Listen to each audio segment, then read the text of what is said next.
holds nothing but promise for adventurers Once they toss everything over to Snezhnaya. Lecture by selling the wool. Oh, it's been a few days since we said bye to the others in Nasha Town. Still no news about Rarer, though. Where could he have slunk off to? If only he was gone for good. But with all the trouble he stirred up before, there's no way we've seen the last of him. Hello! You must be the traveler in Paimon? Mr. Flint has been looking for you. Unfortunately, there's been a serious wild hunt attack over at the quarry. He thinks it's time to regroup and figure out a plan. The wild hunt? Oh, uh-oh. We better get over there, right away! Come on, let's go!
I can barely sense any Kuvaki at all. This whole area feels like a soulless husk. Looks like his appetite truly is insatiable. As if the power of that energy cannon wasn't enough. He's not seriously still getting stronger? What's his endgame here? Ah, everyone's here already. Hey, we made it. So, what's going on? We've all been on high alert since we split up a few days back, expecting Rarir to strike again. But it's like he just vanished into thin air. No one has seen him nor found any trace of his presence. That is, until this morning, when a ratnik found signs of wild hunt activity while out here on patrol. As you can see, the crystalline itself is physically intact, but the Kuvaki it contained is all but completely diminished. And we're sure that Rarir did this. Who else? He's the only one who could pull off a stunt like this. Kuvaki loss has reached critical levels. Reikir of Solnari set to maximum threat level. Warning, unless de-escalation measures are taken soon, he will pose a threat beyond our ability to contain. The consequences could be catastrophic. Traveler, do you remember when we encountered Rarir just after regaining his body? There wasn't a shred of sanity left. Nothing but madness and rage. Yeah, didn't he shout out a bunch of names? Then he started raving about how nothing in this world mattered to him. Oh, Paimon gets chills just thinking about it. Oh, but the thought that he's still out there, lurking somewhere in Nod-Krai, waiting for his chance to strike? Oh, even chillier. Last time we fought, we were already at a disadvantage. If he has such overwhelming strength, why would he suddenly go into hiding? Yeah, if I were him and I wanted more Kuvaki, I'd just take it by force. No point staying in the shadows. Unless something went wrong. His whole resurrection thing didn't exactly go smoothly. The other thing is, how does someone who's completely lost their mind still have the wherewithal to cover their tracks so perfectly? Beats me. According to certain medical studies, insanity does not always entail a complete loss of rationality. It may be that he is simply living in a world of his own. That actually sounds about right. He was ranting away to himself the whole time, like he had zero interest in talking to us. There are many unanswered questions here. He could be right under our noses, and we'd still be in the dark. Besides his name and title, we know little about him. Certainly nothing about his past, or what he might be hoping to achieve. Exactly. And we wouldn't even know where to begin looking. Even Boss hadn't heard of the Rahir of Solnari before all this. I'd be willing to bet that even if we gathered together every scrap of intel in Nod-Krai, we still wouldn't find more than, like, 3 useful facts about him. So, if we do nothing, he'll just keep getting stronger. But if we want to investigate him, we have no idea where to look. Last time we had Marionette and her big robo-buddy to help us, and we still barely held our ground. If we had to face him alone... Oh, Paimon's head hurts just thinking about it. What are we supposed to do against a threat this big? Well, I do have a little hunch about his next move. Given that he attacked the quarry, I'd say it's likely he'll target other places rich in Kuvaki. Somewhere like the Eye of Krati, or the Pillar of Embla. One thing's for sure. If we just sit back and let him keep absorbing Kuvaki, we really won't stand a chance against him. A perfectly reasonable hypothesis. However, it is worth noting that these two locations are quite far apart. To investigate them both, we'll need to split up. I agree, we should split up. Right now, Rarir's goal seems to be gathering Kuvaki, not fighting us directly. Once we're done, let's regroup on Hisi Island. Wait, why Hisi Island? If I recall correctly, your largest goddess statue was carved from Kuvaki-rich ore, was it not? That's right. Yes, it could well be a potential target of his. I should head back and start evacuating the pilgrims.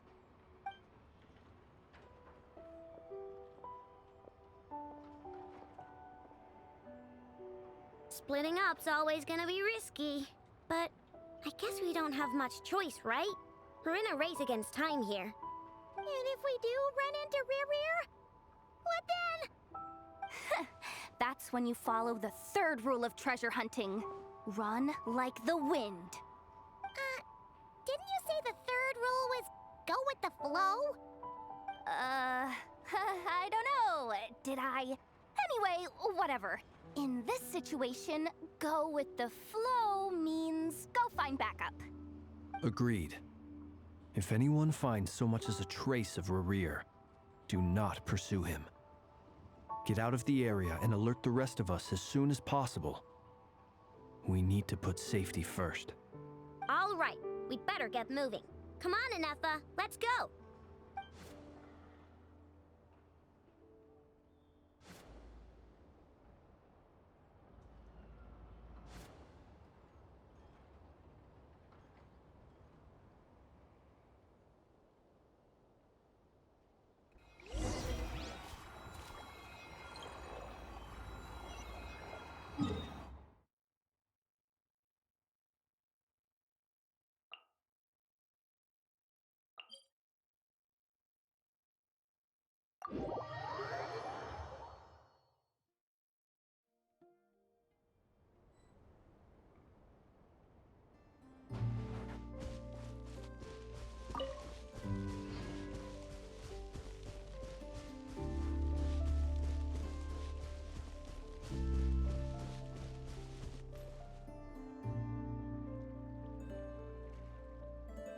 Any leads? Nope. Diddly squat. No clues to where he might be hiding. It's like he's a ghost. It feels like we're sitting on a powder keg that could go off at any second. Ugh, I hate this feeling. I'd rather face him head on than be left hanging like this. So, you guys didn't find anything either? Not loving the word either. How about you, Flintz? I questioned a few Ratniki and eventually narrowed my investigation down to one suspicious individual. But by the time I got to his place, he was already gone. Almost as if he knew someone was on to him. Either that, or he's just extremely cautious and doesn't stay in one place for long. He's been biding his time for a while now.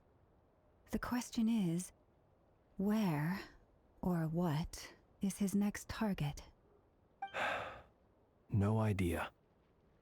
Since regaining his body, he seems to have lost all interest in the fragment in my possession. If he did still want it, he's had plenty of chances to take it. All we can do now is hope that Ino and Anefa turn up some leads. Darn it, Rerir! If you've got the guts, come face me one-on-one! Wait, he's actually here? I didn't mean it! I swear!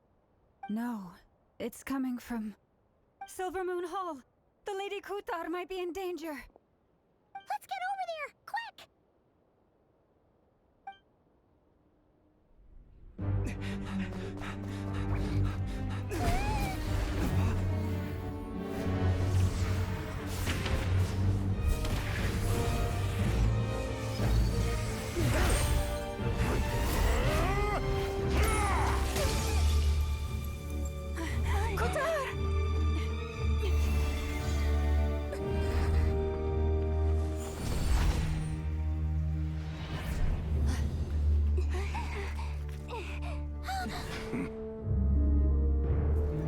Why is he attacking the damsel elect? What's going on? No time for questions.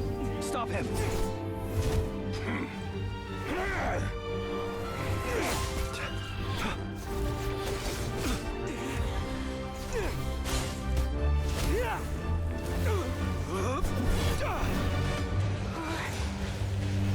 This is insane. Yehuda, get Kutar out of here! On it.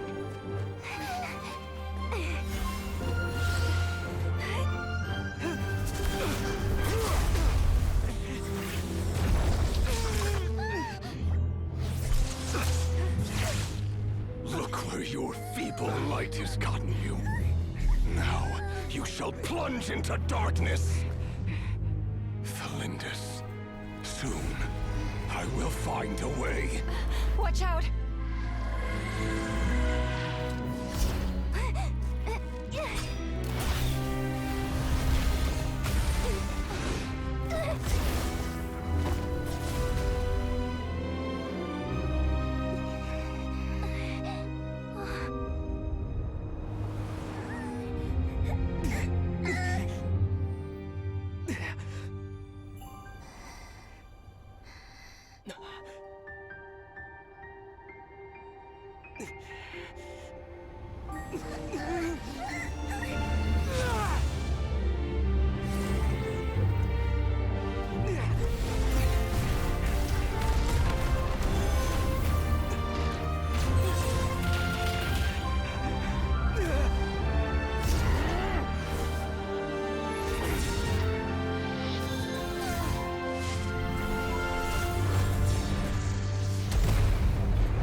Find them. Even if it means turning this place to ashes.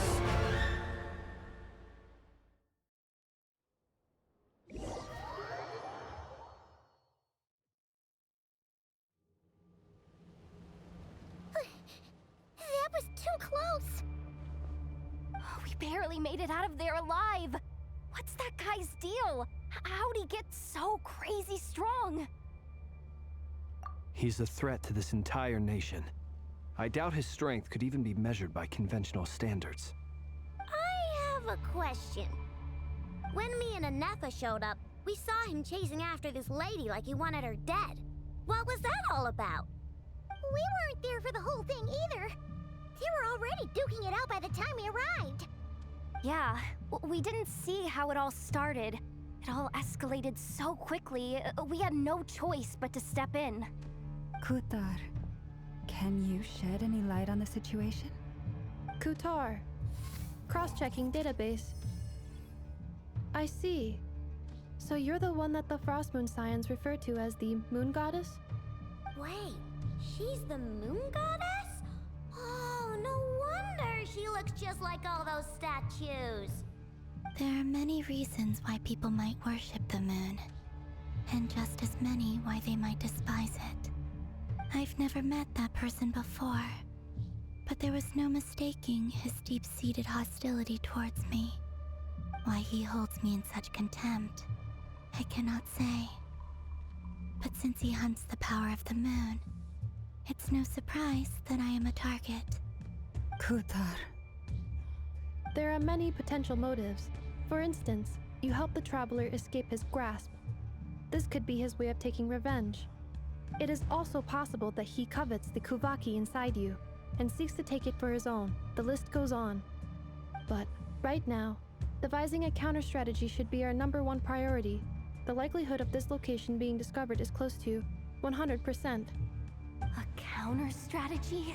But we don't stand a chance against an enemy like this. Surely our only option is to run. He's not gonna chase us to the end of the world, right? So as long as we can sneak out of Nod-Krai undetected. No, I can't say that. Come on, Yehoda, this is serious stuff. You can't suggest we all just chicken out. Running is our only option. Huh? You seem surprised. But what other choice do we have? We are facing an enemy we cannot possibly defeat in battle.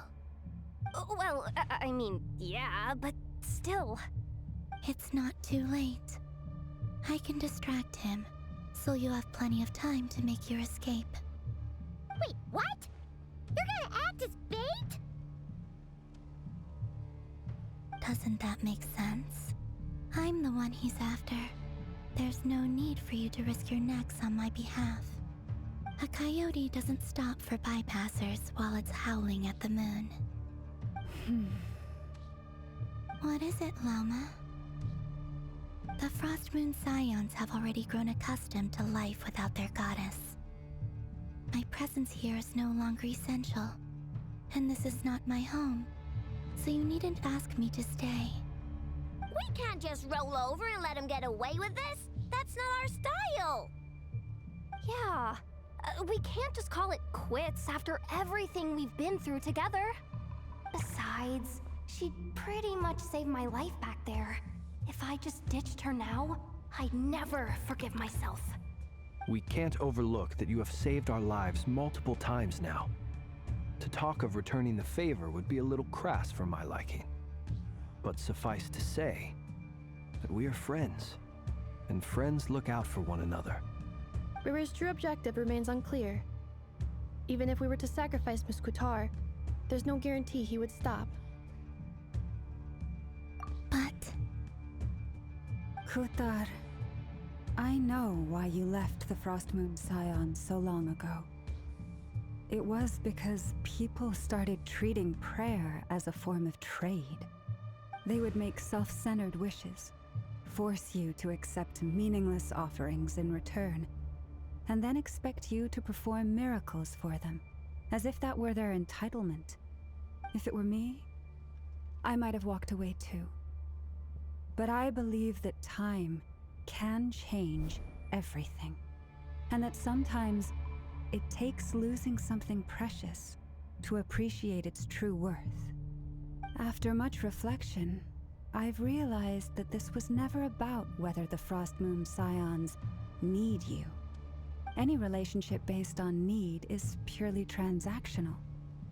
What I truly hope is that you'll choose to stay, not out of obligation, but as part of our family. You were born here, and now you've returned. Who knows? Perhaps it was the moonlight that guided you home. thank you, Lauma. But my power is on the wane. I'm afraid I will be of little use to you now. Very well then. I'll do as you say. Both times you saved us, we were transported across great distances in an instant. Is that one of your powers as the Moon Goddess? It is, but I find it very draining. I barely managed to pull it off just now. And it will be some time before I'm strong enough to do so again. Rejected by the world, my power is dwindling. Like a lake, cut off from its source, slowly shrinking away. Now, it has almost run dry. What do you mean, rejected by the world? The 3 moons belonged to the ancient bygone era in which they came into being. From the moment I was born, the world itself has been steadily sapping away at my strength. The 3 moons are not one and the same. As the goddess of the Frost Moon, I cannot wield the powers of the other 2. Yet moonlight has a way of blending together. Each can reflect the other's glow. So when our fingers touched, I was able to restore my strength by drawing Kuvaki from the Eternal Moon's marrow. But this method of recovery is painfully slow. If only we could find the...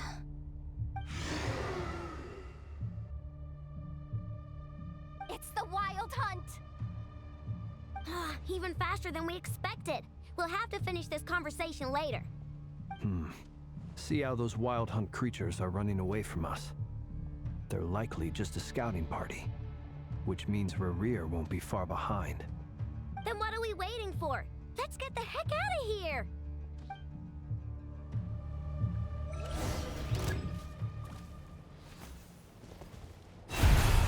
Observe. The long sleep beckons.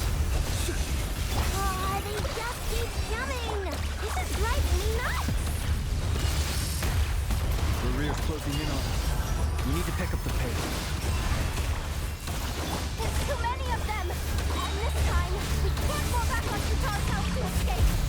This goes on much longer. Night falls. The night cometh. Leave this place with one heart. No claw! Installation chamber deployed. Preparing for dust up. Be silent. Night falls. Close your eyes. To dust.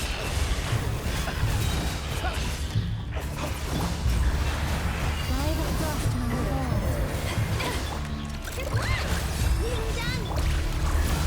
Ultimatum protocol. Observe.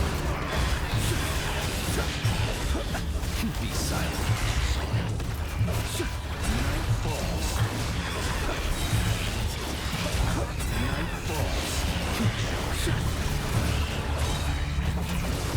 Close your eyes. Beware the creatures of the night.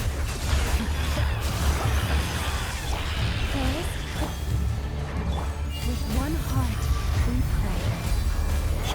You on this!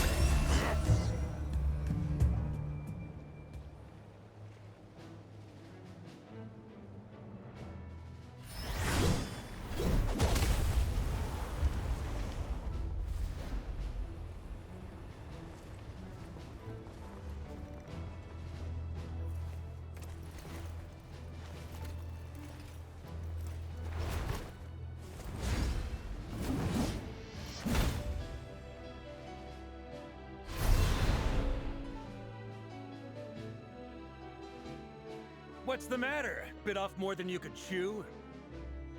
Who are you? Uncle Varka! You're back from Amsvartnir? Oh, you're Varka? Grand Master of the Knights of Favonius? We could save the intros for later. Right now, let's get you all out of this hellhole. Follow me. I know somewhere you'll be safe. Oh, is that where I think it is? That's the one. Come on, move! There's no time to waste.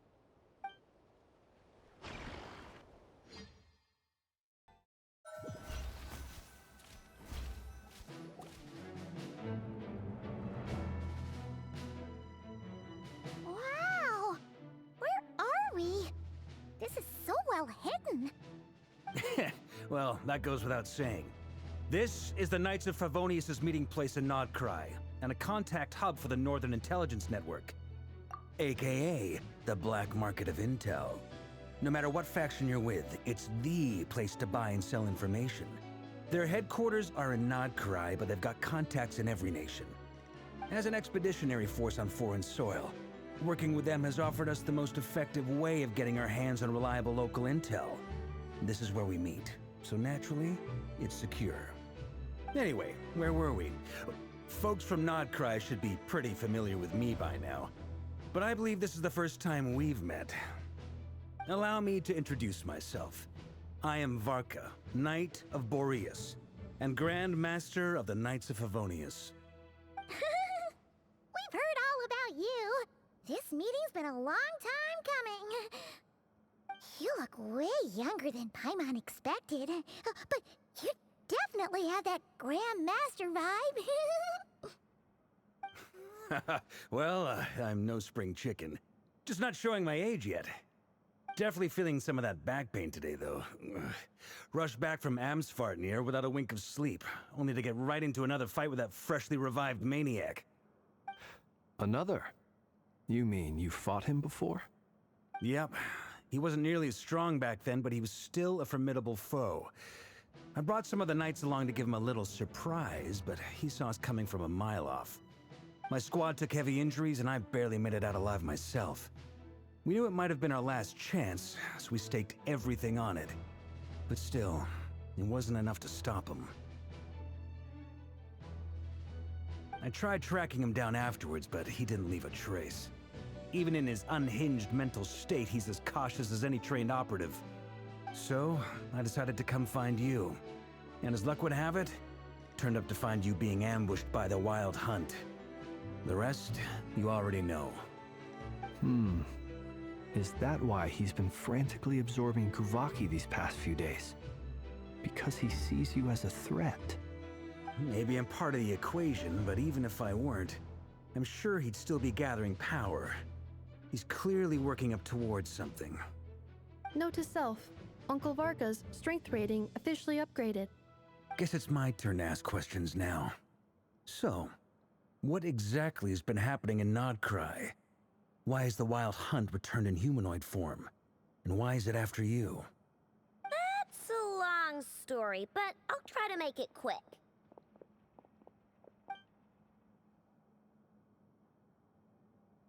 Wow, I had no idea so much had happened. Sounds like you guys have really been through it. So, the Kutar is actually a Fatui Harbinger. And all this Wild Hunt activity in Nod-Krai is the work of the Raker of Solnari, one of the 5 sinners. Oh, that's a lot to take in. Need some time to wrap my head around it all. I'm truly sorry, Mr. Varka. You stood with us against the Wild Hunt, and did everything you could to stop it from escalating into a full-blown catastrophe. And then, the one time you're away, it all comes to a head and all your hard work gets undone. You've got nothing to apologize for, Miss Moonchanter. You can plan 100 steps ahead and still slip up. That's just life. No one knows what tomorrow holds. You can't predict which way the wind will blow next. And, to be perfectly honest, I can't say I'm surprised. For all the times we've defeated the Wild Hunt in the past, we've never been able to completely wipe it out. Turns out, we were just delaying the inevitable. But now that a new variable has come into play, fate may well take a different course. A new variable? You mean us? Who else? And in a strange way, I think his resurgence might not be an entirely bad thing.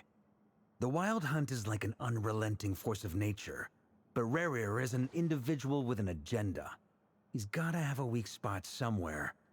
That said, while I was explaining everything just now, some of the points that Mr. Flint's added caught my attention. You mean about our mystery ally? That's right.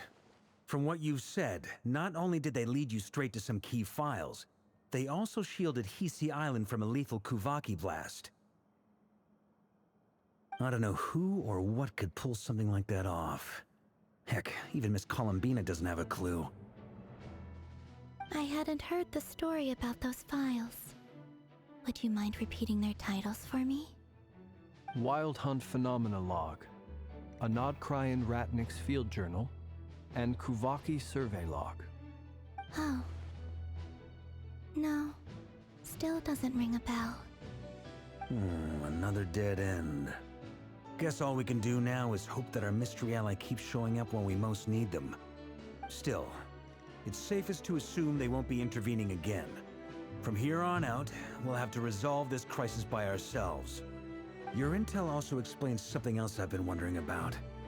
The reason I led my team to Amsfarnir was because we'd had reports about a possible source of the Wild Hunt showing up there. But once we looked into it, it turned out to be a red herring. I don't know who was behind it, but clearly, it served its purpose. I doubt it's by chance that he happened to make his comeback while my attention was diverted. And from everything you told me, it sounds like his scheming began well before his return. So maybe luring me away was all a part of his plan. But is it even possible that he orchestrated all of this by himself? The Moon Maiden and the Raker of Solnari, Nod-Krai of all places. The way everything is unfolding, it can't be a coincidence.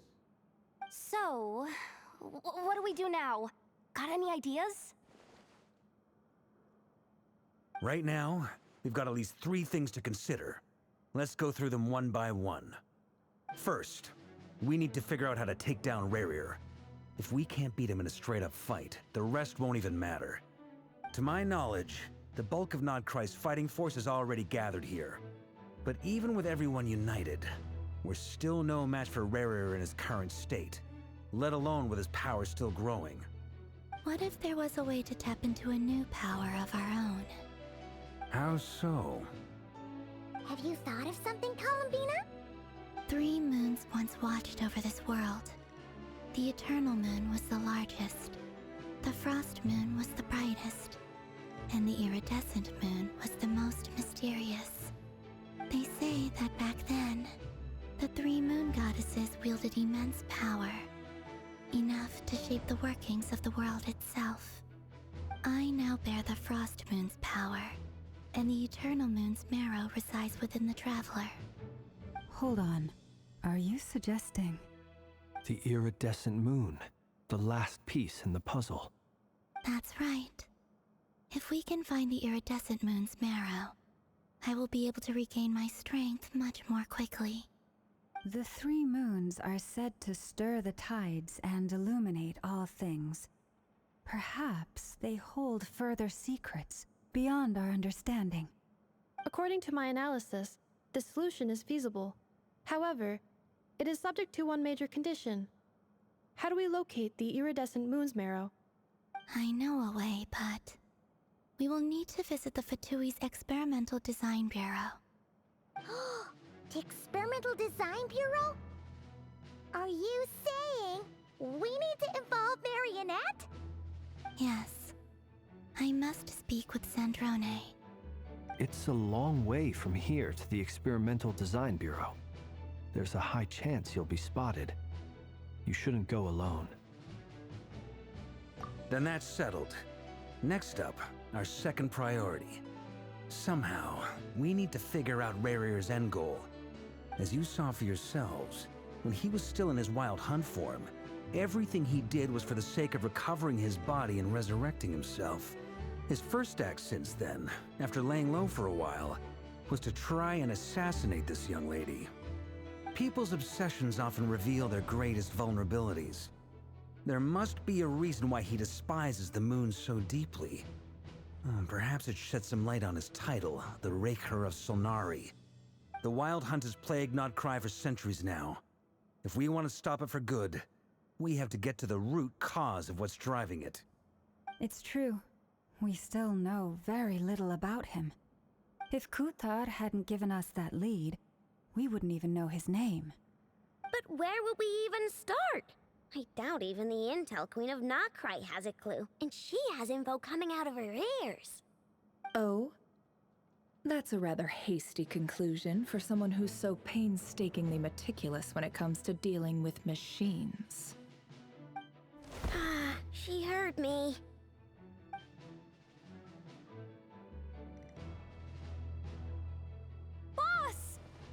you doing here? I'm now asking myself the same question. I received a letter from a humble knight of Favonius, requesting a meeting to discuss a major business deal. But it looks like this humble knight had something else in mind. Details, details. Miss Sneffer, the important thing is that you've arrived at the perfect time. Since his failed ambush, I've been racking my brains trying to come up with a plan to fight Rerir. Given the severity of the situation, I think it's fair to say that our only chance lies in uniting as one. And I'm talking all the factions in Nod-Krai. We can't do this without the Curatorium, but I knew it'd be a tough job to win you over.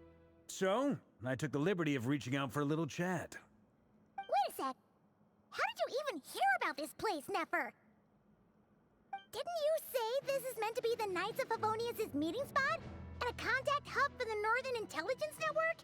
And isn't it supposed to be super hidden? You really think he could have gotten settled in Nod-Krai without my help? Besides, I'm the one running this gig. Of course I know where the meeting place is. Allow me to introduce the current head of the Northern Intelligence Network. If it's intel you're after, she's your woman. Pretty much seen and heard it all. Please spare me the flattery. Let's cut to the chase. Seems like you've run into some trouble, huh?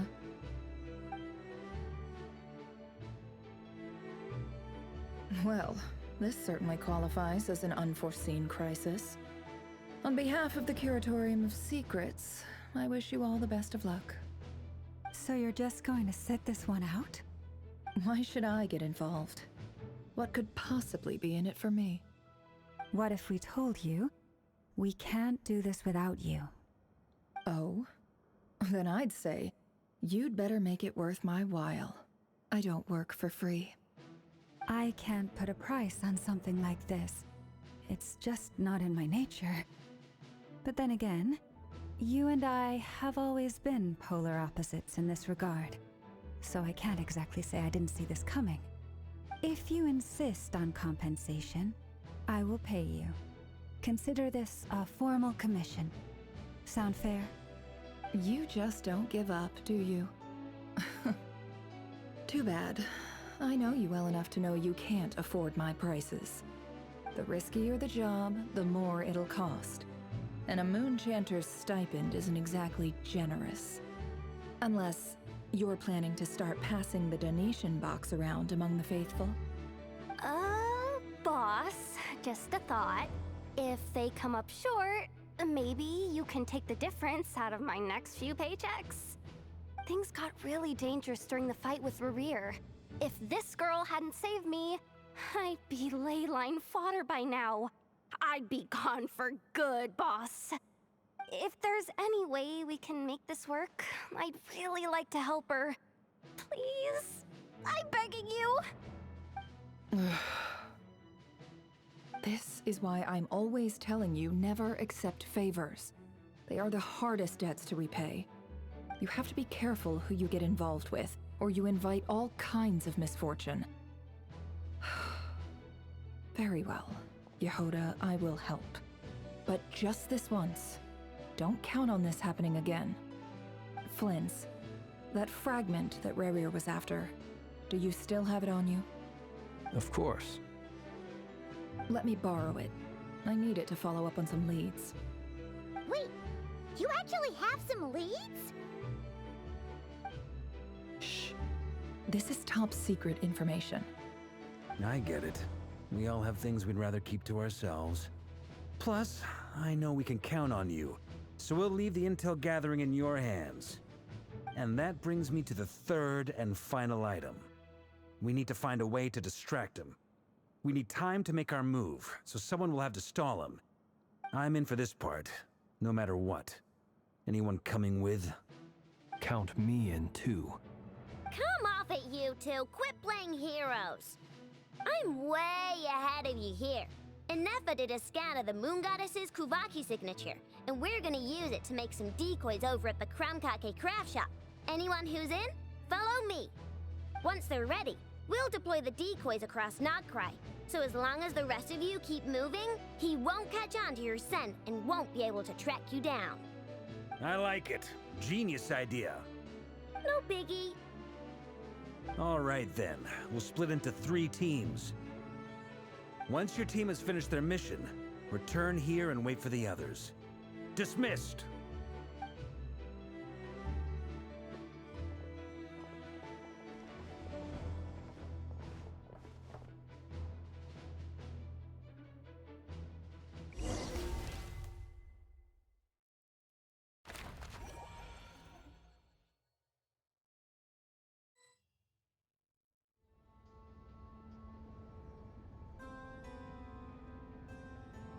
Lady Damselette. Wait, and you two? What are you doing at the Kuvaki Experimental Design Bureau? We've been doing our best to mind our own business lately. But if you're just gonna waltz up here like this, you're seriously pressing your luck. Don't blame us for doing what we have to. Huh. You really think that's gonna scare us off? We're not looking for any trouble. I just want to see Zandrone. Do I need to remind you that you're still a wanted fugitive for deserting us? Out of consideration for our former ties and the crisis we're all up against, we'll let you leave in one piece. But don't even think about trying to get inside. Let them in.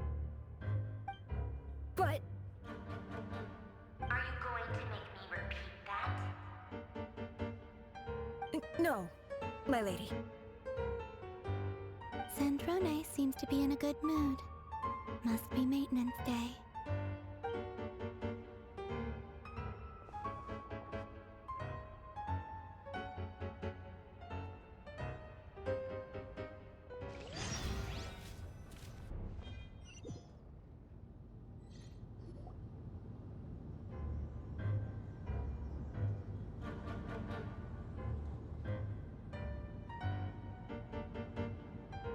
So tell me, to what do I owe the honor this time?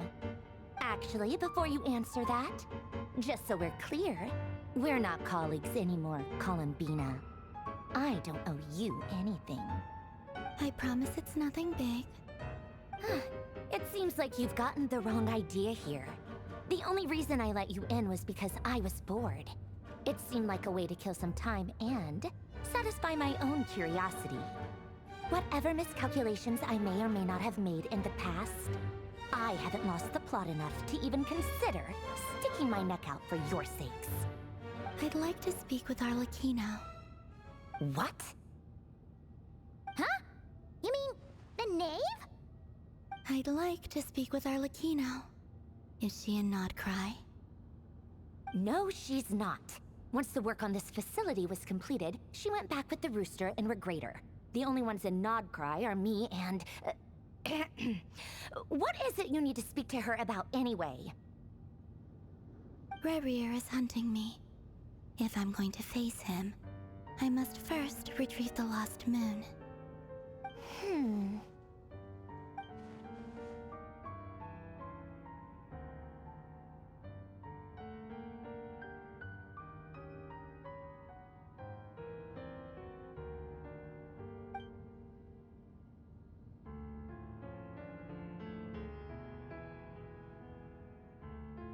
Is that a no, then?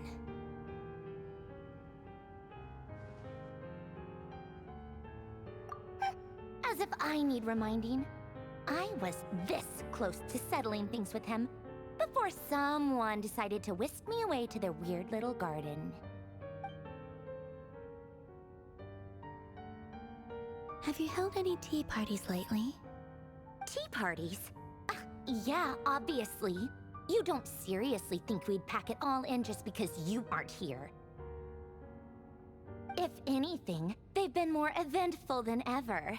Just me, Arlecchino, and a bunch of insolent and sensitive guests who won't stop asking where you've gone. Oh, they've been a real joy. I bet you served them the worst tea you have. Just like you used to do to me when I upset you. Who cares about how good the tea is when there's no one around to drink it? I keep losing people. First Rosaline, now you. I'm running out of people who can make me laugh. Honestly, what could be more ridiculous than a multi-centenarian goddess who's only ever had the plain herbal tea she received as offerings? You'd always brew a different type of tea for me each time. Was it really just to see how I'd react?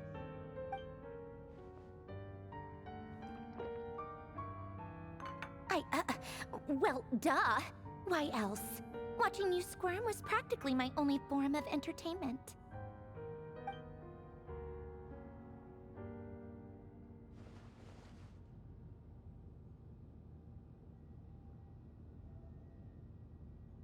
Oh, yeah. And Capitano sometimes used to bring Tartaglia around, too. But I guess we won't be seeing him again. Well, I guess we are overdue for a get-together. Polonia! Have Fevronia pass a message to Arlecchino for me. It's time for tea. Will suffice. Pass along a message for me, too, if you would. My body cannot contain the marrow of 2 moons, so I'll be leaving one of them in her care. Excuse me? Who said you were on the guest list? If my tea meant that much to you, maybe quitting the Fatui wasn't your brightest move. Back when you were under the Tsaritsa's protection, no one would have dared come at you so openly. But that protection didn't come for free. In fact, I paid dearly for it. At the end of the day, it was just another transaction. I just got tired, that's all. I never wanted any part in their grand ambitions, and I've had enough of being treated like a bottomless supply of power. It brings back memories from the old days, when I was still worshipped as the moon goddess. Centuries on, it may be a different group of people, but I see the same greed in their eyes. I figured you'd leave eventually. You didn't have as much of a reason to stay as I do. The Tsaritsa gave you shelter and protection, but that was it. Nothing more, nothing less. Meanwhile, the Fatui demanded everything from you in return, until it was more than you could bear. I get why you left. And frankly, I have no interest in dragging you back just because the higher-ups told me to. But if you keep hanging around with this riffraff, the next time we cross paths, we might be enemies for real.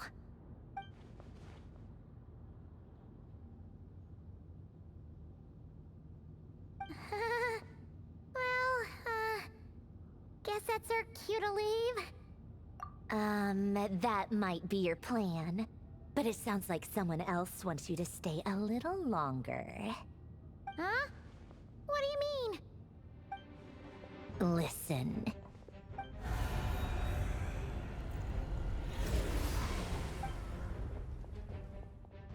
My lady, it's the Wild Hunt. A horde of monsters is headed straight for the facility. Another uninvited guest trying to crash my tea party. Clear the area. I'll handle this. Wait, what? You want us to leave you here by yourself? Huh.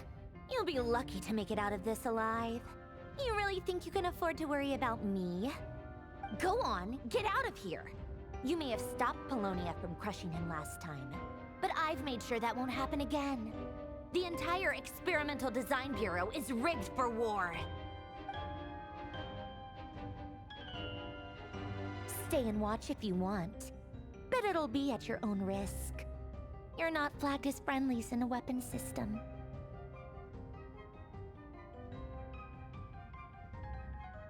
Don't tell me what to do! Look, if you're leaving, make it quick, or you'll just get in my way. There's a secret passage on the 2nd floor. It'll take you right to the plains out back. Stare all you want, Columbina. You're not getting another invitation to my tea party. I know. But thank you anyway, Sandrone. This is exactly why you shouldn't hang around with those people. All their melodrama and sentimental nonsense is rubbing off on you.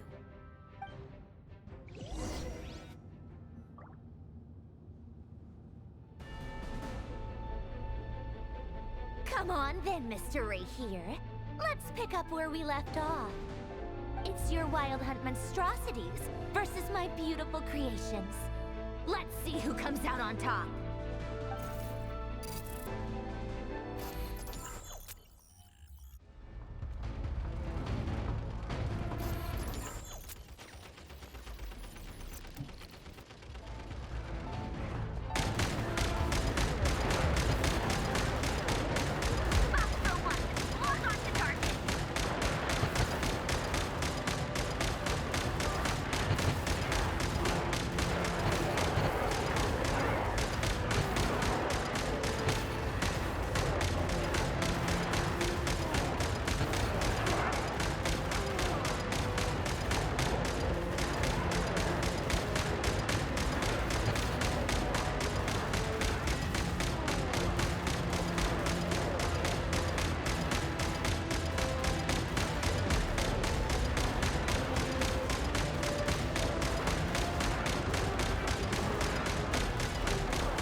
Polonia, get him!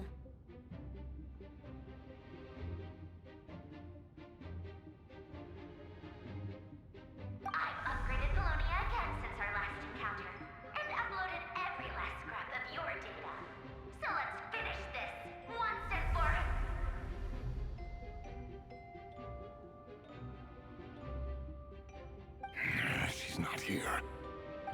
did she go? Hey! Over here, you big... Curse it. Moon. Go. Keep searching. She cannot have gotten far.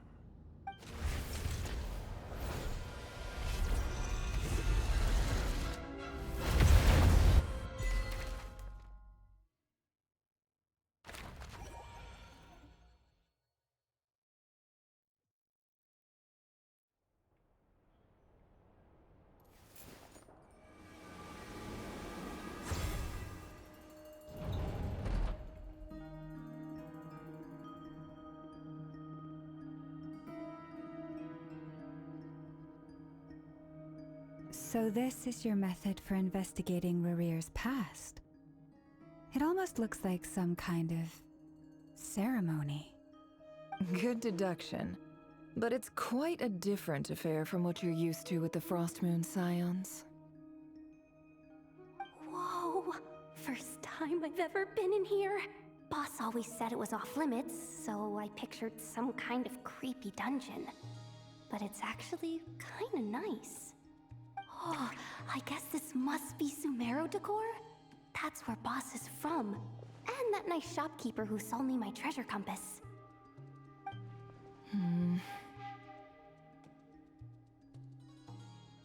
I'm not sure exactly what you've got planned, but it looks like you're all set. When do we begin? Whenever we wish. But for some reason, I've got a feeling this isn't going to end well. I've never faced Rarir myself, but from what you've told me, his power is beyond anything I could imagine. I, on the other hand, am just an ordinary businesswoman. Our paths should never have crossed, yet here I am, forced to make an enemy of him. If you ask me, you're about as far from ordinary as it gets. So what are you saying? You're getting cold feet? Once I take a job, there's no backing out. Still, I have to ask myself if the power I'm relying on will even work on an opponent of this caliber. And also how to make sure I come out of this alive if things spiral out of control. Death is the one thing we can take for granted. It is the great equalizer, however fortunate or unfortunate we may otherwise be. So it's important to consider how to spend what lifespan we have left. Come on, boss. Lighten up. Quit talking about death. It's bad luck. For once, I agree with you. When you're up against a foe like Rarir, there's no such thing as being too prepared. Is there anything I can do to help? That won't be necessary. I've already made up my mind.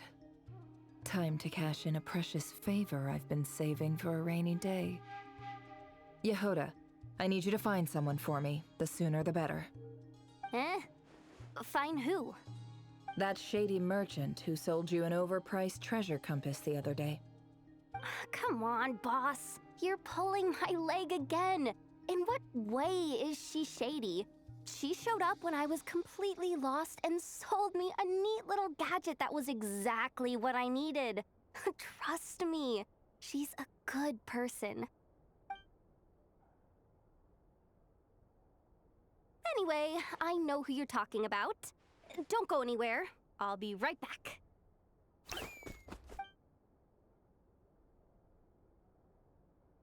Quit grabbing me. I genuinely can't run any further.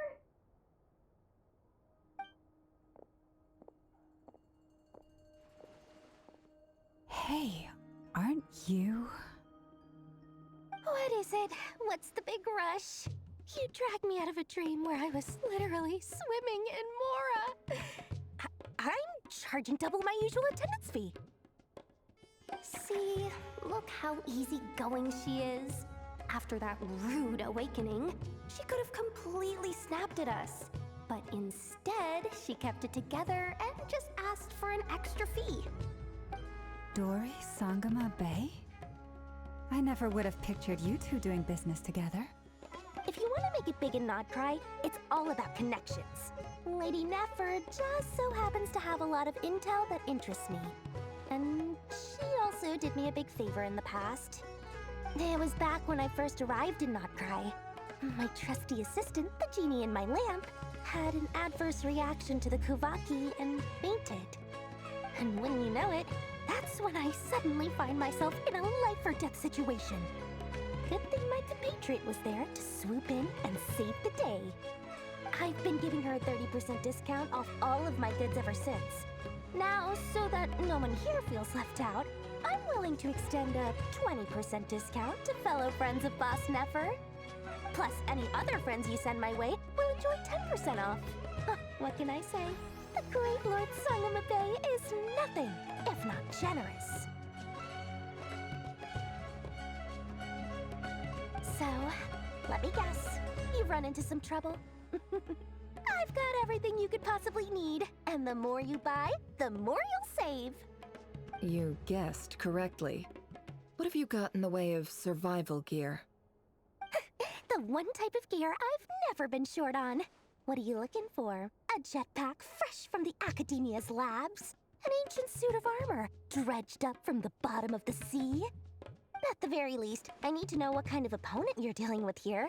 If even you're worried about staying alive, it must be pretty serious. What if I told you it's someone with the power to bring a nation to its knees?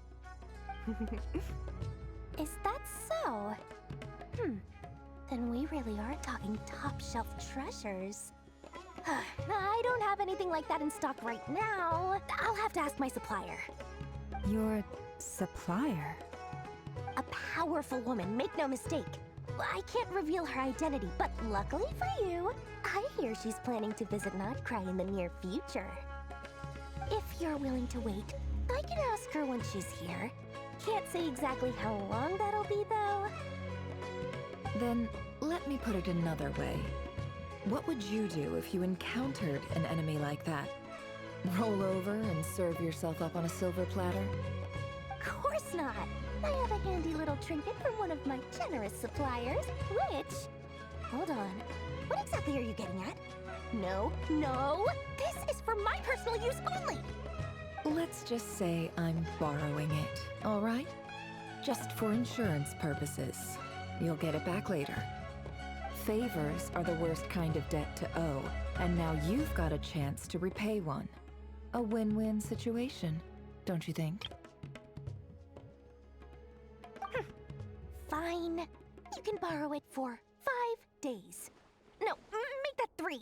And for every extra hour after that, I'm charging you 1,000,000 mora. Deal? Deal.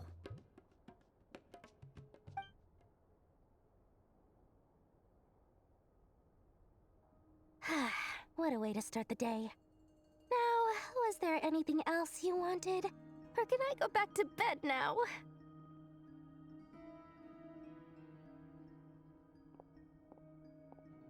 That will be all. Take care now. Don't trip up on your way back, friend. See you later! You're my favorite shopkeeper.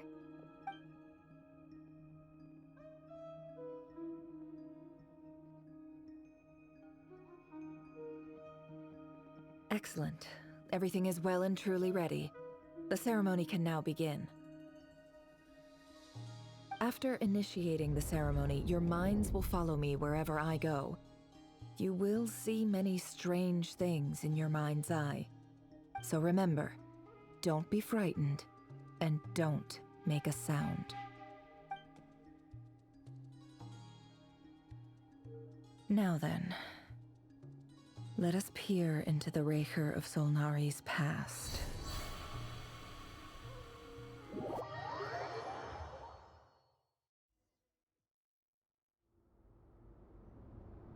I made it. I don't recognize this style of architecture. Must be Conrian. Simple furnishings, table and chairs. It's a more ordinary house than I might have expected. Looks like the fearsome Raker of Solnari came from surprisingly humble beginnings. Unless this passed for luxury in Conria. Unlikely. It was said to be a very prosperous nation in its heyday. Anyway, I'll keep exploring.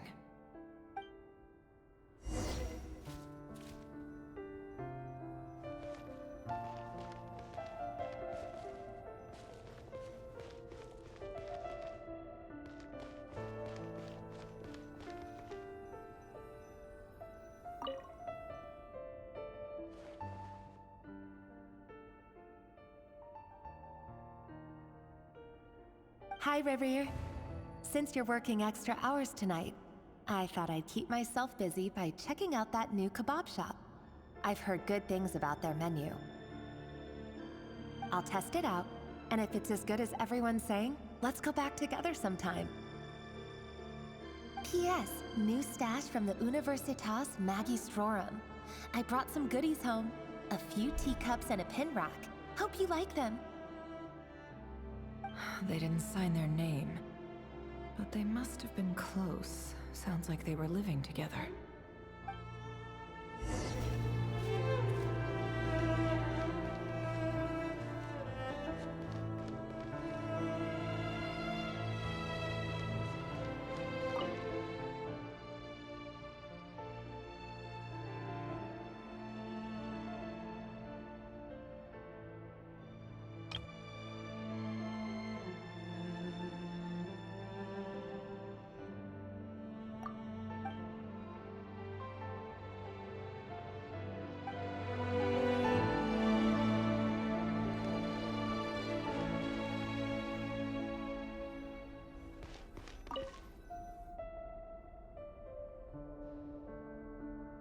I went over to Joseph's for drinks today. They have a fine collection, but I went alone. Felindis was tied up with something and couldn't make it. Joseph asked why I came alone, but I didn't really have an answer. He then went on to ask about other things. If you ask me, someone who asks that many personal questions is too nosy for their own good. But if he invites me again, chances are I'd still go. Felindis. That's the same name Rerir mentioned. Crane imports keep falling. If things don't pick up, we'll soon be back to meat and mushrooms only. Honestly, I'm not a huge fan of that new type of mushroom everyone's been into lately. Didn't it start out as a lab-grown variety? I heard it's even mildly corrosive. Seriously, why would you even eat something like that? I don't care if it's an impressive feat of alchemy. That just isn't the kind of thing I like to eat. Grain has to be imported, and they're eating a diet of mostly meat and mushrooms. Could it be because Conria is underground, so it doesn't get much sunlight? That would explain why they use so much stone in their buildings.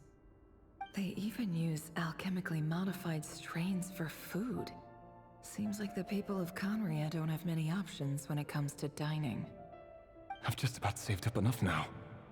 Time to buy it and keep it somewhere safe. Making a big purchase. I wonder what it is.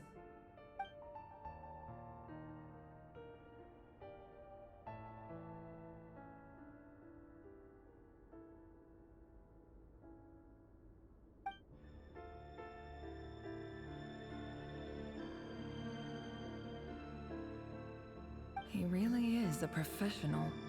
No wonder he's so good at covering his tracks.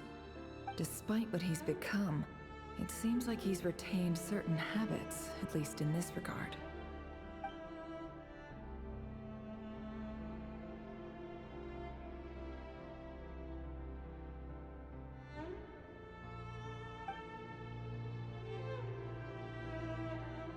Did Riri rip it out himself?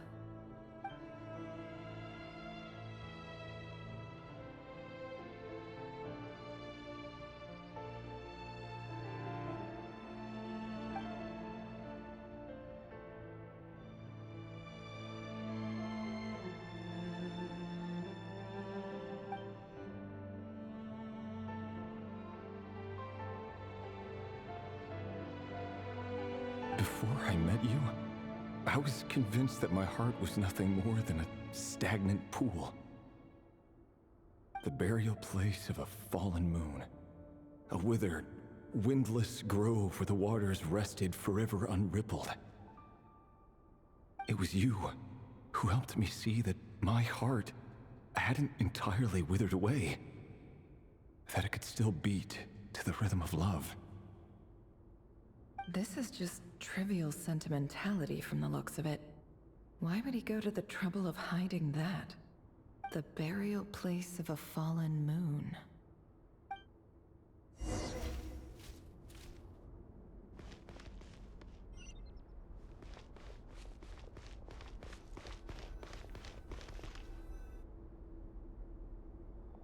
Rear, over here.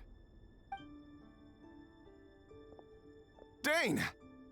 Oh, and, Vedaflin here? What a surprise to see you here, sir. Hello there, Rerir. You need not address me so formally outside of court.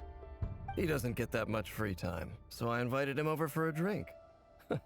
Even the court prophet deserves a break every now and then, right? Well, I'm flattered. So, what are we discussing today? Hey, don't look at me. As far as I see it, we don't need an excuse to have a few drinks. Come on, don't give us that. Didn't you say you were about to pop the big question? How's that coming along? Who'd have thought the great Twilight Sword was an even greater gossip? I just didn't expect you to be the first one to settle down and get married, that's all. Yeah. If you told me that a few years ago, I wouldn't have believed you either. So, are you planning to come clean about your job then? I'm guessing you still haven't told her. Sure, I'll have to tell her at some point. But I'll need to pick the right time and place. To be honest, I have no idea how she'll take it. Come on, stop being such a pessimist. For all you know, she could be thrilled. I bet she'll be much more impressed by your actual job than the one she thinks you're doing now. A member of the King's Guard. Quite the cover story. Does the king himself even know? Of course he does. Anyway, enough about me. How have you been? Me? Same old, same old. Nothing much to... Huh? What's up, Ved? It's nothing. Vedaflin, Dainsleif's elder brother.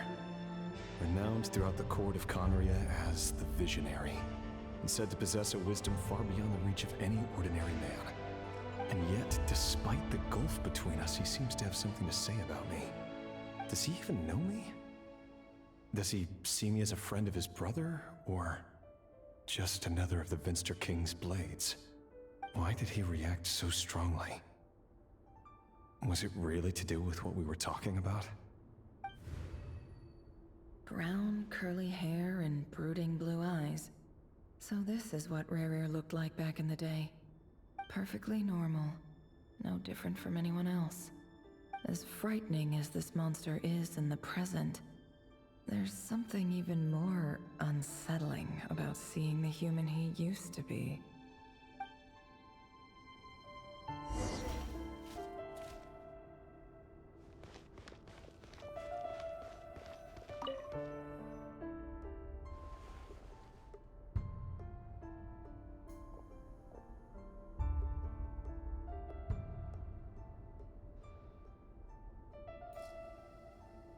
Felindis?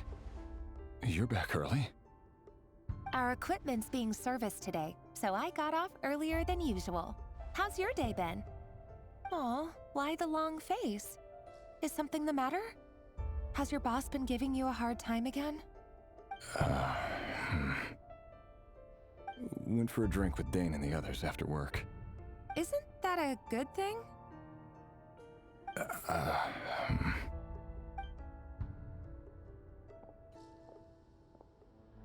Vedaflin showed up today, too.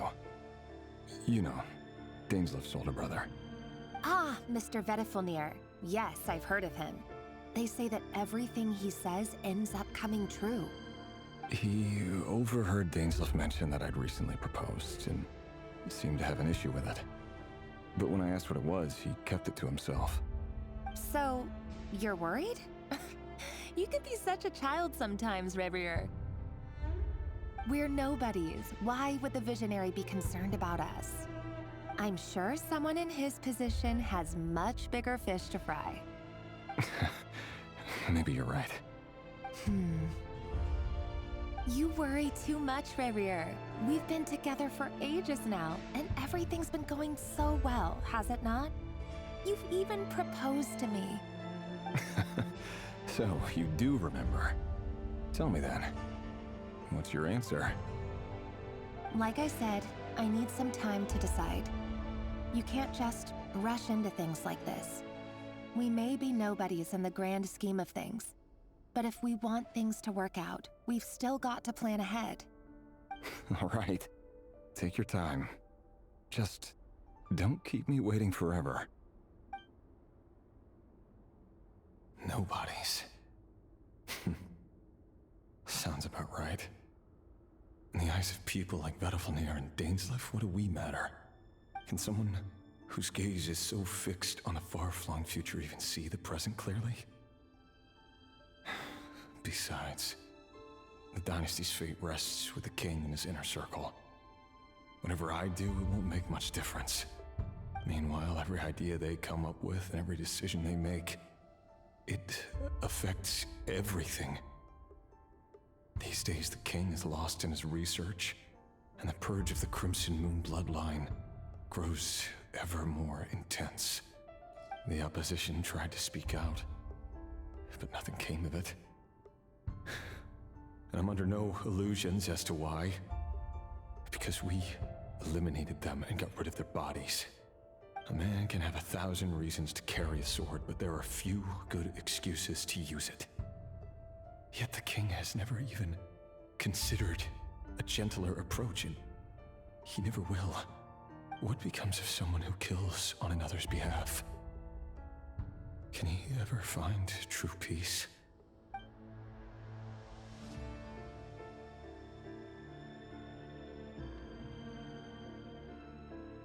Thelendis?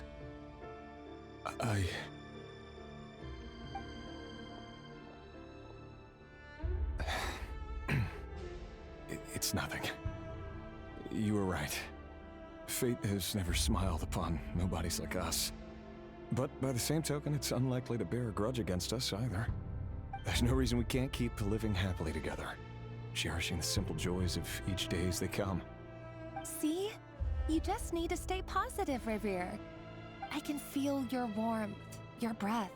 You're right there, right by my side. Just seeing you makes me happy in a way I can't explain. And that's something that no one could ever take away from me. So smile, my love.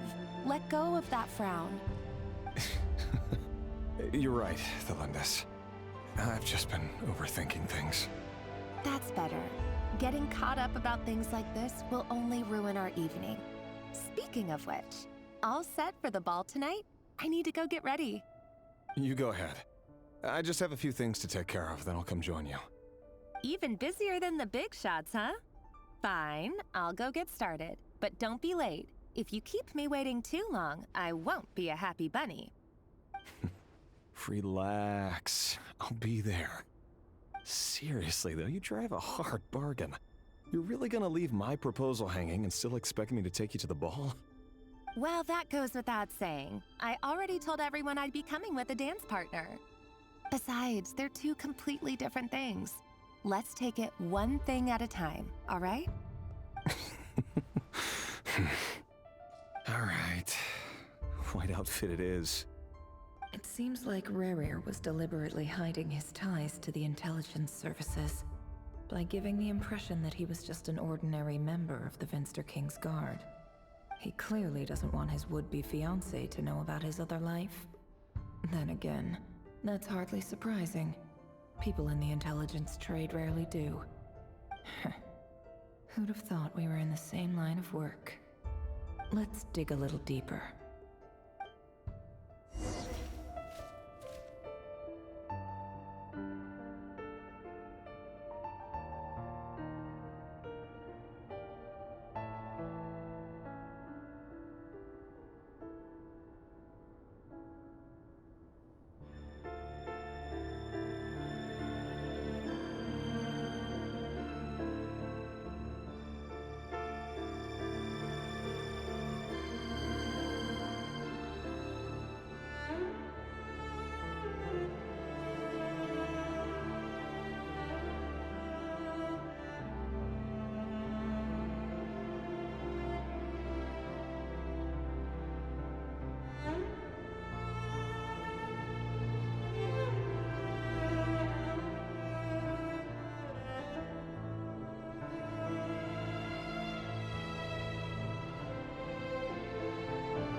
last operation was a resounding success, and all thanks to you, Ray here of Solnari.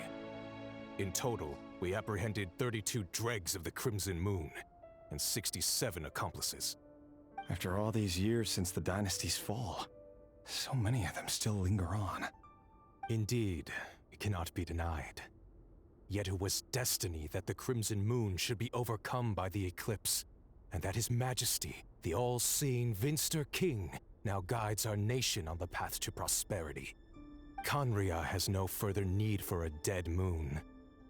But alas, there will always be those who refuse to see the truth, choosing instead to romanticize the past. That's not entirely true. Much about the Crimson Moon era was worthy of remembrance, and that's exactly why they keep trying to see it restored. Many of its secrets remain unsolved to this day. As it happens, that's precisely the field of study my partner is devoted to. You still haven't told her what you really do for a living. Where would I even start? How do you tell someone that you're one of the king's hand-picked executioners? That your hands are steeped in blood? You didn't choose this life, any more than I did. Orphans like us don't get a say. But I'll sure as heck be the one to pay for it. Speaking of which, we need to be more rigorous in the way we identify direct descendants of the Crimson Moon. Someone, it seems, has strong opinions about my future plans. Most likely my marriage in particular. I have a feeling that we may soon become targets of the Crimson Moon's retribution. Your concerns are not unfounded. They've taken out many of our colleagues these past few years, and for that very reason. These are no helpless lambs we're leading to the slaughter. They're wolves in sheep's clothing. Take care, Ray here of Solnari. I look forward to toasting you at your wedding. Thanks, Thorkel. You look after yourself, too.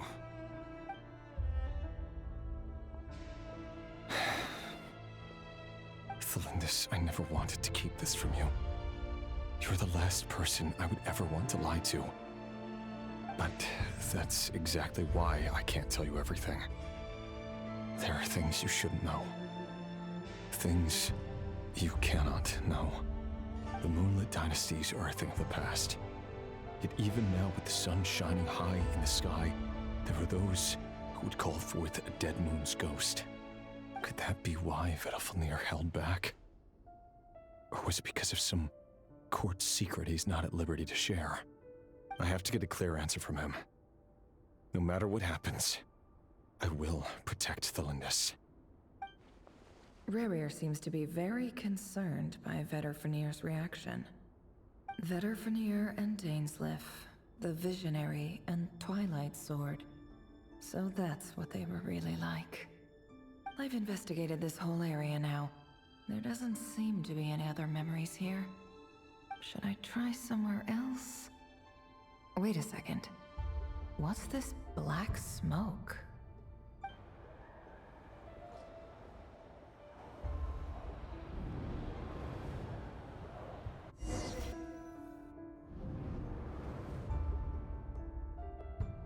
So, he's late after all. Just you wait, Rerir. You're in for it. Big time. Are you waiting for someone, ma'am? Could I tempt you into buying some flowers? Oh, sure. Pick me out a pretty bunch if you would. Thank you. But I'm afraid none of them are as pretty as you. For someone so young, you sure have a way with words, don't you? I'm only telling the truth. Look me in the eyes. You'll see I'm not lying.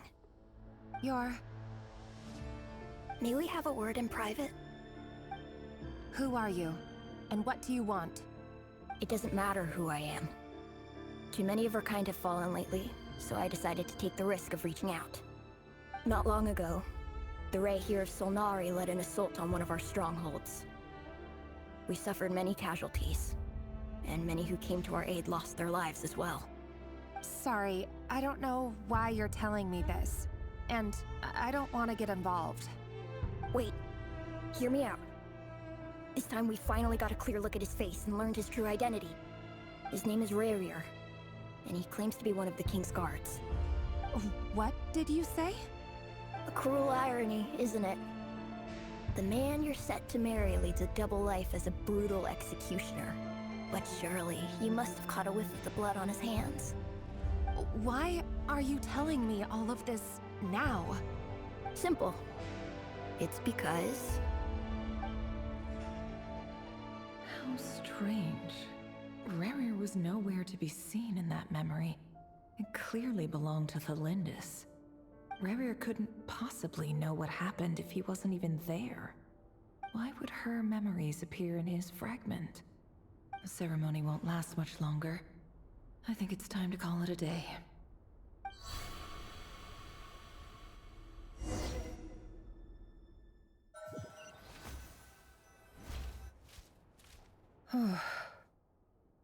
So that was your doing? Did you just pull us inside Rarier's fragment to spy directly on his memories? Any more questions, and I'll have to start charging. I had no idea you could do that, boss! Seriously, that was amazing! We're not worthy. We're not worthy! I gotta admit, though, I'm itching to see what happens next. Feels like we barely scratched the surface. I'm just as curious as you are, but the ceremony only allows for limited time inside. That's all we can see for now. Luckily, we managed to learn quite a lot.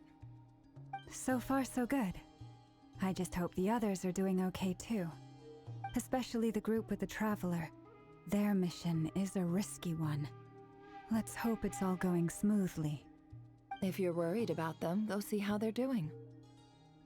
If I know Boss, she's gonna need some time to write up all the details and make sure it's all coherent. I'll stay behind to lend a hand, but feel free to head back and meet up with the others.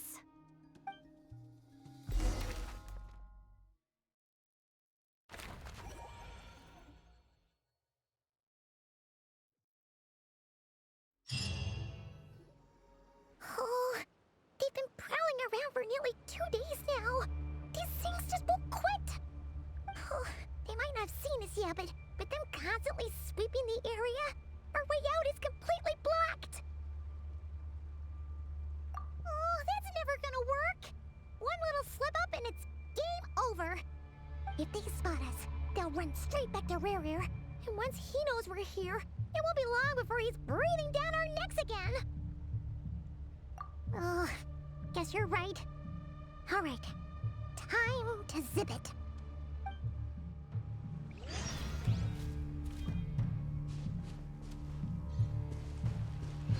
Quick, hide! We almost got spotted!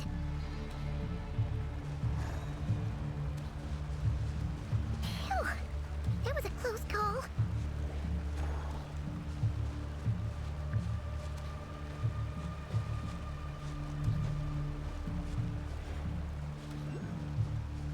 Watch out! It's coming this way!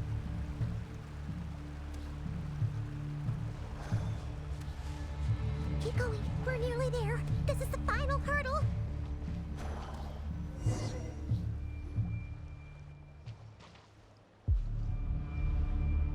Oh, there's no end to these things.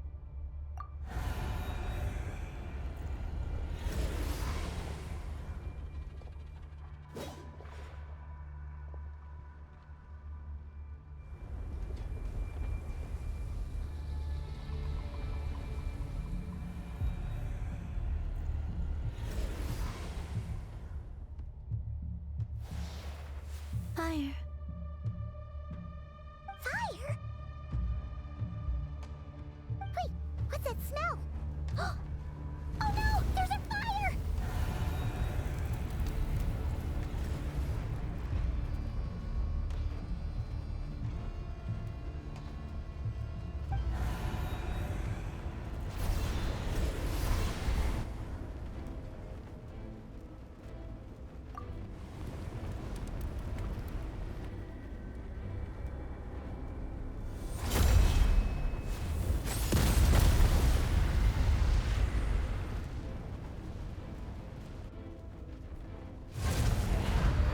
Sandrone was right. You look weak, Columbina. The old you would never have let such lowly creatures bar your way. Word has it that you did something for the Tsaritsa, and that's why you've lost most of your power. Freedom comes at a heavy price, doesn't it? It's Arlecchino! You came! Hello again, Columbina. And greetings, guests of the House of the Hearth. It's been a while, Arlecchino.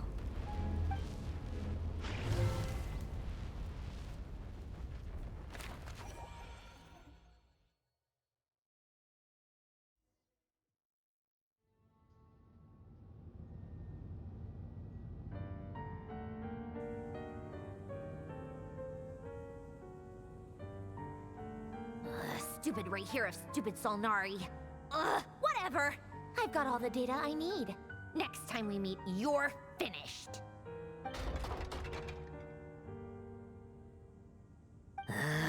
He sure doesn't pull his punches. Excuse me, do you need a hand? You can do me a favor by staying out of my way. Can't you see I'm busy? Wait a minute. I recognize that voice. Hello, Miss Sandrone. Father sent us over to help. How considerate of her. Hey, Fremine, get over here and help me fix this. Lenny, you do your thing. Just keep your sister away from my machines. Nearly every machine that cat girl touches ends up going haywire. Go put her on cleaning duty or something.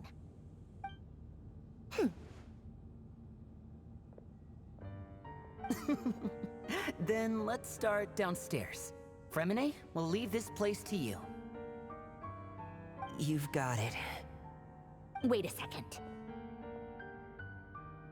Pretty sure there's still some tea in the cupboard. If you want some, you'll have to make it yourselves.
It's a relief to see you all made it back in one piece.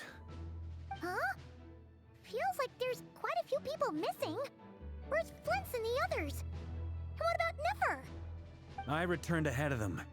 Flint is helping Ino and Anefa to set up the decoys and buy us some time. As for Miss Nefer... Boss is still wrapping things up on her end. She sent us back to fill you all in on the top secret intel we've been gathering. I see. Then let's get right into it. But first, who do we have here? You brought someone else in to help? Greetings. I was invited here to help as a longtime Tea Party companion of Columbina's. You may call me Arlecchino. Surely it can't be. Those eyes. Oh, where have I seen them before? Wait, of course. In those memories we just saw. The only Arlecchino I know is the fourth of the Fatui Harbingers. So either you share a pretty uncommon name, or you're more than just a Tea Party buddy. You are well informed, Grandmaster. A man from Mondstadt living all the way out here in Nod-Krai, and yet the people and affairs of Snezhnaya seem to hold a special place in your heart. Oh, the feeling's mutual. Sounds like you know all about who I am, too. A Fatui Harbinger. The atmosphere in here just got really tense. Guess we can't just start trusting Fatui Harbingers, even at a time like this. I must admit, though, I'm a little curious. Seeing as the Moon Goddess no longer belongs to the Fatui, what makes you so willing to put your neck on the line here? Nor does Nod-Krai belong to Mondstadt, Mr. Varka. Yet still, you're fighting for it all the same. Things don't always have to have a tangible payoff. Sometimes, stopping things from spiraling out of control is a higher priority than chasing the spoils of victory. Of course, I can't say there's nothing in it for me at all. But that's between Columbina and myself. Forgive me. I don't mean to doubt you. It's just that the Fatui really have been the source of many of our troubles. We have our own way of doing things here in Nod-Krai. But ever since they arrived, the Fatui have treated us with nothing but hostility. I know there's been a lot of bad blood between us in the past. I've done my utmost to avoid friction whenever I could. But sometimes fundamental conflicts of interest simply can't be settled amicably. That's why I'm here solely in a personal capacity. This has nothing to do with the Fatui. As a gesture of good faith, I'll be frank. I can help Columbina track down the iridescent moon's marrow, which will help her restore more of her power. Anyway, what else is on the agenda? Let's begin. She says she'll be frank, then completely skips over the details. Looks like she doesn't want to give away too many secrets after all. But she clearly wants to change the subject. It'd be awkward if I tried to bring it up again now. I guess we'll just have to go along with it. She's the fourth of the Fatui Harbingers after all. One look and you can tell she's not someone you'd want to mess with.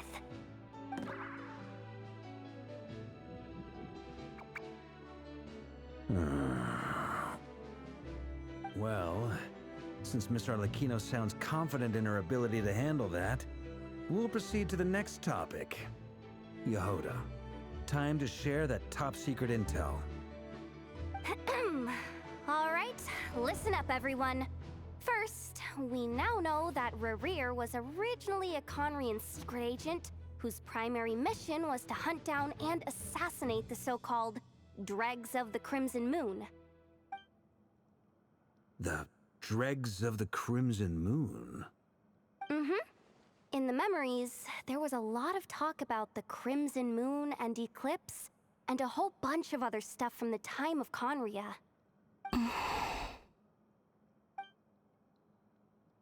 To my knowledge, those were the names of two different Conrian dynasties. Long, long ago, it is said that the people of Conria worshipped the Crimson Moon, drawing a mysterious power from its reflection.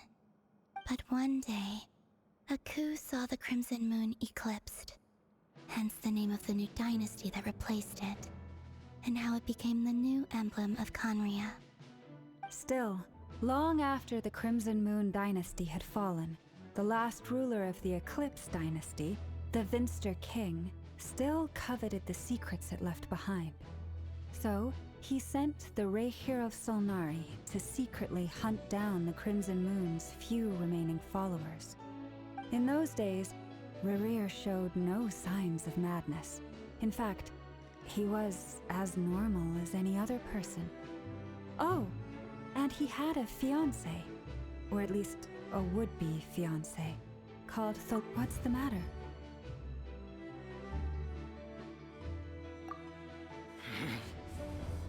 Verfnir, Freindaughter, Flinders.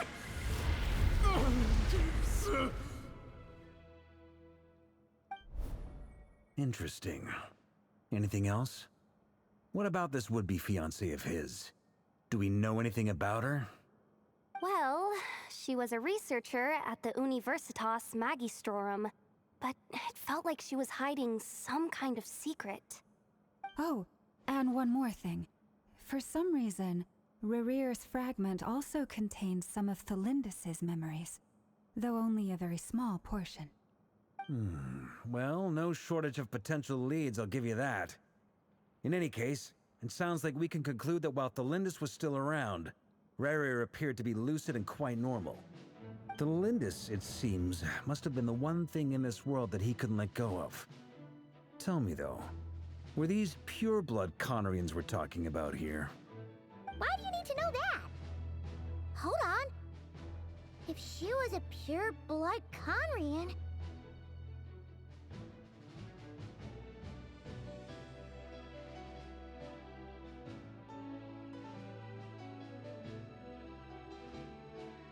Oh yeah! Just like how it was with the captain! If we could somehow find her, do you think there's any chance Rerir might regain some of his sanity? It's possible, but it would take a miracle. We can't pin all our hopes on that. That merchant who Nefer knows, Dori Sangama Bay. Maybe we could hire her to look into it. All right then. Let's keep working in our separate teams. Traveler, Paimon, Kutar, and Miss Arlecchino will go look for the iridescent moon's marrow. As for the others... On the way over here, I noticed that the wild hunt monsters had grown even more frenzied in their search for Kutar. At this rate, the people living here will be in grave danger too. So I'm thinking of gathering together some of our followers to go wipe them out. I'll head back to the curatorium and meet up with the boss. Feels good knowing we've all got something to be getting on with.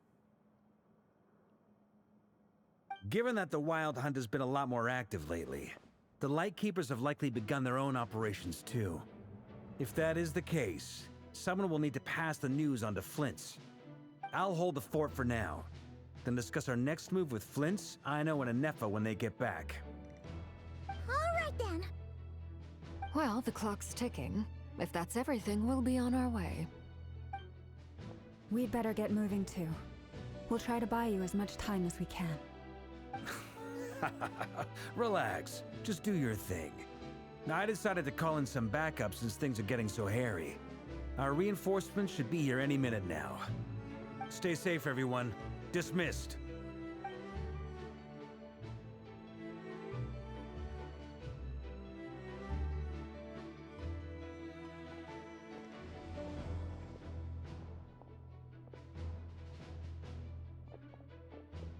We're back.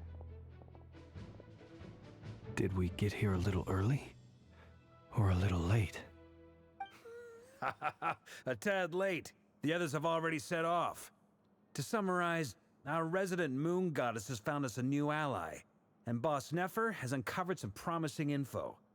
Everything going smoothly on your end? Not great. I don't know how long we can stall them for. The decoys are getting taken out way faster than we imagined. I'm gonna make some more later, but I need a timeout first. I'm so tired right now. Oh, right!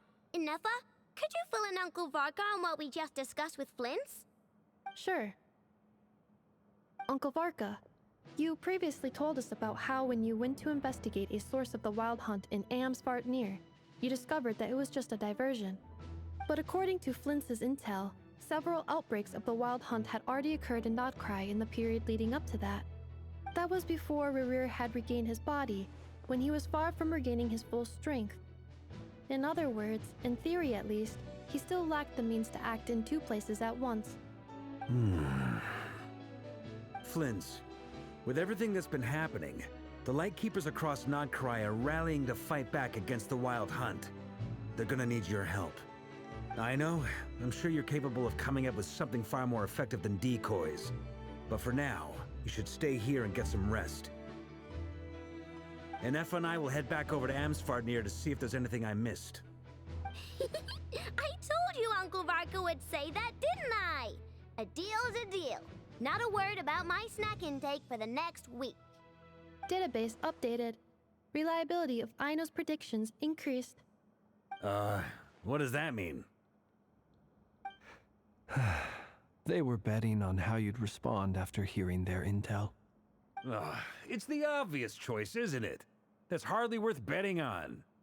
We already decided that Anefa should go investigate the situation over at Amsvartnir on her own. You might as well stay here and keep watch. Someone needs to hang back and oversee our strategy meetings. And besides, you still haven't fully recovered from ambushing Rerir. So I've ended up with the easiest assignment. Well, I appreciate it, everyone. See you when you get back.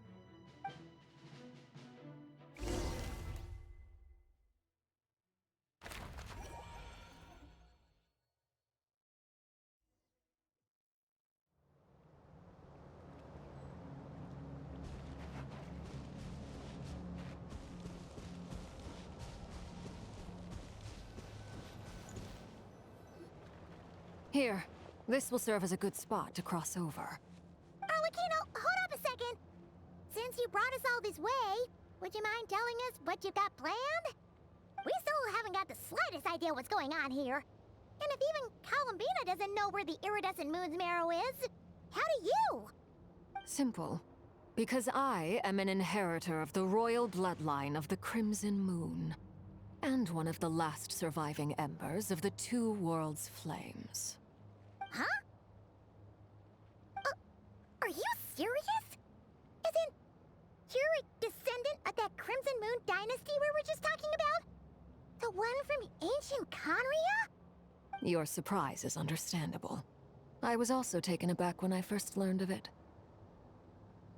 But the more I thought about it, the more I realized the signs had been there all along. When I was young, I discovered I could wield a very special kind of fire. It coursed like blood through my veins and smoldered away inside my nerves. What's more, whenever I experienced strong bursts of emotion or drew too deeply on this power, it was like some kind of presence within the fire would begin to gnaw away at me, consuming me from the inside out. Exactly. That is why my hands are like this, too. At first, I saw it only as a curse, but once I became a harbinger, the Jester apprised me of the truth. Together with my own investigations, over the past few years, there are several things that I have gradually come to understand. For instance, take the so-called Crimson Moon. In truth, it is nothing more than the shattered remnants of the iridescent moon, fused with the abyss to prolong its lifespan. Since this blood flame was bestowed upon me by the Crimson Moon, it is a fusion of the iridescent moon's former power and the corruption of the abyss. You all understand the nature of the abyss well enough. I draw upon its power, and in return, it hungers for my soul. This strange blackness is the mark of corruption it has left behind. If I recall correctly, you once told me that if the corruption ever made it to your heart, you'd become a completely different person. Yes, and that's the reason I'm always careful not to push my power too far. It's essentially a never-ending tug-of-war. Whew. Sounds intense. Anyway, the rest of my story can wait. Is there anything else about the Crimson Moon or the Iridescent Moon that you're unclear about? Paimon has a question. So, the Crimson Moon that the Carians used to worship was actually the Iridescent Moon, right? Which was one of the three Moon Sisters. Does that mean that the Carians were to the Crimson Moon as the Frost Moon Scions are to the Frost Moon? So much of that history has been lost. We have no way of knowing exactly what they were like. But I would suspect that the Conrians weren't as devout in their moon worship as it might appear. The iridescent moon's remains simply served as their link to the Abyss. Later on, perhaps someone discovered a way to make direct contact with the Abyss. Or maybe there was some kind of ideological divide. Either way, a dissenting faction staged a coup and drove out the royal heirs of the Crimson Moon dynasty. Still, even with the dark sun looming high overhead, the Crimson Moon's glow never truly faded. If you want living proof, it's standing right before you. The first time we met, I sensed something familiar in your presence. When I looked at you, I felt I could see that mysterious red moon in the corner of my eye. In your flames, I saw its broken image, surrounded by a strange black aura. Well, I appreciate that you kept it to yourself. Much about the Crimson Moon is still a mystery, and I'd prefer not to end up as the object of an insane research project. Anyway, time is against us here, so if there's any other questions, they'll have to wait. I just want to make sure I've got one thing straight. In her letter, Sandrone mentioned that since you are unable to contain the iridescent moon's marrow yourself, you intend to leave it in my custody. Correct? That's right. For now, it's the only way I can pay you back for your help. The iridescent moon is already part of who you are, so with its marrow in your possession, you'll be even more powerful than before. Deal. Then let's get started. Get what started? What does this place have to do with the Crimson Moon?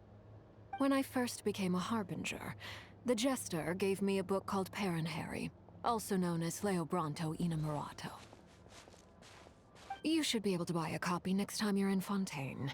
It's a love story set in the Crimson Moon era, but setting aside the tangled romances of its characters, it also records a few interesting details. In the Crimson Moon era, or so the story goes, there was an orphanage that received children from beyond the bounds of this world, and subjected them to a peculiar induction ceremony. Beyond the bounds of this world? For real? And what kind of induction ceremony? The Crimson Moon Sages looked beyond this world for beings with powers that surpassed the gods. But fearing they might lose control, they subjected these children to a process of refinement. They made these children crawl up a fireplace and kept asking them, "Have you died? Did you see it?" Until they finally admitted to having died and seen a crimson moon. The adults embraced the children who passed the ritual, telling them, "Within the fireplace, you have traversed the flames between two worlds. Here and now, you are born anew."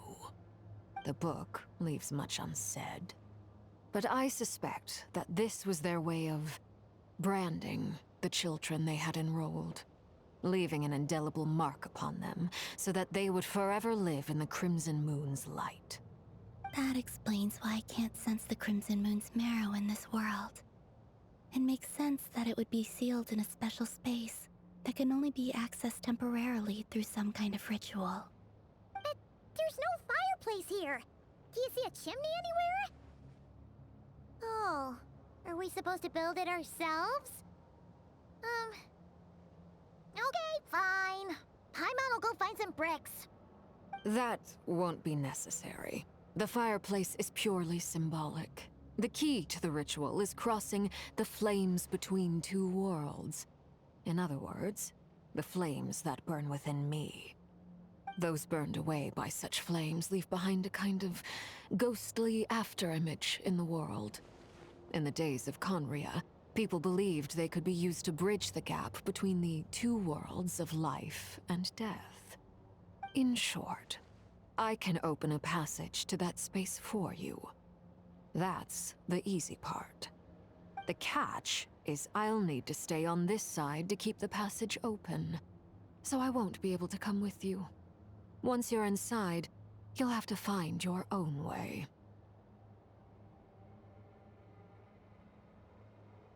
Very well. Then I'll open it up. Traveler, spare me a little more moonlight if you would. I may need it.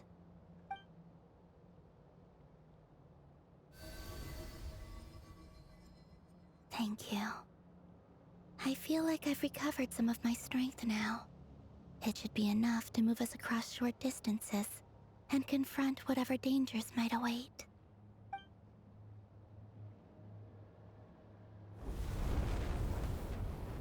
Mistress of the seven hues of ages past, great mother of the present, crimson-clad sovereign of the two realms, by fire severed, by fire renewed, I offer myself now and beseech your descent.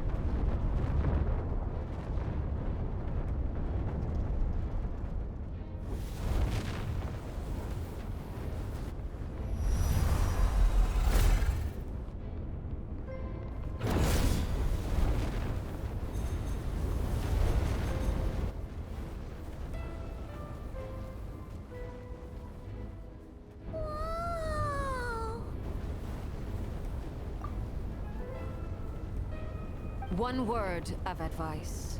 As you're crossing over, no matter what voices you hear, do not answer. Got it. I sense a sinister gloom inside, but also the familiar light of the moon. I feel that I am about to meet an old friend who has changed beyond all recognition. All right, let's go.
The abyss? It's practically filled the entire place. What now? What a tragic sight. Fragments of your broken body, seized by the abyss, and hung up aloft like mummified remains. Iridescent moon. Was this truly what you wished for? Careful! There's something spooky about this place. Feels like something is lurking in the fog. Haimon's right behind you. Whatever you do, don't run off without her.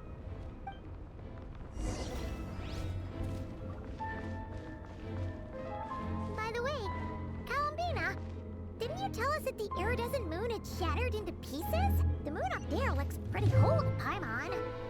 How is that possible?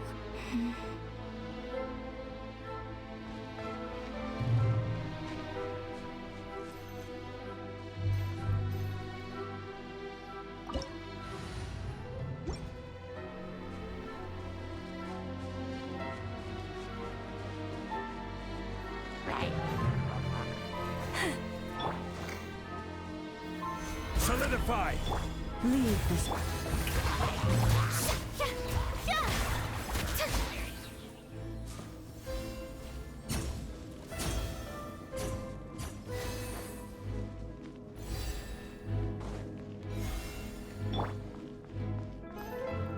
Just like I thought.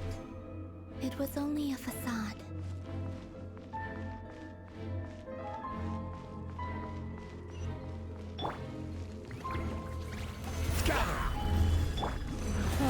Protect.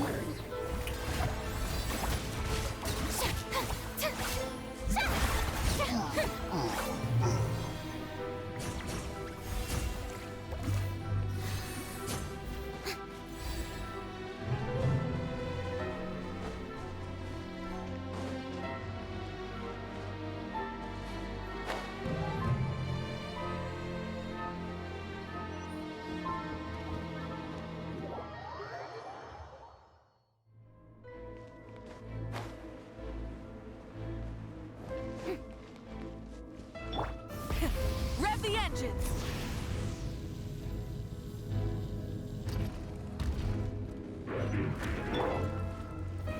Solidify! Leave this one. Strike a pose!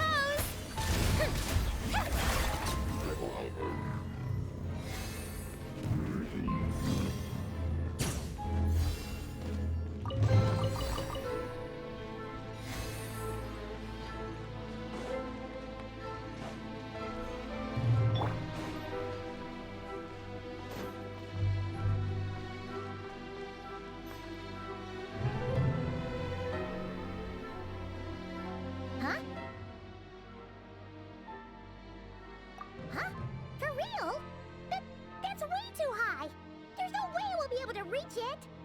No. I'm not sensing anything up there. It's coming from under the mountain. Let's see. Ah! There's some kind of weird shadow over the water. Wait, see that? Looks like a mechanism of some sort. Let's check it out.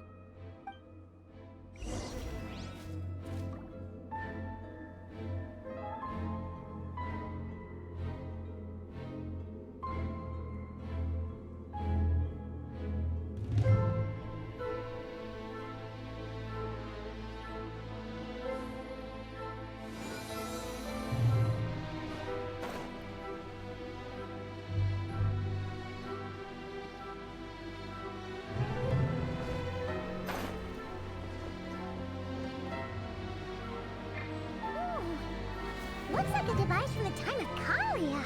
Maybe people once came here to study the Crimson Moon's domain, and they left this behind. Oh, if we can activate it, we might find some clues.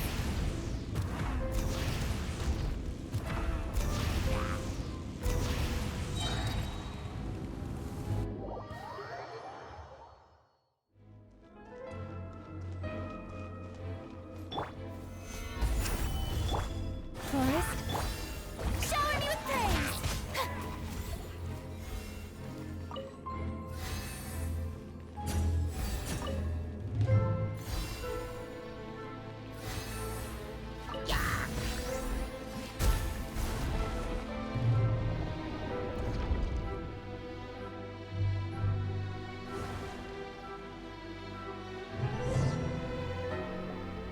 Hey, look at that!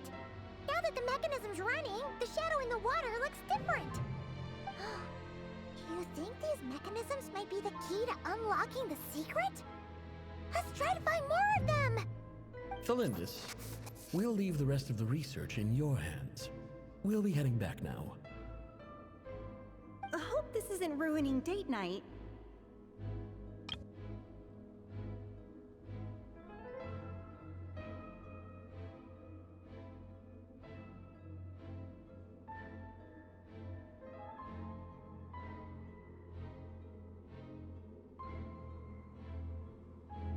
Ugh. Mind your own business. Just leave me some snacks on the table. Thalindis? Is that Rear's girlfriend? How come we're hearing her voice here? Oh yeah! So, do you think she was studying this strange space all along? The Abyss has made this space extremely unstable. Maybe that's why some of the things she said and did were preserved here. Like echoes. Or after images. Whenever I see this view, it takes me back to a poem from my childhood. Waning moon, oh lifeless damsel, weeping on the mountain crest. Mourning still in wistful tone, her fragile soul now laid to rest. For me, of all people, to be here investigating the mysteries of the Crimson Moon space. Is it a coincidence? Or something more?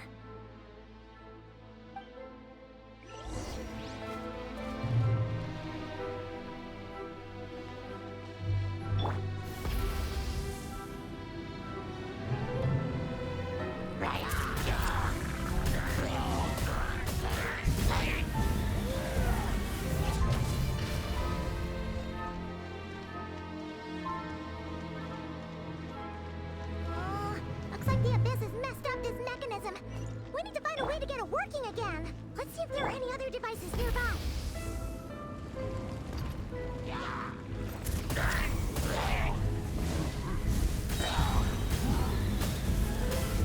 Incinerate!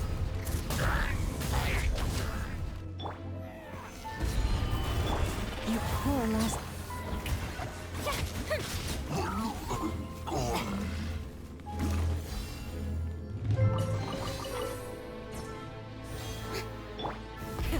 Rev the engines!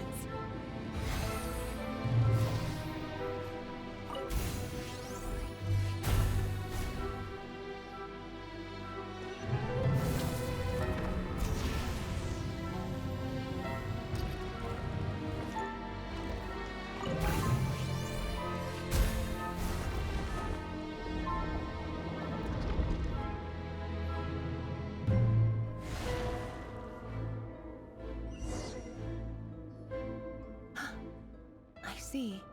So the moon marrow, or rather the power of the 3 moons, is the key to unlocking. If it really does exist, then maybe this madness can finally be put to an end.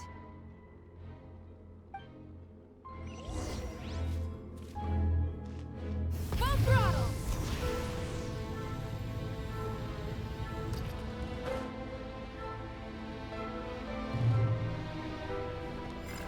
Take cover behind the rocks!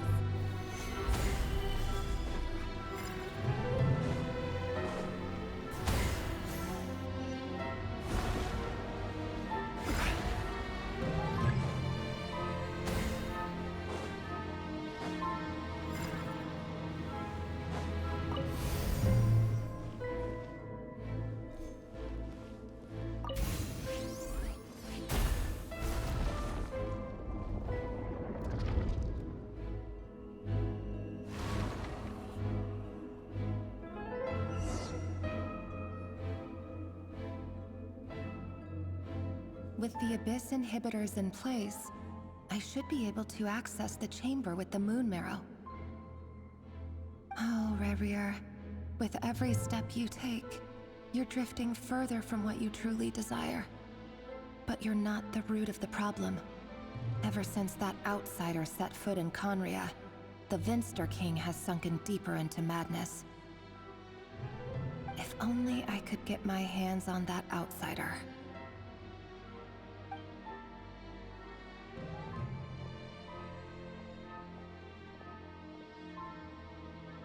Hey look! The moon's reflection is back to normal! Elendis' voice mentioned a chamber with the moon marrow. Do you think maybe it's hidden in the moon's reflection? It must be. For within it, I sense the fragile aura of a dying soul. Then there's no time to lose! Let's go!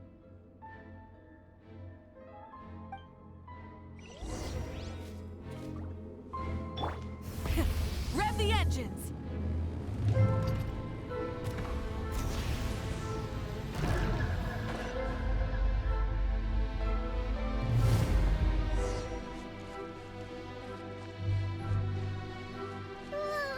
These things are so creepy! Looks like we'll have to destroy them if we want to get to the iridescent moon's marrow.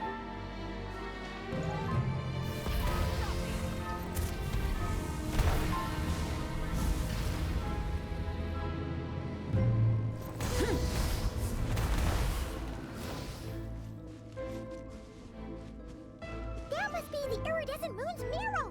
Oh, but we'll need to destroy these things before we can reach it!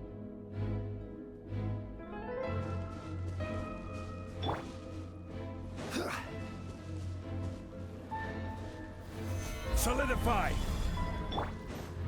Forest? Rev the engines!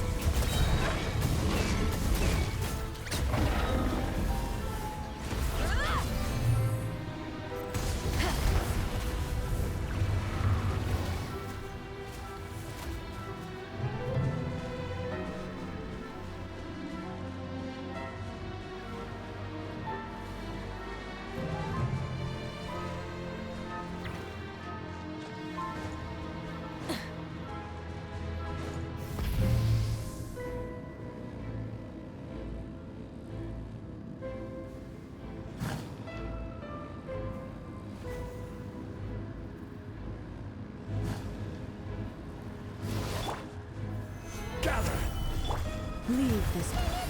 We're so close! Strike a pose! Try and stop me!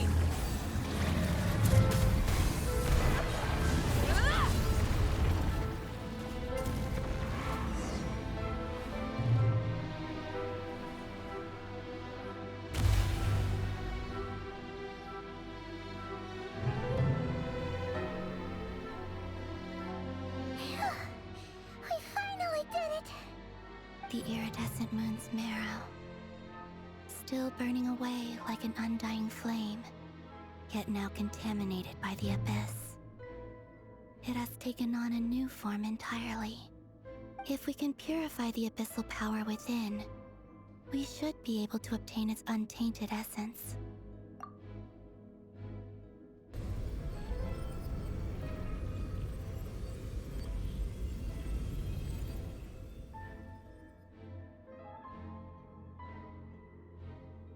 It's so cold.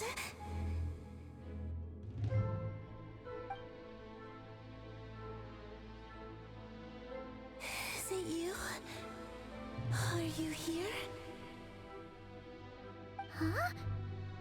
Are you talking to us? At long last, I can see you once more. Our fates have crossed, and I am finally free.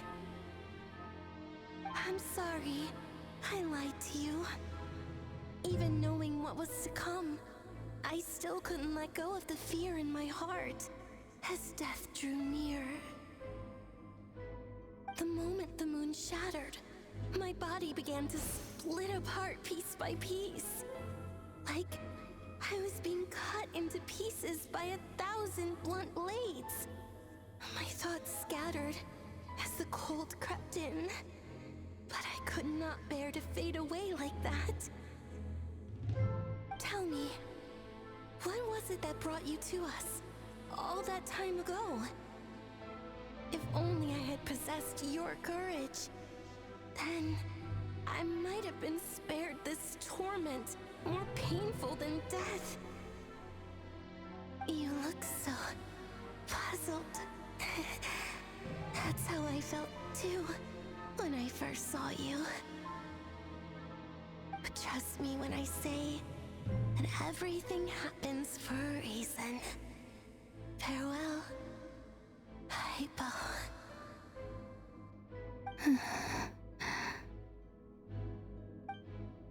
What was that all about? Was that the goddess of the iridescent moon? Oh, it sounded like she was speaking to a long-lost friend. But none of us have ever met her before, right? Perhaps. She took me for the goddess of the frost moon she once knew. For a fading soul like hers, our auras must be too similar to tell apart. But anyway, we've got the iridescent moon's marrow now. That should help you regain your strength, right? Alright, time to leave this place and meet back up with Arlecchino. Let's go!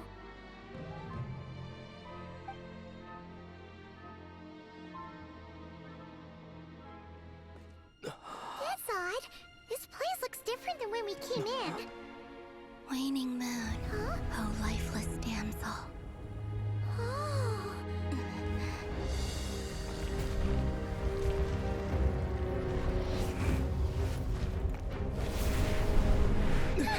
Hurry! The place is collapsing!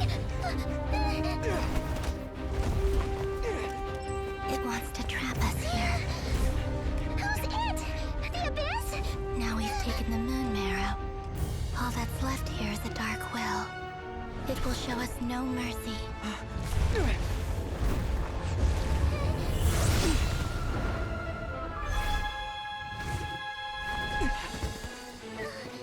Give it back! The crimson moons! My marrow! My heart!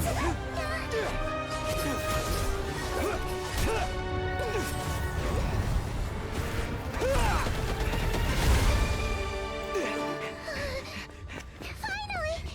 Huh? Oh no! The exit's blocked! They're back! Now what do we do? This is where you fall. Witness my rise. Hey, it's... What are you waiting for?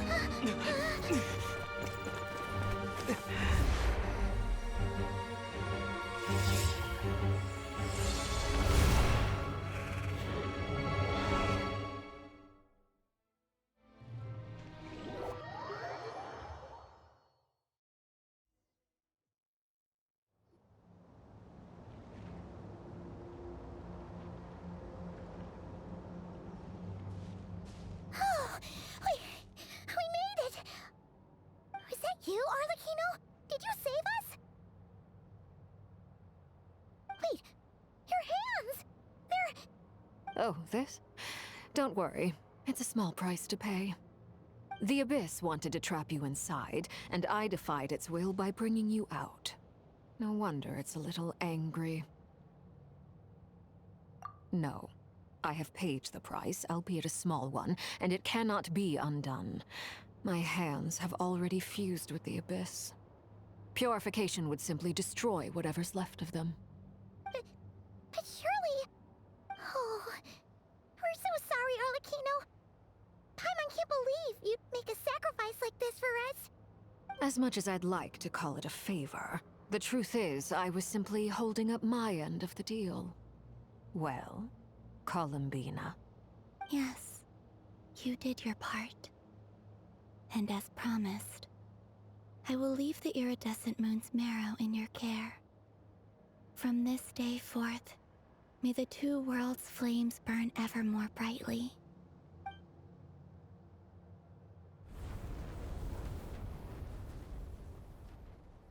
I'll take that as a blessing. Now, Columbina, give me your hand. Accept this moonlight I offer in return.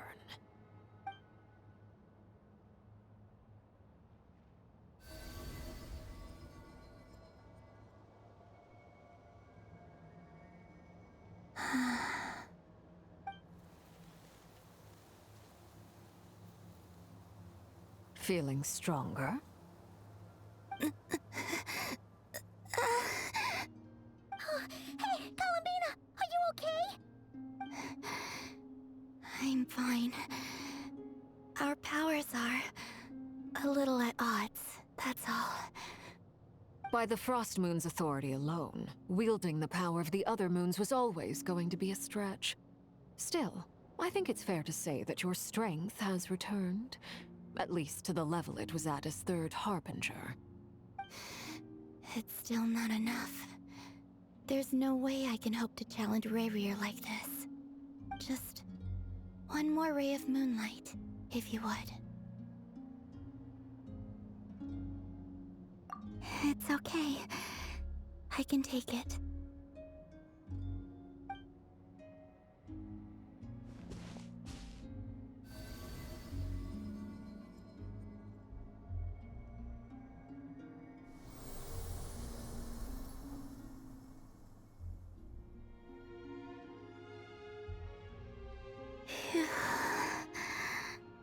How about now?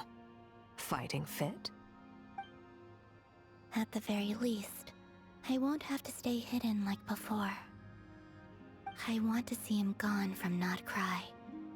The Rayheer of Solnari and his wild hunt must be sent back where they belong. Well, it's good to have something to aim for. You certainly seem more alive now than you did earlier. When I first met you, you didn't strike me as a ray of moonlight. More like a wisp of fog drifting in from who knows where, ready to scatter at the first sign of a breeze. But now, you're full of vitality. Just like the Frost Moon, once the brightest of them all. May you keep shining, Columbina. This is who you are. Thank you. Look after yourself too, Arlecchino. I know you have plans of your own, and that's why you're always seeking to grow stronger. But whatever you're after, don't let the Abyss take a hold of you. I do not wish to see you go down the same path as Rayrier. I appreciate the concern, Columbina. Although perhaps it's time you took a new name. A new name? Kutar, the Moon Maiden, Columbina. They're nothing more than code names. They describe who she is and the roles she's played, but they're not her real name. We often use code names in the House of the Hearth, too. But it's knowing your real name that keeps you grounded. Up till now, you've been living a wandering life, so you've probably never really cared. All I'll say is this. Once you've defeated Rayrier, give it some thought. All right, that's it from me. I'll get you back safely first, then go meet up with Sandrone. You're the best! I appreciate the gesture. It speaks to your good character. Anyway, let's get going. There are more urgent things to do right now than trade compliments.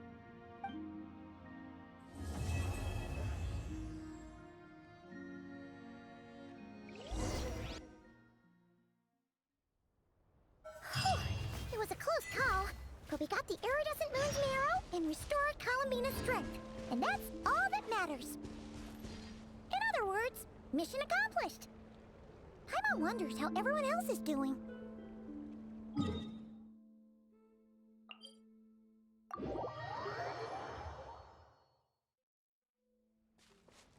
Full throttle!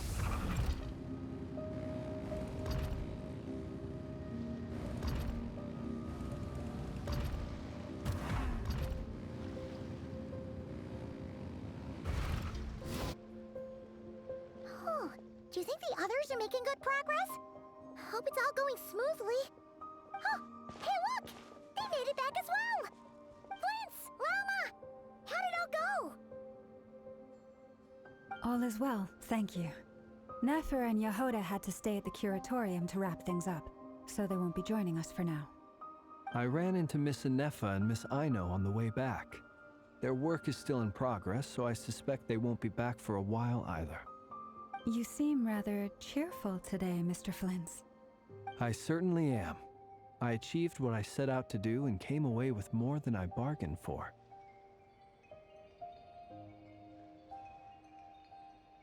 Fighting alone can get quite tedious, but I had the good fortune to run into a pair of brave young warriors. We meet again. How have you been? Albedo! What are you doing here? Thankfully, tracking you down turned out to be a lot simpler than we envisaged. These two courageously lent me a hand while I was fighting the Wild Hunt. When they told me they were Servarka's colleagues, it all made sense. And given how people of outstanding talent tend to cross paths, it's no wonder you're already acquainted. So, who's your travel buddy, Albedo? Why don't you come and introduce yourself?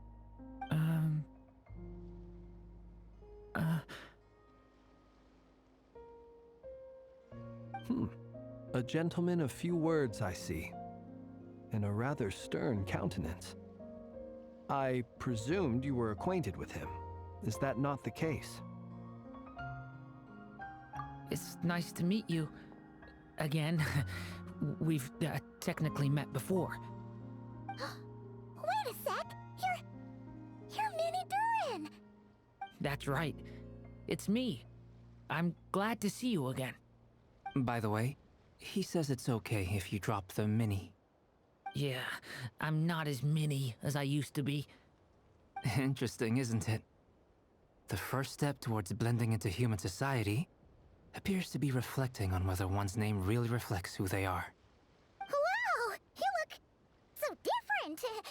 In a good way, of course. It's great to see you looking so healthy. Thank you, Paimon. And although you're as mini as ever, I understand that diminutives don't always convey endearment. I'll be sure to simply call you Paimon, as a sign of my great respect for you. Wow! You're such a smooth talker now! Paimon could get used to this. From now on, you may refer to her as your esteemed guide, Paimon. Personally, I think our little Paimon is the perfect size. When people call her Little Paimon, it's just because she's so adorable that they can't help themselves. If that's not a sign of endearment, what is? You're absolutely right, Miss Lauma. My brother still has a long road ahead of him when it comes to understanding human relationships. Anyway, speaking of long journeys, didn't Columbina, leave with you? How come she isn't back yet? She's been catching up with old friends. Wouldn't be surprised if she stopped for a cup of tea, or 10 on the way back. Uh-oh. People are talking about me. Hope it's nothing negative.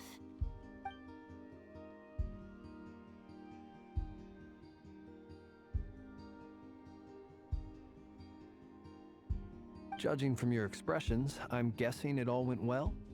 It's getting crowded here. I'll go grab some chairs. No need. This is a job for an alchemist. I'll whip some up momentarily. Thank you for your hospitality, ladies and gentlemen, but I was merely escorting my friends back. I'll be meeting Sandrone shortly, as we still have some things to discuss. It's been a pleasure, everyone. But this is where I'll say goodbye. We really appreciate your help. Oh, come on. Spare the formalities. I'm just glad I could help out some true friends. I understand. Well, bye for now, Harlequino.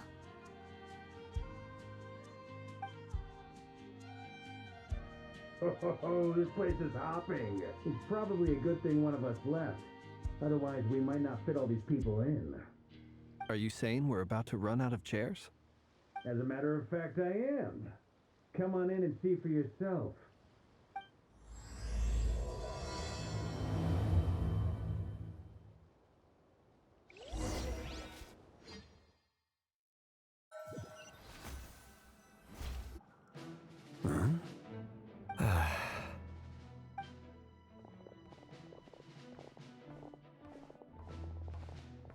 I overheard your little chit-chat outside, by the way. With Miss Columbina's colleague gone, we should be back to the original crew plus the other colleagues I brought in. Though, it looks like we have another new face. Someone else managed to rope in a colleague too?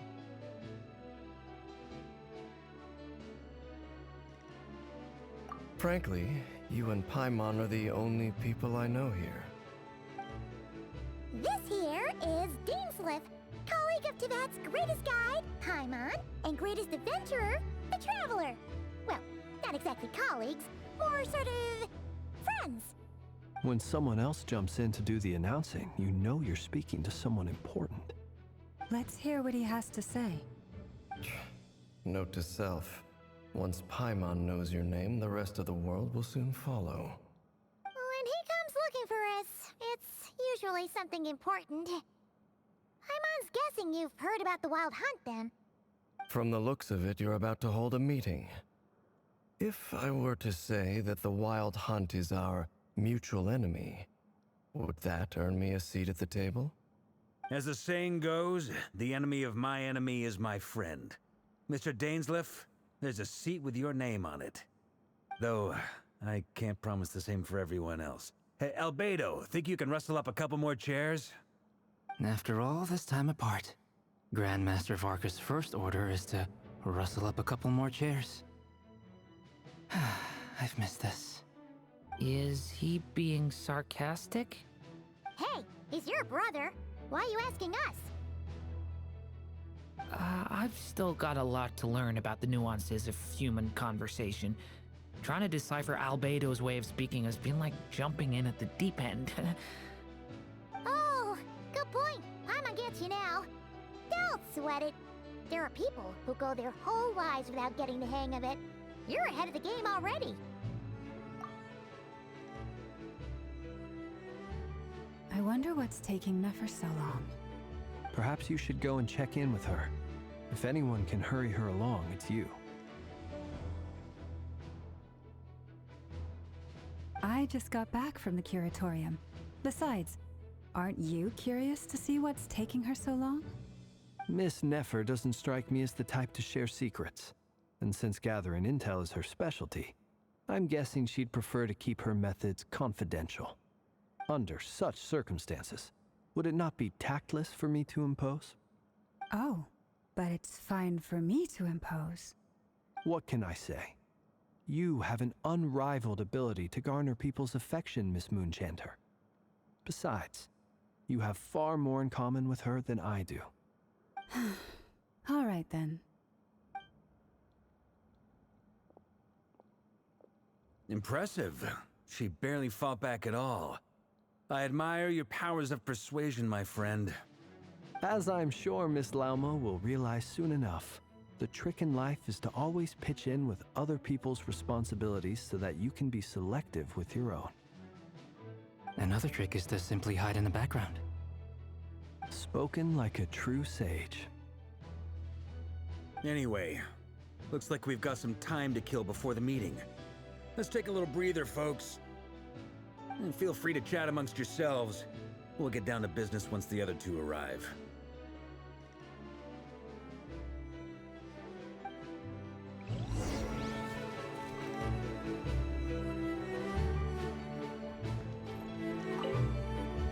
You're both awfully quiet.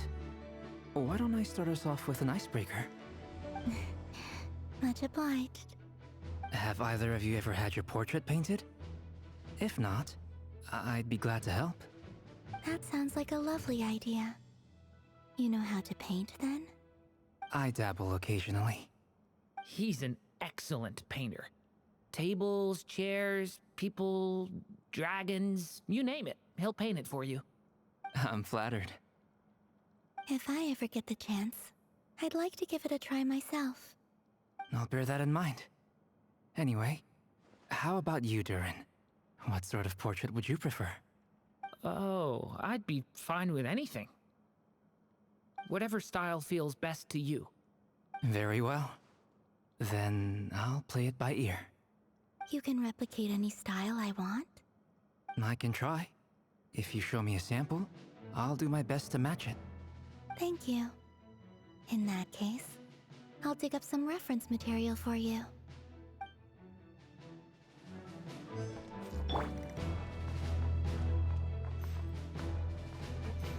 Is there something you'd like to say to me? Yeah!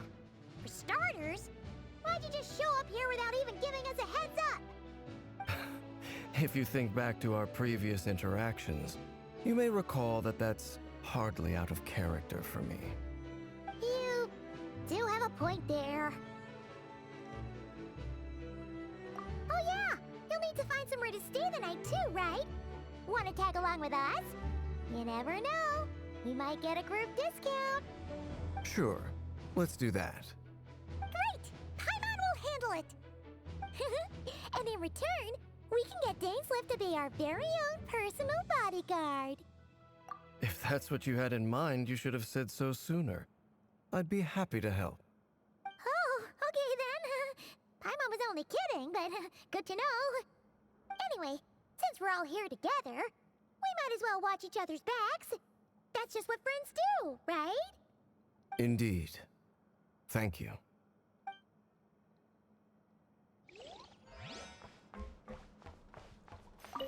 Truth be told, I can't remember the last time I was in a meeting with so many people.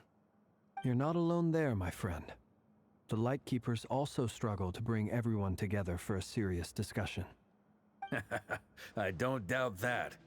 I've only ever met two Ratniki, one being you, and the other being that young guy, Itlua. Itlua is a good apple. I'll give him that.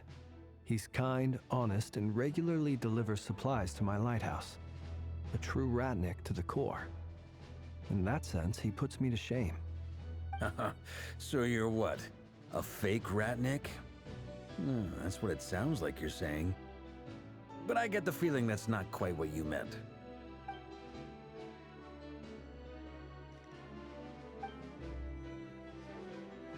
Come on, why the awkward silence? Sorry. I'm not even gonna bother trying to hide it. You've known all along, haven't you, my friend?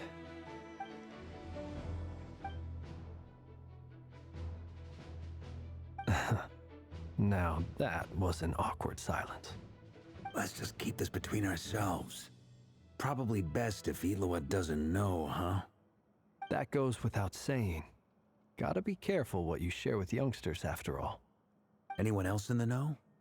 Let me guess. The Traveler and Paimon? It's dangerous being too sharp for one's own good, you know. Then, in the name of the Animo Archon Barbatos himself, I swear, your secret's safe with me.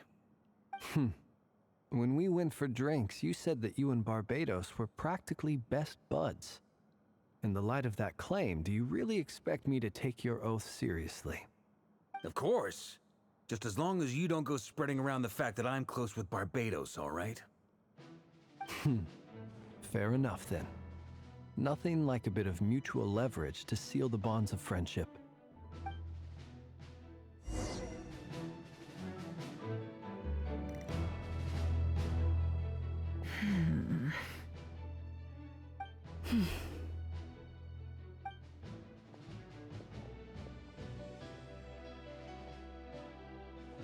Ah, Miss Nefer. You made it after all. But what about Yehoda? I'm here to give you an update on how things are going on our end.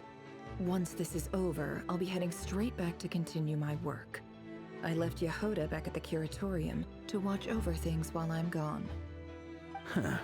So much for just this once.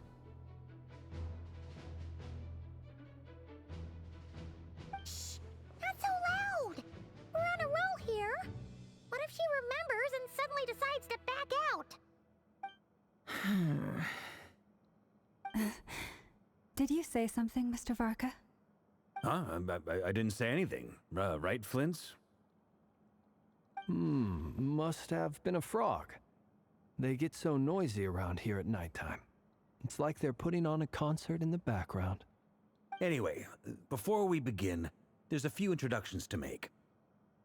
Let me start by saying that it's an honor to be speaking before so many distinguished colleagues and collaborators. First up, we have Miss Lauma. As Moon Chanter, she's the leader of the Frost Moon Scions, a local religious community in Nod-Krai. Then there's Miss Nefer, boss of the Curatorium of Secrets, an intel gatherer extraordinaire. Nefer is leading the investigation into Rerer's background, assisted by Yehoda and Lauma. From the little I've heard, they're making some great progress. Over here, we have Mr. Flint's, a ratnik and guardian of the abandoned lighthouse. In our last operation, he courageously distracted the Wild Hunt to buy time for the rest of us. For those of you who've never met, this is Mr. Albedo, a renowned alchemist and captain of the Knights of Favonius investigation team. By his side is a new face for us all, myself included, Mr. Durin, who has come to lend his aid. Next up, we have the Moon Maiden and former Fatui Harbinger, Miss Columbina. Then we have the Traveler, who's earned more titles than I could possibly hope to list out, so I'll spare you the rundown. And Paimon, the ultimate travel companion and quite possibly the best guide in all of Tevat. Wow! That's a lot of people! Great turnout! Miss Nefer, it looks like you might have another job coming your way, so, congratulations on the booming business, I guess. You think I haven't got enough on my hands as it is? Who's looking for me now? That would be me, Miss Nefer. I have a commission for you. And you are? Who I am doesn't matter right now. What does matter is that I'd like you to gather more intelligence about the Recher of Solnari. Well, it's not as if we never take on anonymous commissions, but in your case, I'll have to decline. I'm gonna take a wild guess and say your job's probably more hassle than it's worth. Something about you seems like bad news. It's my eyes, isn't it? Conrian, I assume. And what's with the mask? Are you trying to hide your identity? In any case, the fact that you're even still alive raises an awful lot of questions for me. My name is Dainsleif. And yes, I am from Conria. As I'm sure you're aware, the Recher of Solnari's real name is Rerir. He was once an acquaintance of mine. Really? Then you must have been quite an influential figure yourself. You flatter me, but none of that matters anymore. My point was simply to clarify why I have asked Miss Nefer to investigate Rerir's background. So you're both from Conria, and it sounds like you used to be friends? What am I missing here? Surely you already know how he became one of the Five Sinners. I'll tell you everything I know. The history of Conria, the names and identities of the Five Sinners. I remember it all like it was yesterday. I have never spoken openly of this before. But the truth was exactly as people say. The Five Sinners were each driven by their own desires, and it was by playing upon these that the Abyss tempted them to their fall, tearing Conria apart in the process. The visionary, Vedafinir, who wished to foretell the future, the wise Haroptatir, who sought limitless knowledge. Gold, Rhine-daughter, who desired to create life. The foul Sertologi, who pursued supreme strength. And last, but not least, Raker of Solnari, Rerir, Ravager of the Moon. Of the five, Rerir is the only one who remains a mystery to me. He never harbored grand ambitions, so what changed in the space of a single night? How did he come to fall like the others? In other words, you're saying that his change came as a shock to you, and you have no idea what actually happened? That's right. You mentioned how the Abyss tempted them, which led to their fall. But what did that look like in practice? And what other context can you give me about the events of that time? The more detail you can give me, the better. Strangely, now that it comes to it, I hardly know where to begin. The fateful night took place during the era of the Eclipse Dynasty. One day, my elder brother, the visionary, Vedafenir, was summoned to the palace by the Vinster King, only for the king to gouge out his eyes and cast him into the dungeons. When I came to hear of this, my fury knew no bounds. I gathered together every ally I thought I had, and together, we set a night to storm the palace and free Ved. Centuries on, the memories of that night still haunt me like a never-ending nightmare. We broke through the palace gates, just like we had planned, each striking towards our separate targets. But then, I was betrayed. Even Vedafenir, the very person I had come to rescue, abandoned me and partook of the Abyss's power. So, it's personal after all. Then tell me, Mr. Dainsleif, what price are you willing to pay? You, of all people, must know that nothing comes for free. I cannot say what price would be worthy of such a commission. But know this. Rerir was not always a madman. Believe it or not, there was a time when he was just an ordinary man, working for the Conrian Intelligence Service. Uncovering the truth of Rerir's past is the only way to unravel this mystery. But before you decide if you will accept my commission, I will tell you more about him. Enough, I hope, to help you plan your next move. Sounds pretty good to me. Feels like we just flagged down a random passerby, only to discover he's actually a master strategist who has a score to settle with our enemy. Can I borrow your halo? It could be useful in the lighthouse.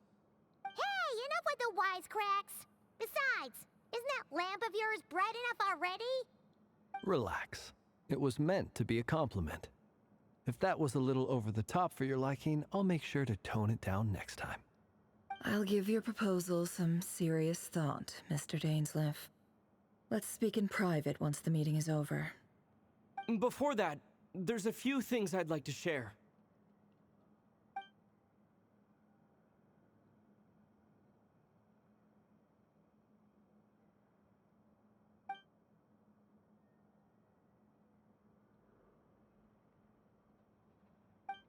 Now that we've united the hearts of the three moons, your power should be greatly enhanced.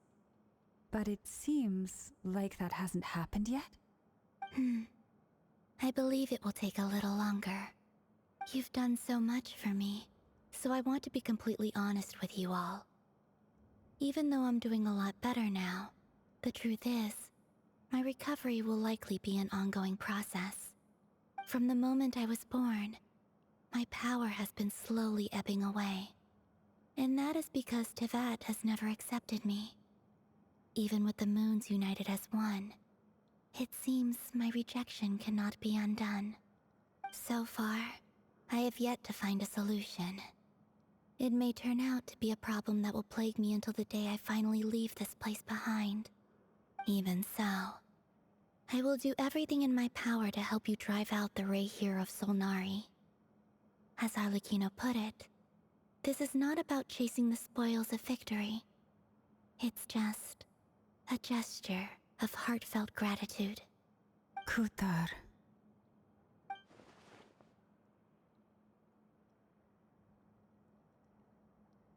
Defeating the Ray here of Solnari will be no easy task. While my strength slowly recovers, we'll also need to gather more intel. Naturally. We should take all the help we can get if we hope to defeat him. We've considered several viable plans now, but our choice hinges on the answers to a few key questions. Is it even possible to kill Rerir? What experiences shaped the person or monster he became? And what's he really after? Given Albedo's expertise in alchemy, I think we should leave him to try and answer the first of these questions. Understood. As for the other two, I'm afraid we'll have to count on you again, Miss Nefer. Believe me when I say it's not my wish to burden you. But right now, relying on your skills is our only option. So you're placing all your hopes on me, huh? We can't thank you enough for agreeing to help us. Honestly, I can hardly believe how lucky we are.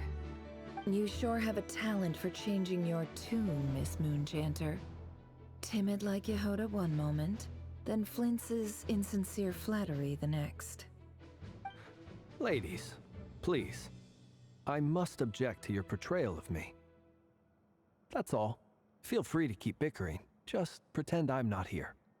I almost don't want to leave this room. I'm curious to see how this plays out. I have faith in you, Miss Nefer. Something tells me you'll stand by us until the very end.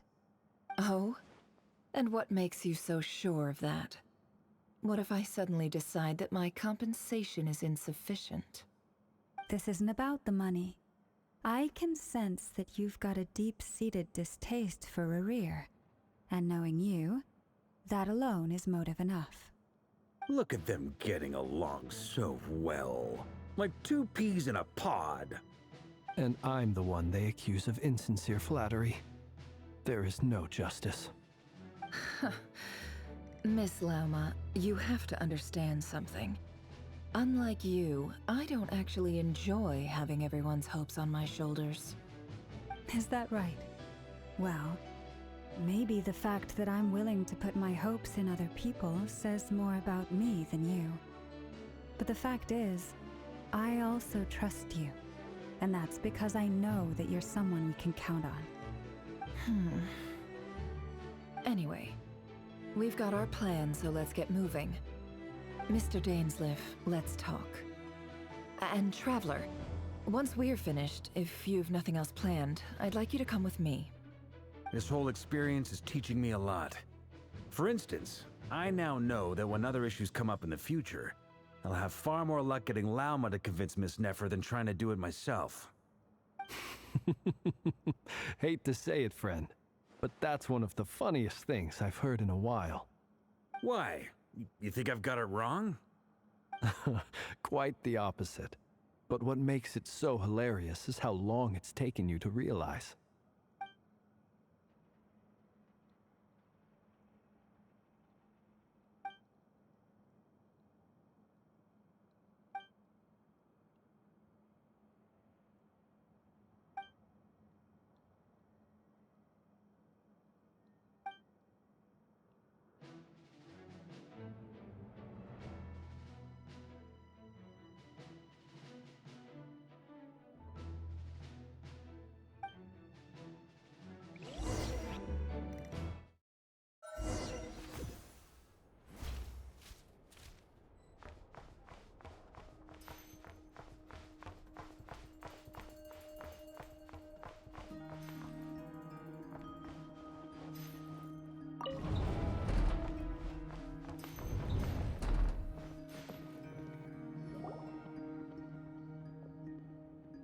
Thank you for waiting.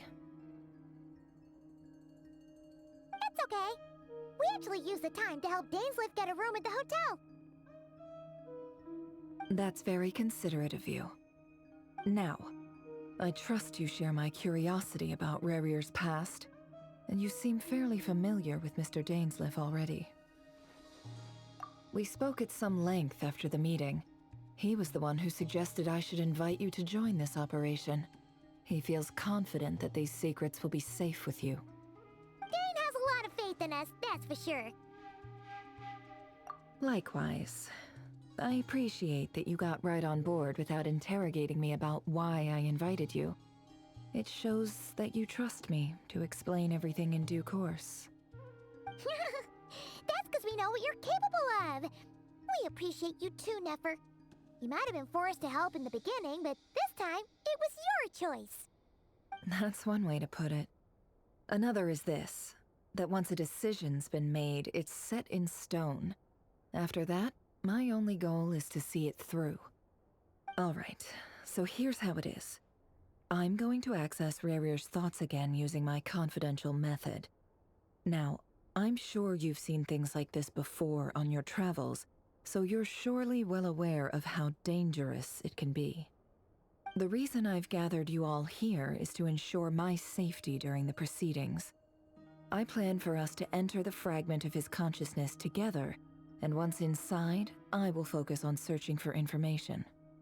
Think of this as a diving expedition into someone's brain. If I'm the diver, you are my safety equipment, tasked with keeping me alive while I'm under the surface. Once the ceremony begins, we will all be spying on privileged information. But in the interests of safety, you must remain absolutely silent at all times. We will discuss our observations after the ceremony has concluded. Lastly, any individuals of a weaker constitution are advised not to partake in the ceremony.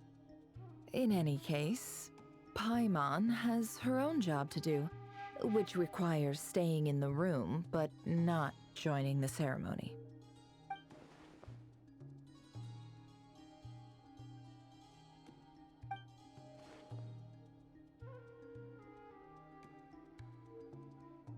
Well, good luck, everyone. Sounds like all Paimon can do is cross her fingers and root for you guys. There's a little more to it than that.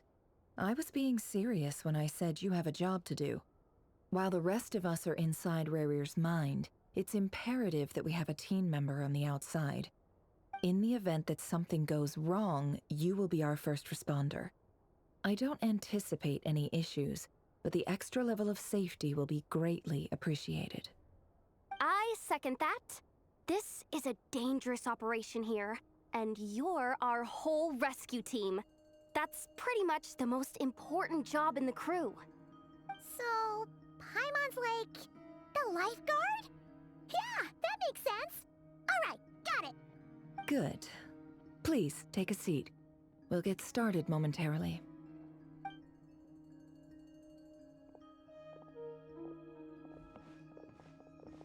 So, did Mr. Dainsleif tell you anything else? He told me that he believes Rarier kept some big secrets in his life. He's not sure that they were the cause of his eventual downfall, but he's asked me to uncover what those secrets were all the same. But surely you're not planning to go through with this, no matter the cost. If you think that, you'd be overestimating me. I'm a businesswoman, not a mercenary. But I do have my own professional reasons for taking this job. You think I'd turn down the opportunity to get a first-hand glimpse into Conrian history? No chance. Well, as long as you don't let morbid curiosity get in the way of safety concerns, we're good. We'll do whatever we can to help you. You're such a killjoy.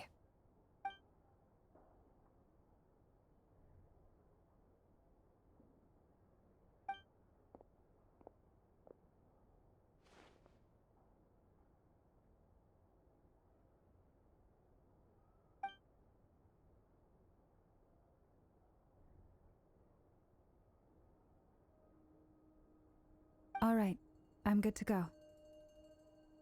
All set over here, too. Promise, Paimon, you'll be extra careful. All right. Let your whole body relax. We're about to begin. Close your eyes.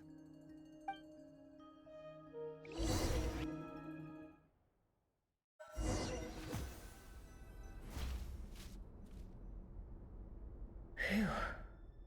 Could this be his office? Pretty standard setup. Bookshelves, paperwork, files.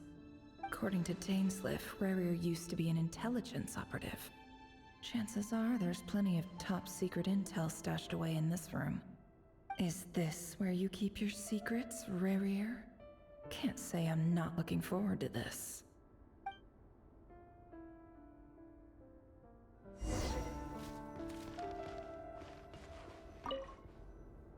A file tucked inside a folder. The title reads, Dear Breakfast Shop Owner. It's a list of names. But at this stage, I have no idea who any of them even are.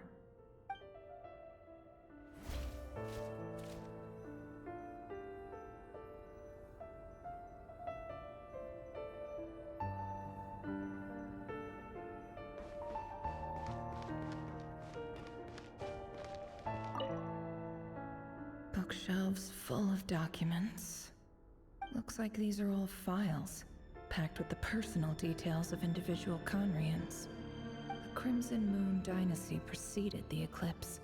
Since Rerir worked as a secret agent during the latter, it stands to reason that he was tasked with purging remnants of the old dynasty. Yep, lines up exactly with what Dainsliff told me.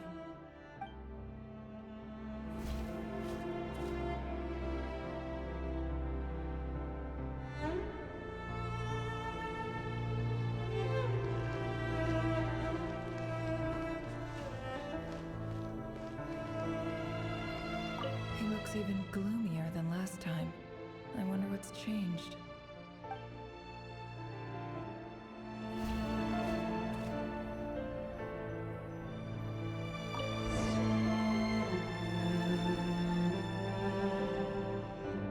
Today's files are in. Time to wade through them just like usual.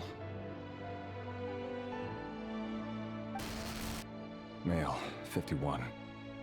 Occupation, cook. Confirmed Crimson Moon descendant. Has maintained frequent contact with other descendants over the past year. Poses a threat to the dynasty. Neutralized.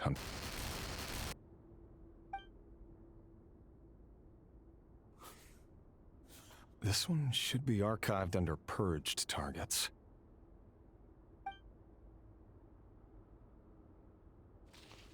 Female, 23. Occupation, office clerk. Confirmed Crimson Moon descendant. Has maintained frequent contact with other descendants over the past year. Poses a threat to the dynasty. Neutralized.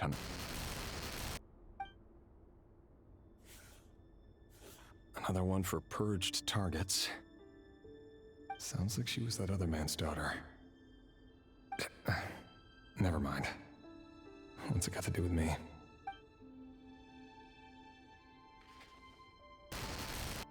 Male, 40. Occupation, teacher. Confirmed Crimson Moon descendant.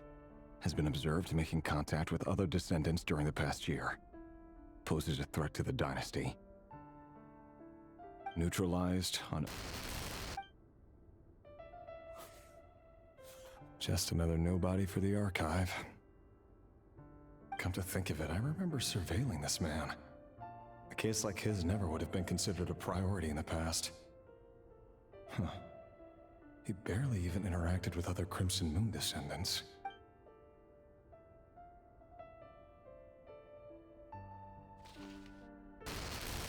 Female, 16. Occupation, none. Orphan and confirmed Crimson Moon descendant. Has been observed making contact with other descendants during the past year. Poses a threat to the dynasty. Neutralized on... Filed. I have no recollection of this girl. None whatsoever. She doesn't seem to be anyone important.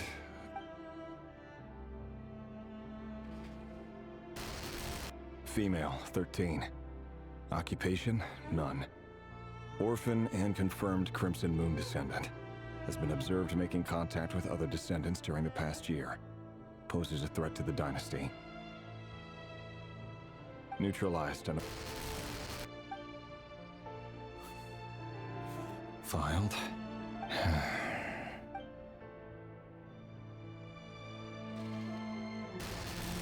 Male, 11. Occupation, none. Orphan and confirmed Crimson Moon descendant. Has not been observed making any contact with other descendants during the past year. Poses a threat to the dynasty. Neutralized and...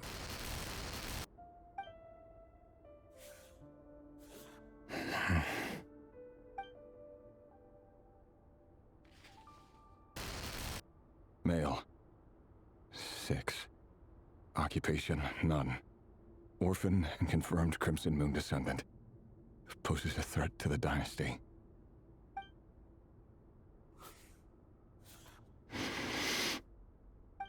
It's funny, isn't it?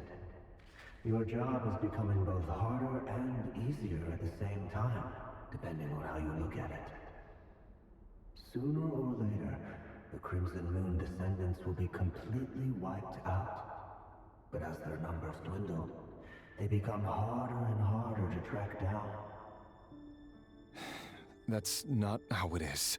Fortunately, however, most of the able-bodied adults have already been taken care of. The remaining weaklings will be increasingly easy to deal with.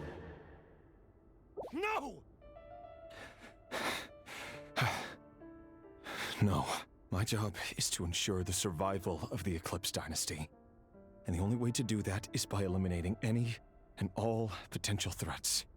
It's a perfectly legitimate line of work.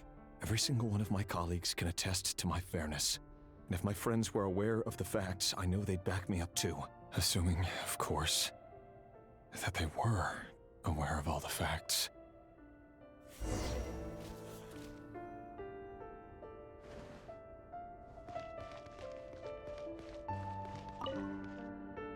A box containing a ring inlaid with a precious gem.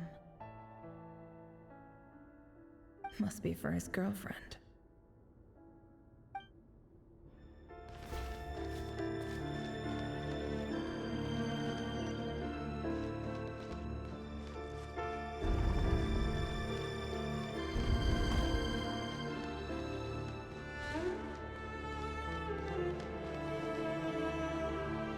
Mr. Vedifalnir, it's been quite some time since we last met. Rerir, I trust you're here because you have something important to discuss. Forgive me. I wasn't tuning out, it's just, I noticed you didn't even phrase that as a question. As if you knew I was coming.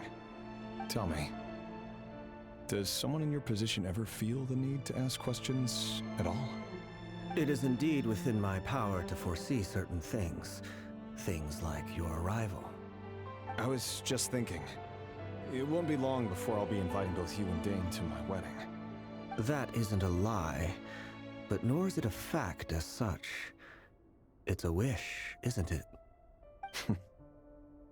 No fooling a prophet, is there? Ever since that day we met for drinks, I knew it was only a matter of time before you came looking for me. Does it feel good? Knowing how the future will unfold. I'm afraid the notions of good and bad fail to capture the complexity of what such a power entails. Once you've seen what will come to pass, it can be all too easy to succumb to fear and melancholy. Unless, of course, you learn to abandon these feelings.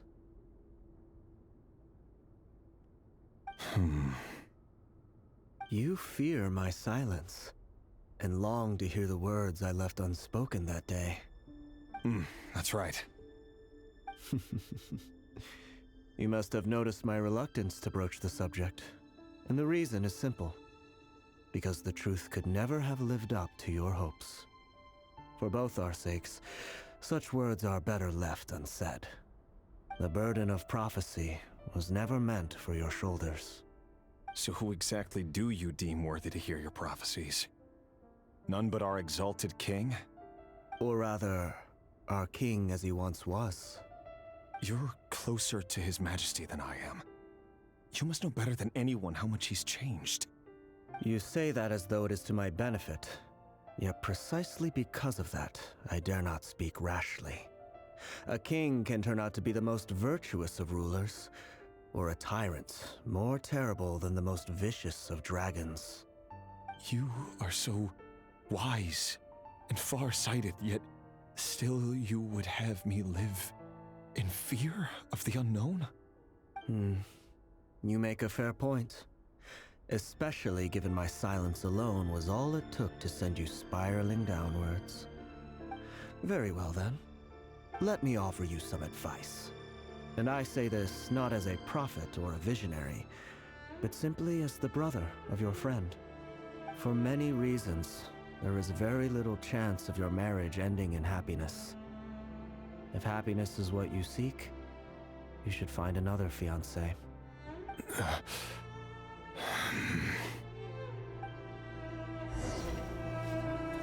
Hold on. There's that same black fog again. Could this memory belong to Thelindis?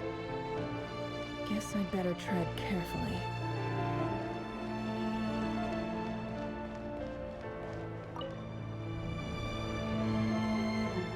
Wait. Hear me out. This time we finally got a clear look at his face and learned his true identity. His name is Rayrir, and he claims to be one of the king's guards. What did you say? A cruel irony, isn't it? The man you're set to marry leads a double life as a brutal executioner. Why are you telling me all of this now? Simple.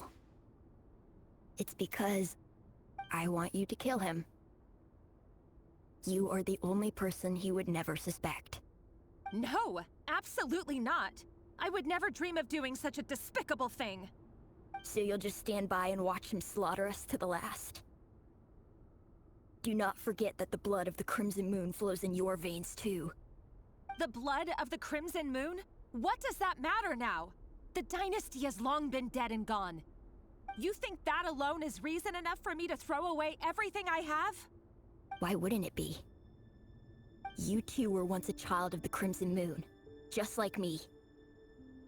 Don't tell me you've never felt so much as a flicker of fury for the way we were trampled into the dust.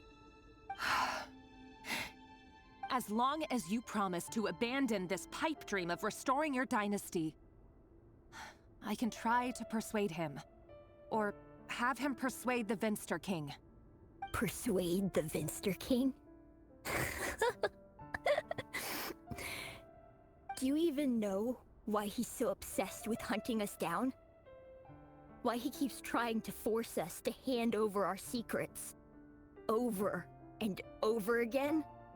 Or why we refuse to give up on restoring the dynasty? The Vinster King. A blind fool. His eyes clouded by powers from beyond this world. A petty little man with a miser's heart. And he dares to sit upon the throne? Mark my words. Sooner or later, Conria will fall. And it will be his doing. If you can't bring yourself to do it, so be it. Just you watch. It won't be long before calamity descends upon us all. The Rayrir of Solnari. That really is quite a secret you've been keeping from me, Rayrir. But who am I to talk? Am I really any better? I've kept my own past a secret this whole time too. Love should be built on honesty. But ours was born from lies. And yet, is it really so wrong to hide things that would only make life harder? If we don't cover up the parts that no one else should see, how can we go on pretending to be normal? Vedifulnir must have known all this. And that's why he made his prophecy. In the end, nothing stays hidden forever.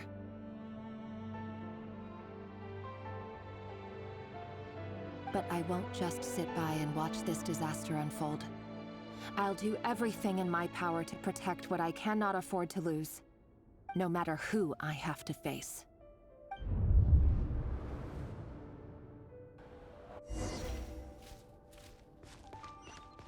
Huh? Was that Rerir who just walked past the window? Doesn't it give you the chills that he still takes the same road to work every day? As if nothing ever happened. Those people at the deli. Enough already. They're clearly pretty taken by their own disguises, so smile and play along. Pull the rug from under beasts like that, and you'll risk having your throat torn out. Deli? Oh. They're talking about those people from the opposition. Right. I'd almost forgotten they used to run a deli. People of no consequence always vanish so easily. And no one even remembers them.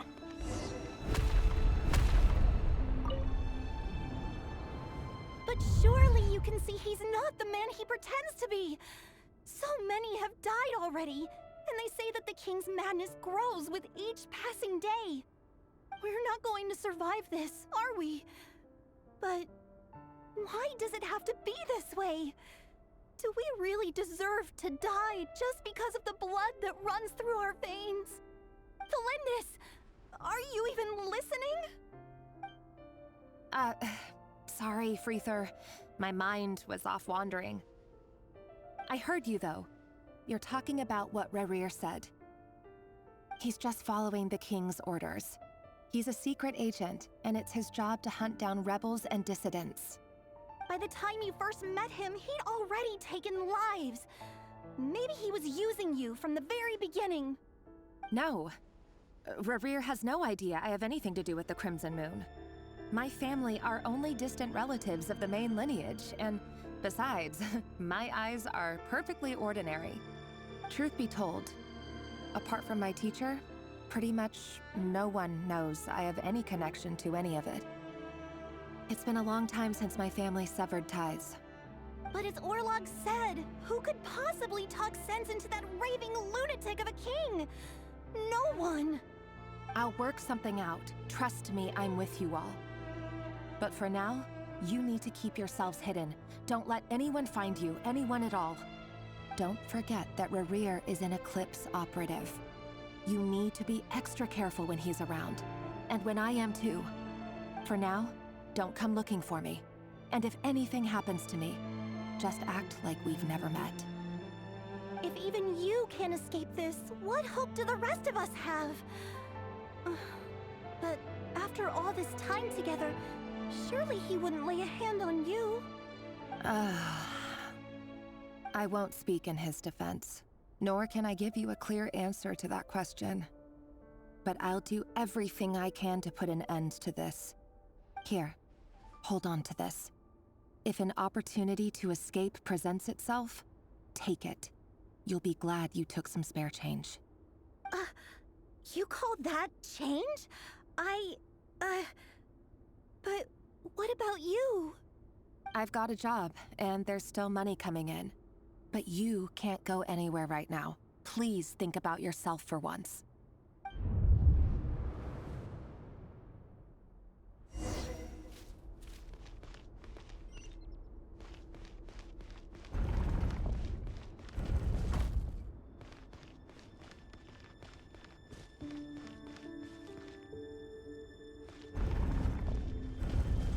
Another day, another round of assassination training. Training ground is just beyond this hidden passageway. When you kill a person, doesn't it bother you when you end up covered in their blood? Why would it? Aren't we all just walking blood bags? But not everyone is accustomed to hunting down others like prey. You've been a hunter for so long now, you seem to have forgotten that most people don't just go around killing one another.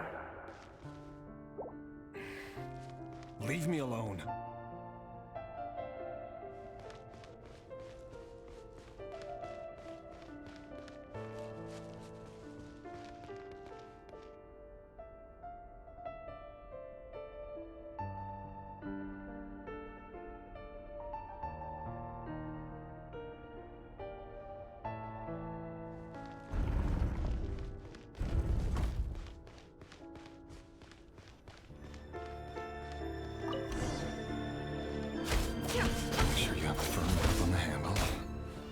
Choose your angle well. Keep your movements light and brisk. And the prey won't sense a thing. How about no one's ever died of chronic your hand? I work clean. No traces.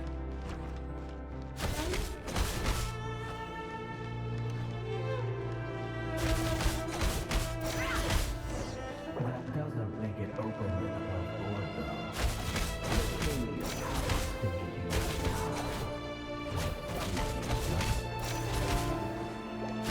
won't happen. He's changed. Ever since he stone disclosed that power. In the beginning, you'll be agitated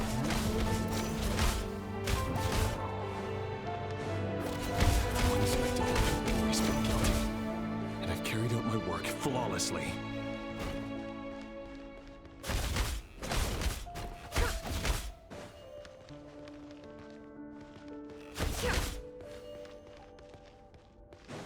No more lies.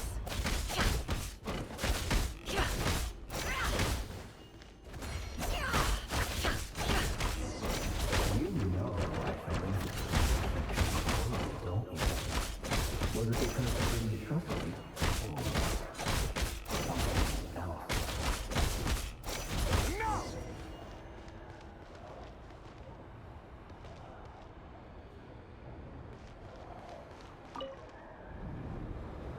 Delindis, do you still remember Orlog? Orlog.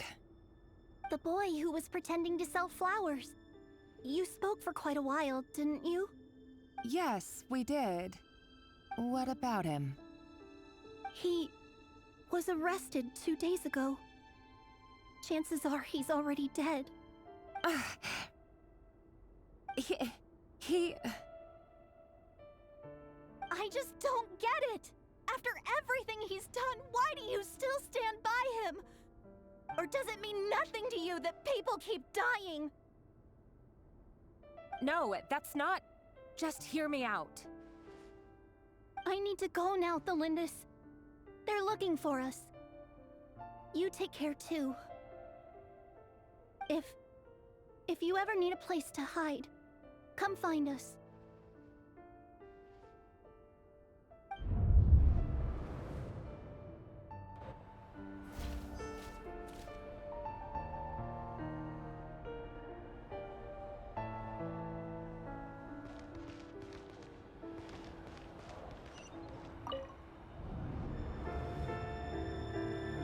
Author, Thelindis. Over the course of this week, the research object was subjected to interference for a total of 47 hours for experimental purposes. The results are as follows. All subjects of observation that were sent inside have now... The situation within is proving more problematic than anticipated. No progress whatsoever. What now? Won't you give me even a glimmer of hope? Things are getting worse by the day. I have to find a way or we'll all be in danger.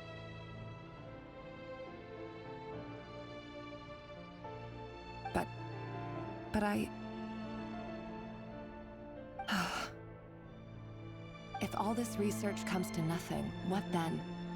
Sooner or later, it'll be my neck on the line. But could he really bring himself to kill me? No. Surely he wouldn't have the heart.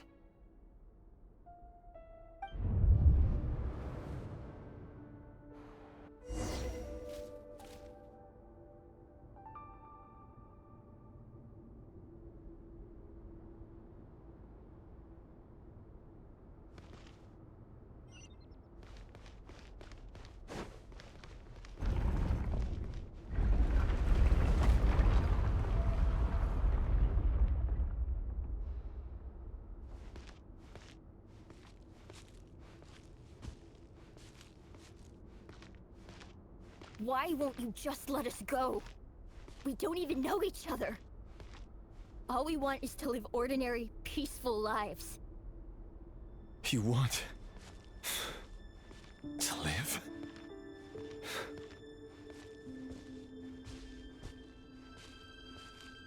Yes. I just want to go on living. Is that really such an unforgivable crime?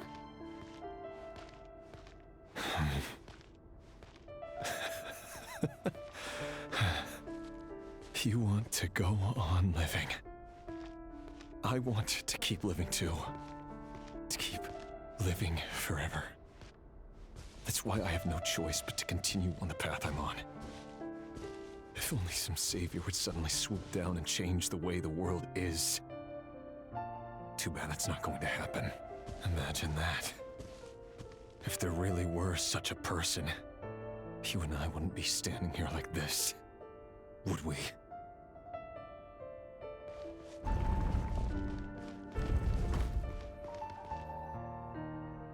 Today's files are in. Time to wade through them just like usual. No, I don't get tired of it. It's my job. And not only am I lucky to have it, I'm good at it too.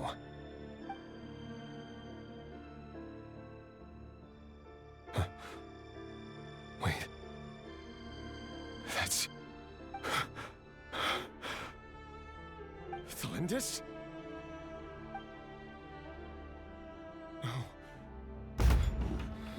No. No! Why? But you bear no mark of the Crimson Moon. How could you possibly have anything to do with them? It cannot be! A diluted bloodline. Carefully concealed. I see it now. You've been living in the shadows just like me. What a fool I've been. Numbing myself with talk of justice. Even imagining my friends would back me up. But in the end, Irminsul. Finster King! How far are you going to take this? From the direct bloodline to secondary offshoots? And then what? Today it's the descendants of the Crimson Moon. Who will it be tomorrow? Will you not rest until everyone down here is dead? No. This cannot go on. This is where it ends.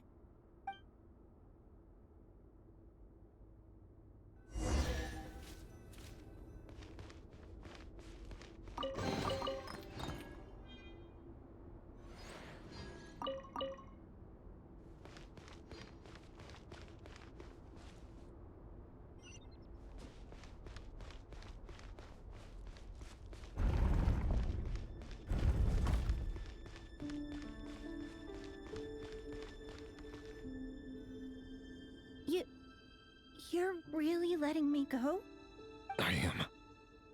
As long as you can guarantee that no one will find you. Don't worry, I'll be extra careful.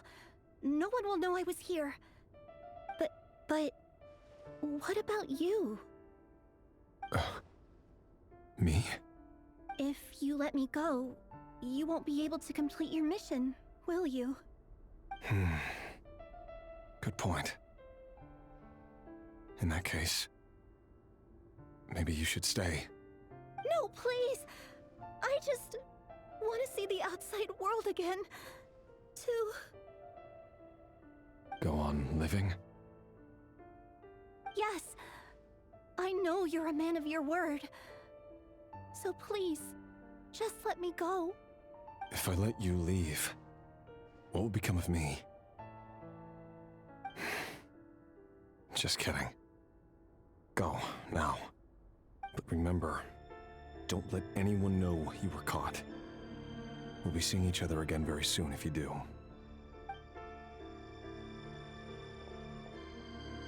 Even shadows in the dark must live by a code. But you can't save everyone. You've been whispering in my ear for days now, Vedivulnir. What are you trying to do? Break me down? I only say this because you long for an answer to your problems. Let her go, Rerir, or you risk losing everything. I will not abandon Thalindis. Then you'll need a little more vigilance and a lot more power. The world is changing, Rerir. Keep your eyes peeled for your moment of opportunity. And that voice used to be so unclear. But now I know exactly whose it is. It's Vedalfonir. He won't tell me how to actually resolve any of this, but he keeps trying to manipulate me like a puppet. What's his game here? Tell me then. What will this moment of opportunity look like? And no answer. He's like a ghost. Always disturbing me when I'm on edge, but never answering when I need him most. So, the Eclipse Dynasty was purging, well, massacring the descendants of the Crimson Moon. And it seems like it was all connected to the Vinster King's research. The King's obsession with abyssal power left the future of Conria hanging in the balance. No wonder every aspect of Rarir's life was so unstable. And it looks like this Thelindis, Rarir's would-be fiancée, herself belonged to a sub-branch of the Crimson Moon Dynasty's descendants. It almost defies belief that a couple like them could hide the truth from each other for so long. If the Vinster King hadn't intervened in such a drastic way, they might have gone on deceiving each other for the rest of their lives. And why does Vedalfonir, Daneslif's older brother, keep talking in Rarir's head? This guy kept more secrets than I ever imagined. The human mind is like a vast desert of shifting sands. When you follow the flow of someone's memories, you only ever see the parts they're willing to let surface. Time for something a bit more creative. We've been inside Rarir's mind this whole time, building up a picture of his psyche. There's already enough clues on the board to start reading between the lines and mapping out the rest. Now, we can finally begin to put the pieces together. Sure, it'll only be a reconstruction, part simulation, part reasoning, but it's usually pretty accurate. Once we've built up a cognitive profile, we just need to cross-check the logic behind his actions. And then we'll be able to take a sneak peek at whatever it is that Rarir has really been hiding.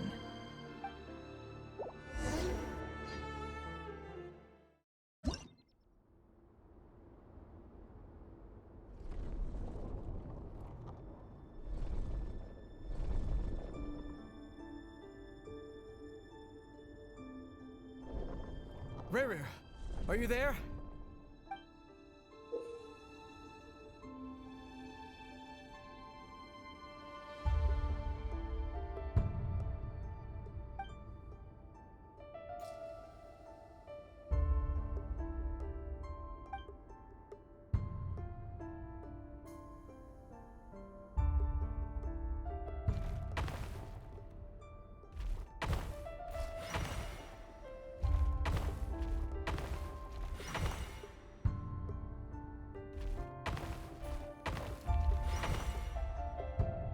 Hey, Rarir! Come out, it's urgent! Dane? What's wrong? Quick, come with me. I'll explain everything once we've met up with the others. Okay, I'll come. But the Lindis is still over at the Universitas. I'll need to leave her a note. All right then, but make it quick. I've never seen Dane so worked up before. Whatever this is, it must be big trouble.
Well, this is a nice change, meeting you all at this hour.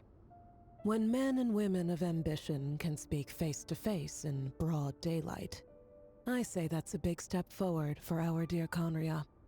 Don't be ridiculous. We do not fear the day. Why would we seek refuge in the night? You might ask your blade that same question. I'm told it prefers the cover of darkness. The word on the street is that Sertologi only strikes when he has an unfair advantage. But that is patently false. I see you're missing an arm and a leg. Surely only a fair fight could explain that. If this is your way of offering me replacement limbs, believe me, I'll take them. Oh, we can certainly discuss that. With bioalchemy, anything is possible. Assuming I have your full support in my research. Lunatic. Robtatir, what brings you here? Why, Dainsleif, of course. He invited me. Please, cast aside your apprehensions, Miss Rhindaughter. Whatever the rumors may say, I am but a humble servant of the king, and I can assure you he affords me no greater convenience than he does you. Well, the Universitas Magistrorum won't stop fawning over you, so at least some of the rumors must be true. You're clearly doing well for yourself, so drop the humble servant act. It endears you to no one.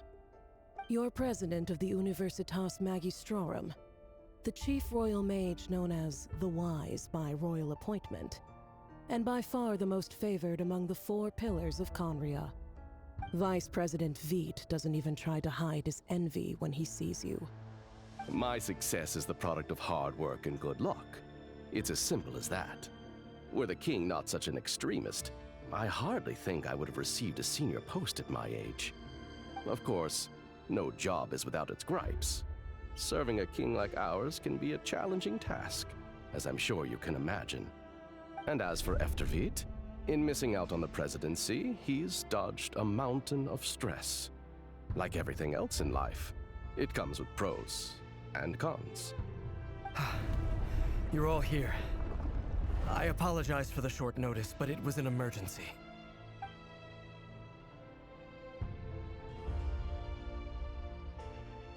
You must be Rarir. Mr. Sertologi. Yes, I handled your case file during your sentencing. Nothing personal, of course. I'm pleasantly surprised that you remember me. You're clearly a person of substance if you've been invited here. But Dainsleif, you'd better have a very good reason for convening this little gathering. It's my brother, Vedofenir. After he spoke at the court this morning, the king was so infuriated by his words that he had him blinded in both eyes and thrown in prison. Vedofenir in prison? Strange. I thought the king trusted him and Horoptatir more than anyone else in the world. Does this mean the king's circle of trust just got even smaller? It has nothing to do with trust. It's about what the king wants, which is as clear as day to anyone paying attention. I simply appease him, because it's in the best interests of the Universitas Magistrorum. And also because you're slimy. Vedofenir, perhaps less so. But still, a visionless visionary? It rather inclines me to think that qualifications are not what get you ahead in Conria. Do you honestly think this is an important discussion to be having right now? Dane, what are you planning to do? Rescue Vedofenir, I assume. Correct. It will mean storming the palace by force. Tonight.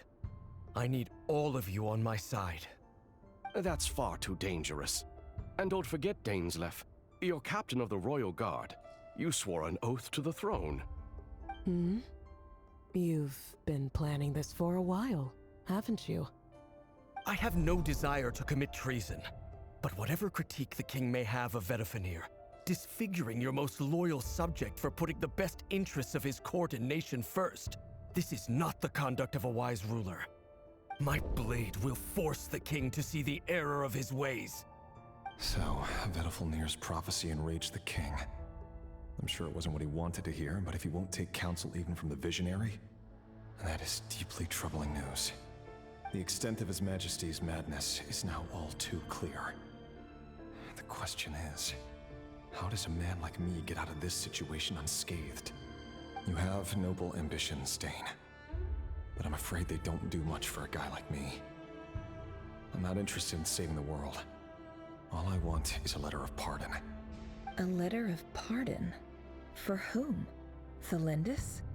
The chances of the Vinster King issuing a pardon for anyone connected to the Crimson Moon seem vanishingly slim.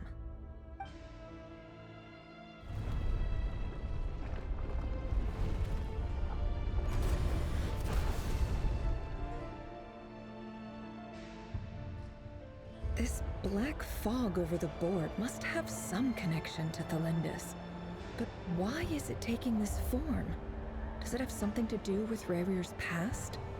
Another mystery I'll need to unravel.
Author Thelindis. Over the course of this week, the research object was subjected to interference for a total of 60 hours for experimental purposes. The results are as follows. Research dating back to the Crimson Moon Dynasty has established 2 points regarding moon marrow. Firstly, its origins have something to do with a god's power. Secondly, it serves as a portal to an as-yet indeterminate location. Moon marrow can thus be defined as a spatial gateway. However, there are a number of hurdles to overcome before we can answer the question of where it leads to.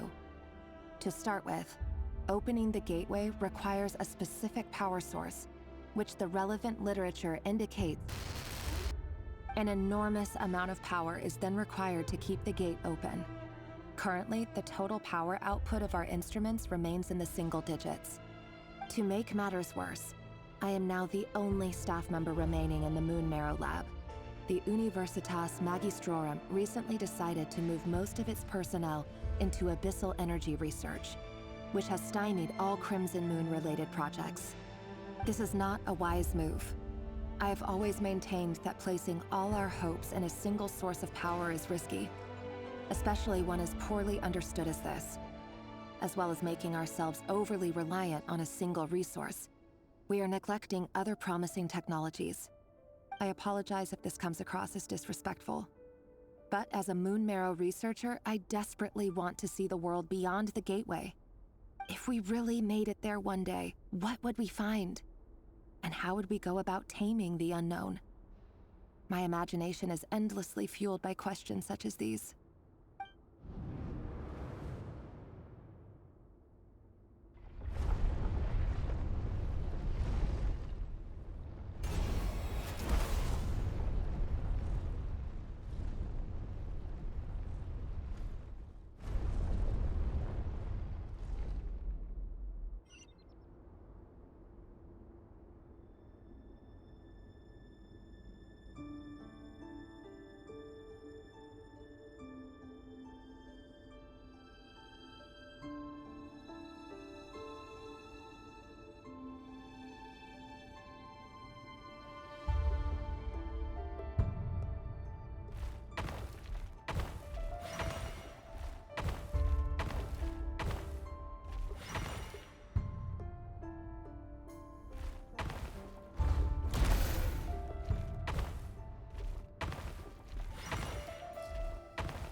This is for you.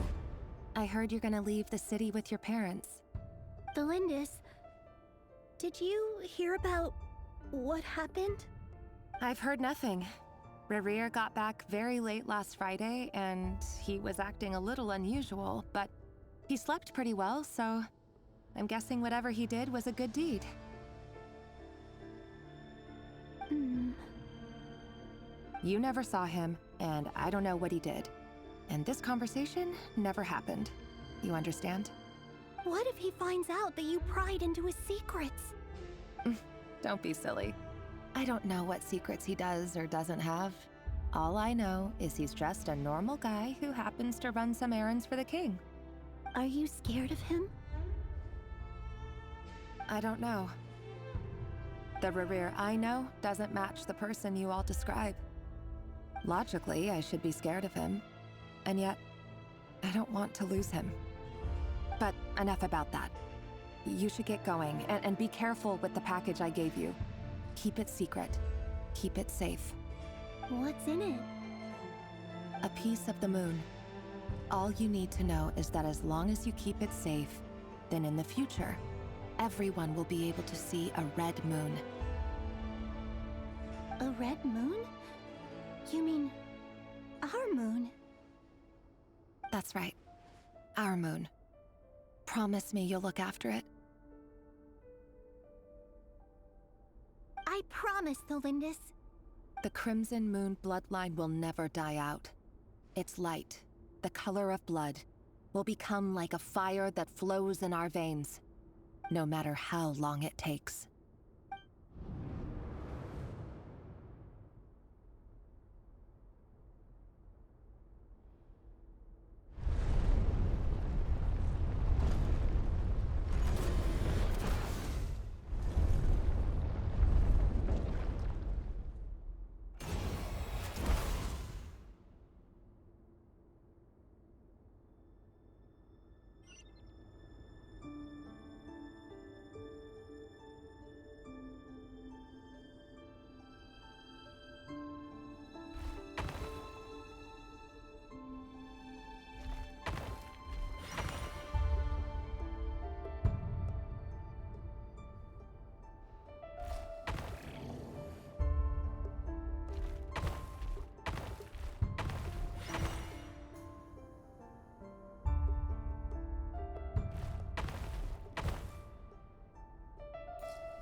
Hurry, everyone, and stick to the plan. Sir Dainsleif, what are you? Is this treason? You know what happens to those who betray the throne. Please, don't do this! It is the king himself who has betrayed the throne. He has betrayed all of Conria. If you have any love left for justice in your heart, you should join me. It's showtime. Dane and his group will handle the troops in the palace. Then Hraptatir and Rheindotter will disarm the security measures. My job is to enter the prison and rescue Vedifalnir. Stay safe. Wish me luck. Look after my brother. Draw your blade. It is time for justice to prevail.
This place is filthy.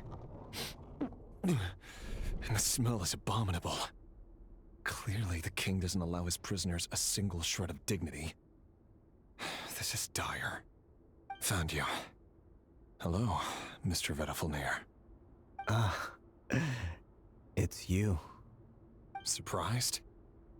Oh, wait. I guess surprise isn't an emotion that prophets feel very often.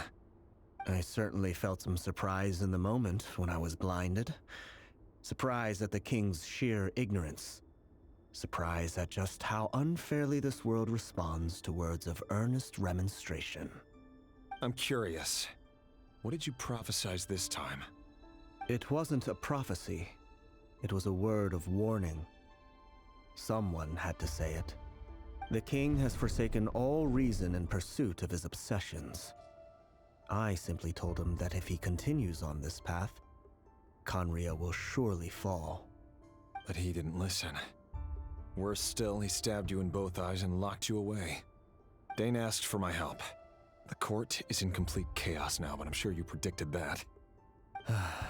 Everything is transpiring as I foresaw, yet I am powerless to change it. Fate is an immutable force. I can but lament as the inevitable unfolds. I do wonder whether giving a man the power to see the future does nothing more for him than slowly crush his spirit. Forgive my curtness, Vedifalnir, but the king did not suddenly turn on you today. His suspicions have been brewing for a long time. You can't have wisdom beyond the reach of your fellow man without attracting his fear and suspicion. There are things the king does not want to see. So, he doesn't want you having visions of them either. He blinded you because he thought this would make the visions stop. He wasn't entirely wrong. I did indeed lose my power to see the future. Right up until... Until what? Just now. I believe I saw something new. Well, tonight could go a lot of different ways. 5 of us banded together to storm the palace, also we could rescue you. This will go down as the most tumultuous day in Conrian history. I sense hatred in you, but also hope. A desperate hope that with the tyrant deposed, that will be the end of the story. But this is not the end. It is the beginning of a new chapter in a whole new story. There are many men of honor and courage in this world, Rerir. But you are not one of them. You're not here for justice, are you? You're here for yourself. Is that a dagger? Interesting. Why not the polearm? It was always your weapon of choice. With your abilities, I don't doubt that you were able to recover some of your sight. But I also doubt that you want to make an enemy of me right now. Of course not. We're on the same side, aren't we? We could be. But I need you to be honest with me, Vedafilnir. At this point, you're my only hope for the future. You mean your future? With your beloved, Thelindis? Yes. And I know there are bigger things at stake here. A dynasty, a nation, maybe the entire world. But forgive me, I care first and foremost about myself. I can't abandon the one I love to save myself. I just can't do it. But you see a broader picture of the future than I. You see the solutions to the biggest problems of our age. So tell me, what is my solution? What's the answer? In matters of fate, answers are either right or wrong. What will be and what will not. Maybe you are willing to pay a certain price in the pursuit of happiness, but unfortunately, fate does not negotiate. That is the cruelest thing about fate. It is unmoved by your sacrifices. That can't be true. I know it's your voice that I keep hearing in my head, urging me to see how the world is changing, to seek more power, so I can protect the things I love. You show me disaster, but you won't show me how to avoid it? Why? Why are you doing all this? My voice. In your head.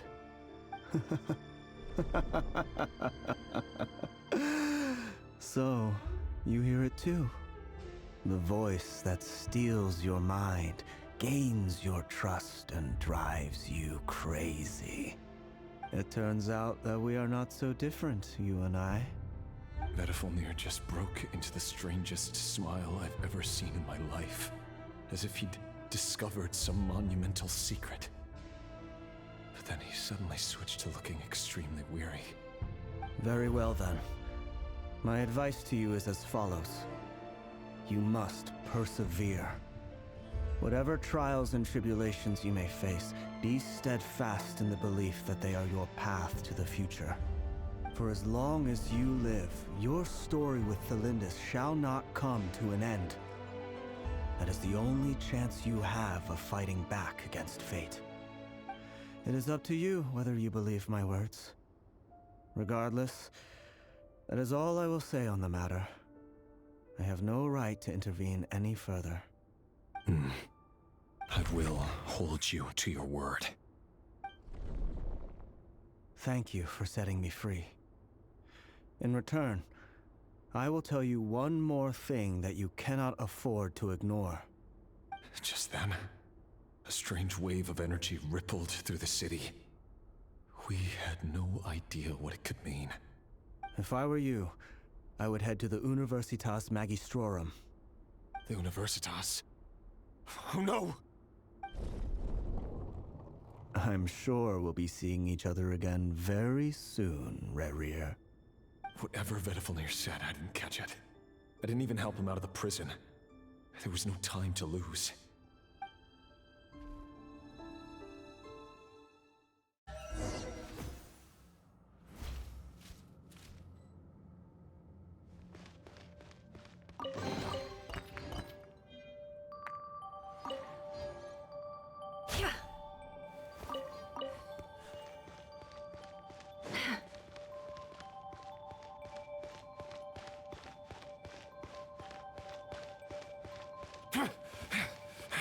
Monsters?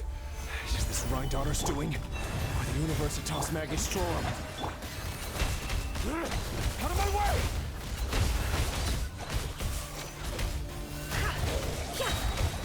The deception ends here.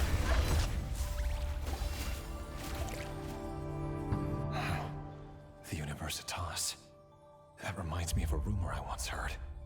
Allegedly, the king installed secret mechanisms in the palace and around the city, No one knows where they are or what kind of power they hold. But if they were ever gonna activate, it would probably be on a night like tonight. Help! Help! Hold on! Don't let them anywhere near you! Save me! I can't! Ah! That sounded like an explosion. So, the rumor is true? The king really went through with it? What other means does the king have at his disposal? They must run on power from the Abyss. And given it's a major center of Abyss research, anyone over at the Universitas will be in grave danger. I have to hurry!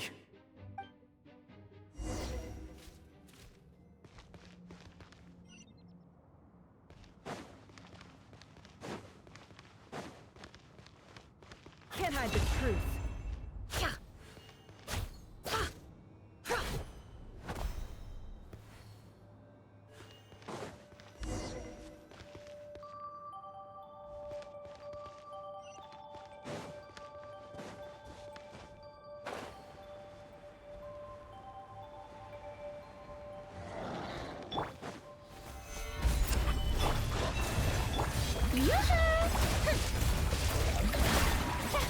No more lies. It all adds up. Seek within.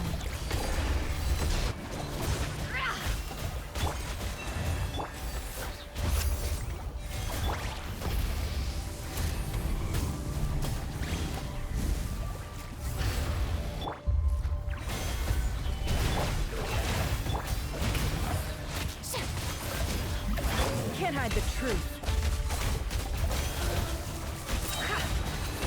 The deception ends here.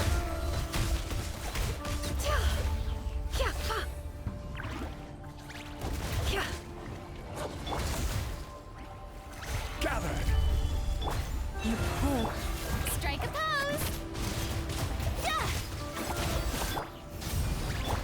No more lies. Can't hide the truth.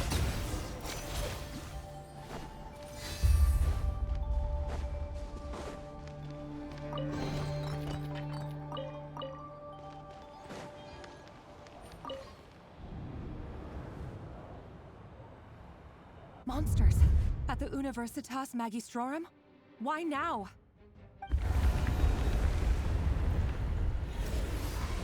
Oh no! They're coming! It's no use. The table won't hold out much longer. The weapons. Where are the weapons? Of course. All the lab equipment was upgraded after the inspection last week, but the new weapons haven't been allocated yet. I'm done for. Is anyone there? I need help! Ah!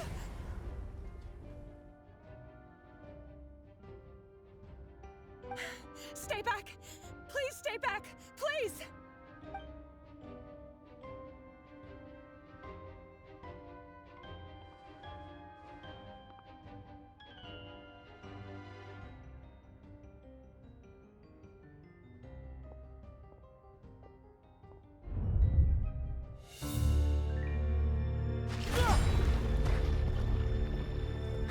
What's that? Rear. So the rumors about your work are true. What? No! Listen, something happened at the palace tonight. We have to leave! You don't need to lie to me anymore. What do you mean? I know why you're worried, and I will respect the decision you've made. But it's okay, because I found a solution. I know how to end all this. You can have it back. The normal life you so desire. But until then, I'm afraid our wedding will have to wait. Cylindus? No, don't do it! Cylindus! Cylindus!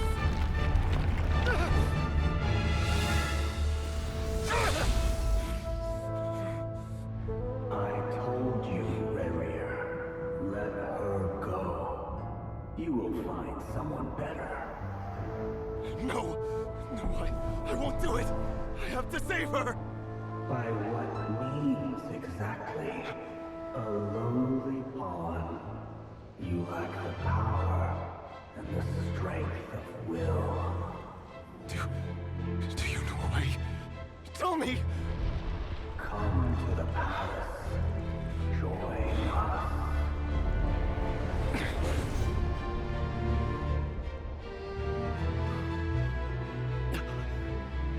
Rerir, thank goodness we... Step forth and take your share. You made it. Not you too.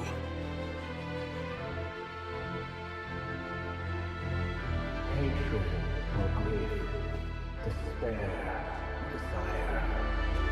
We all have our own.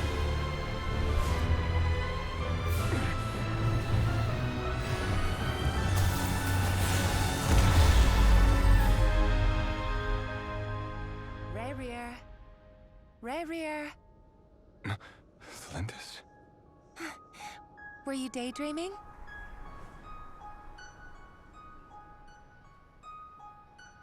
You still remember, Rerir? That question you asked me a couple of weeks ago? Oh. You mean the proposal? Yeah.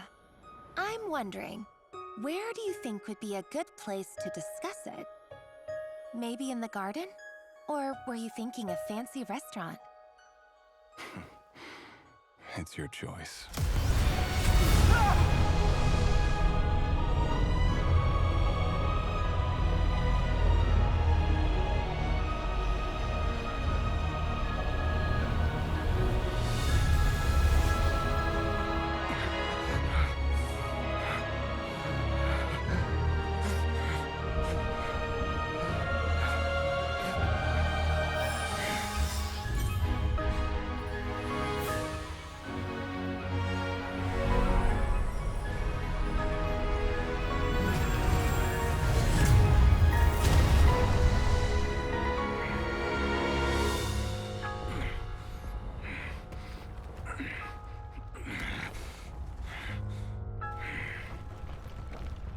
I will find you.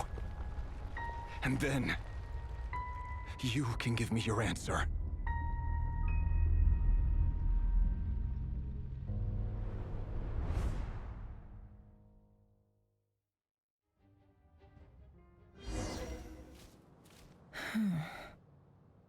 So that's how the Raker of Solnari was born.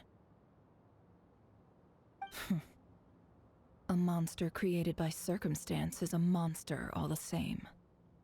Viewing other people's thoughts for too long can get uncomfortable. Right now, I'm feeling a strong sense of loathing. In a nutshell, the story of Conria is what happens when the truth falls by the wayside. Everyone tells little white lies, and before long, you have a huge pack of lies that destroys everything. Phew. Time to get back. His past is filled with sorrow, but the tale of any fallen civilization is one of endless tragedy. Cruel as it may be, that was Conria's fate.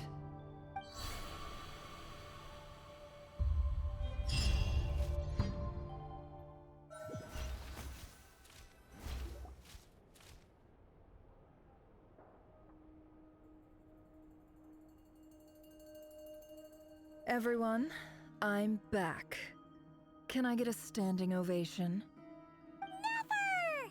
How are you holding up? Feeling okay? She's fine. Boss is a pro.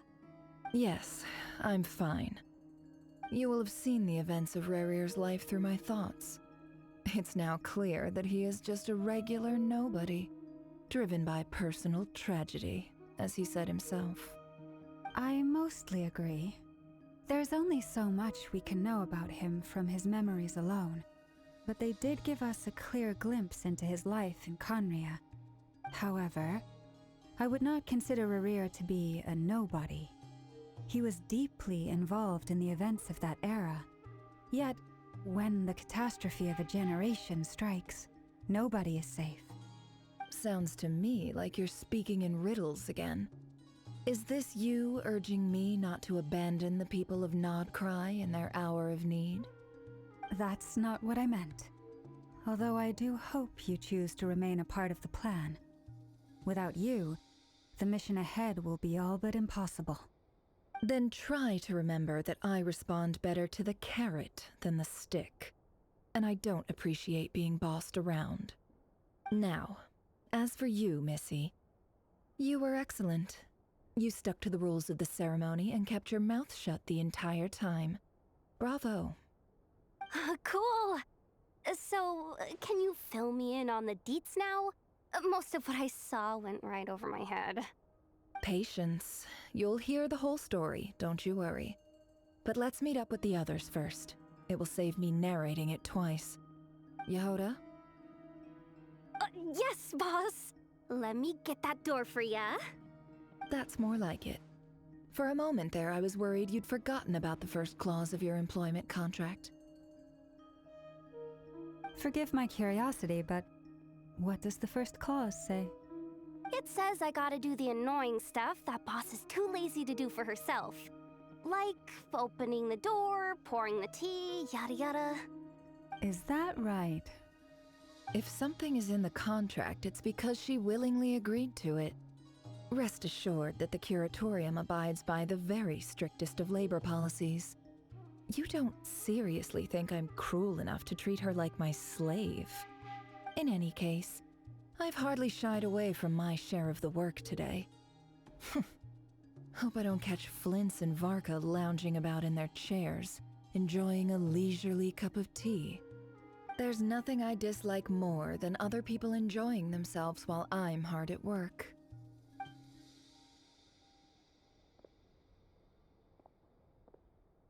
Oh no.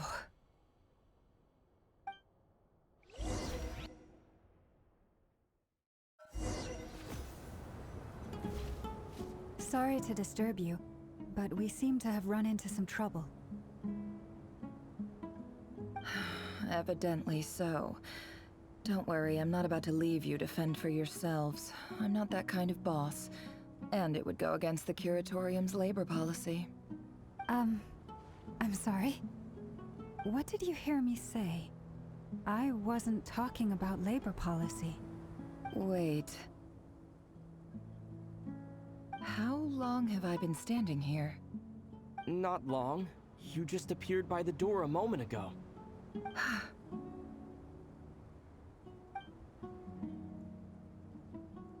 Boss, what's wrong? You look like you've seen a ghost. We've been tricked. We never left at all. Somehow I hallucinated that whole scene back inside the office. Hallucinated? But how? How indeed. This place should heed my will alone. All thoughts and actions that occur in here are just a result of pawns moving across the chessboard in a carefully calculated manner. And nobody has access to this chess set but me. So you control everything in here? More or less. But yes, it's a special technique of mine. Has anything like this ever happened before? Only once. It was the first time I used the chess set. Is there any similarity between what happened then and what's happening now? I suppose my thoughts are a little turbulent, which was also the case my first time. Is there anything I can do to help? The first clause of your contract clearly states that I only need your help with things that I'm too lazy to do myself. Meaning, you're not feeling lazy right now? Meaning, this is not something Yehoda can help with. The chess set is a personal treasure that I alone understand. I must be the one to find our way out of here. Boss, it's fine. Really. Let me do something useful. Oh, listen to you. Whatever would I do without you, Yehoda? What? Really? Yes, really. Where would I ever find another employee as obedient and servile as you? God forbid anything ever happens to you. Oh, okay. Well, anyway, I was thinking of fetching some water. There's gotta be a source around here somewhere. I suggest everyone finds someplace comfortable to take a rest. We gotta conserve our energy. Even though all this chess malarkey doesn't exist in a physical sense, mentally speaking, it's all real. And so is our tiredness and fatigue. You don't want to dismiss mental fatigue. Just because it isn't physical doesn't mean it's any less serious. But anyway, I got your backs, so don't worry about a thing. Don't I have the best employees? Jealous much? If we can find a suitable time, I'd love to borrow Yehoda for a day to help out at the Frost Moon Scions. Would you be amenable to that, Boss Nefer? Oh, Lauma. Have I ever told you just how pretty you are? Beauty runs from the tips of your antlers to the depths of your imagination. Time to rally, everyone. Follow me. As we continue our journey, the same rules will apply. That means stay focused and no talking no matter what we encounter. And don't disturb the chess pieces.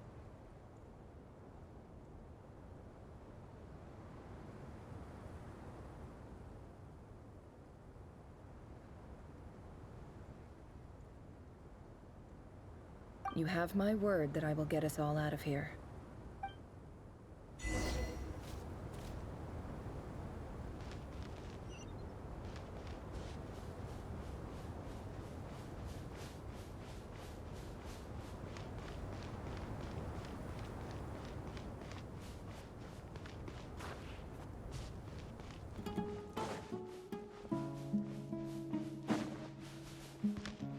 This place looks familiar. That's not a good sign. There's someone up ahead. Time? I wasn't expecting visitors at this hour. Wait, is that? Oh, it's him. There you are! Sinue's been looking for you all day. I think he has some news for you. Oh yeah? What were you doing just now, Uncle Retinue? Hiding away some more loose change? I know I saw some Mora. What do you mean loose change? Oh, come on, I'm too old for this. Just pretend you saw nothing.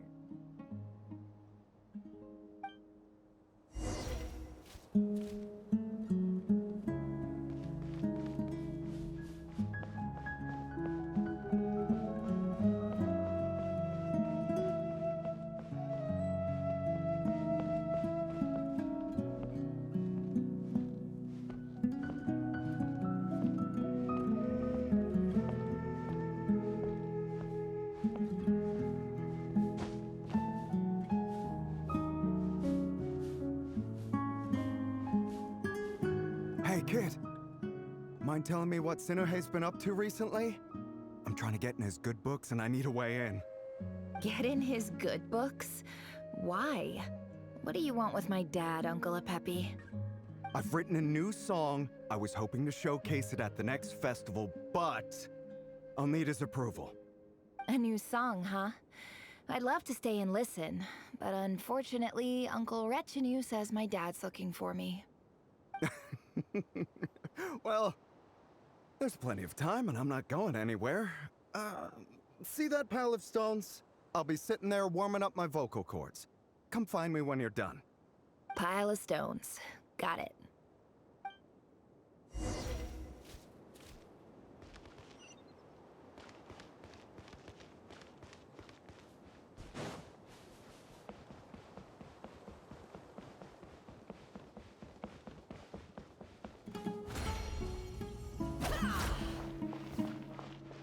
Hi, Dad. Uncle Retinue said you were looking for me. Ah, there's my little princess. If you'd gotten back just a little sooner, you could have shared the spoils of war with me. Spoils of war? Who were you fighting against, Dad? It was just a figure of speech. The aftermath of a sandstorm is no time to be waging war. I was talking about our war against thirst. I went out to fix our water supply problem, and now I'm back. Which means... We have a well again. That's right. I found a new one and brought back as much water as I could carry. It should last us for a good while. If it wasn't for these blasted sandstorms, our wells wouldn't be caving in.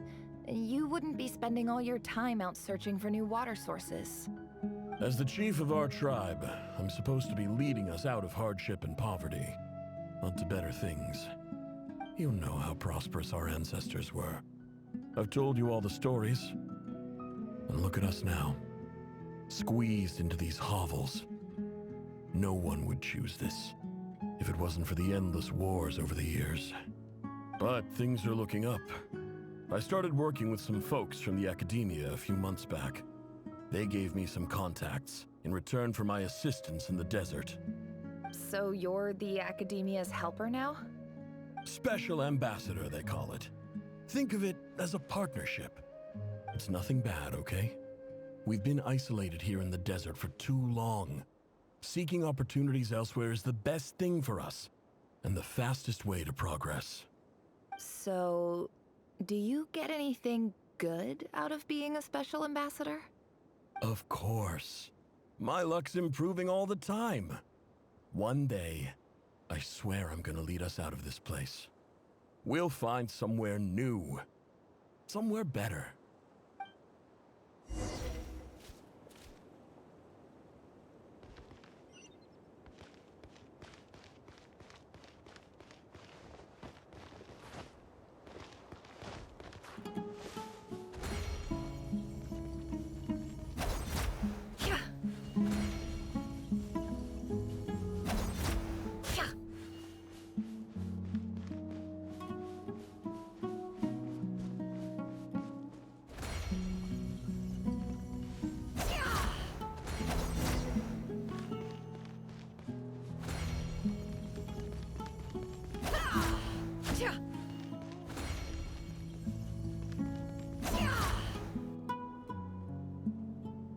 That's our well, and you know it. You stole from us. Well, you've gone from chief to thief, and now you have to face the consequences. Did you really think you could take our water without permission and get away with it? You're either brave, stupid, or both. And that special ambassador act? Yeah, nice try. We spoke to the academia. They said it was all news to them. You're a liar and a cheat!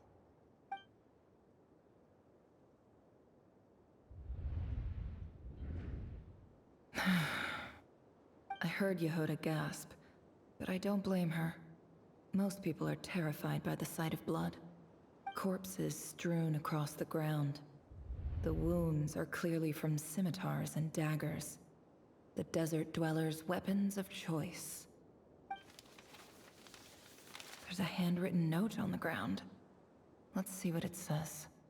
Halil, this is Sinuhe, chief of the Shimti tribe. Surely you remember me. I was the one who helped you and your colleagues avoid the quicksand in the desert. This is my second time writing to you. I assume my last letter must have gotten lost in the mail, as I didn't receive a reply. I hope this one makes it to you safely. I'm writing to you because I need some help. That sandstorm the other day completely blocked up our well, forcing me to look for another water source in Iab and Unut territory. It was a matter of survival. Praise the gods.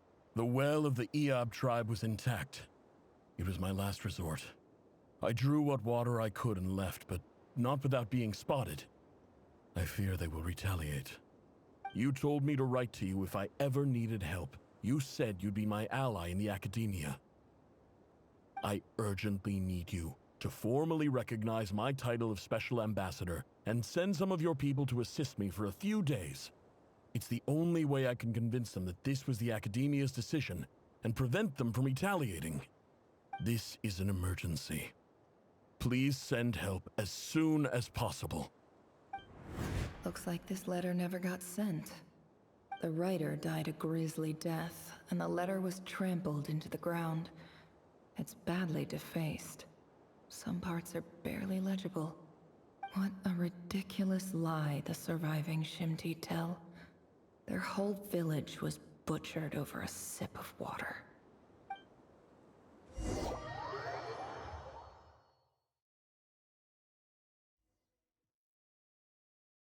Ah, officer. Welcome. Welcome to our humble village. I thought you would at least have the courtesy to provide some respectable libations. This is the finest wine Aru village has to offer. I promise.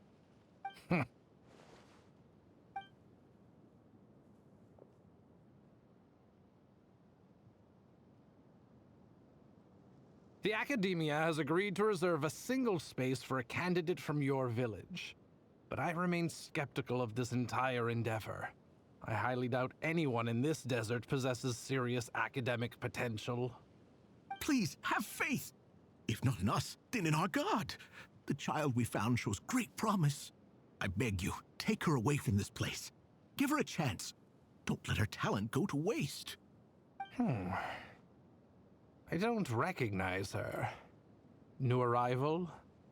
She showed up here a few days ago and we took her in. She's a really bright kid. Please help. I'm begging you. So, where are you from? Nowhere special. Just a sand dune.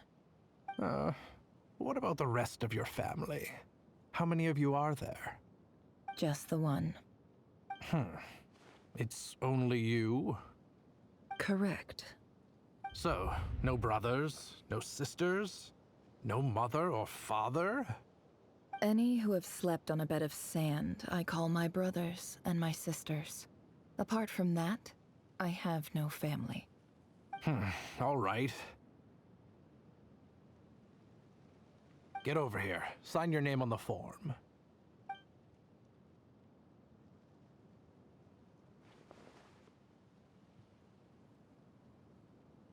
Never? You're rather fair-skinned for a desert dweller.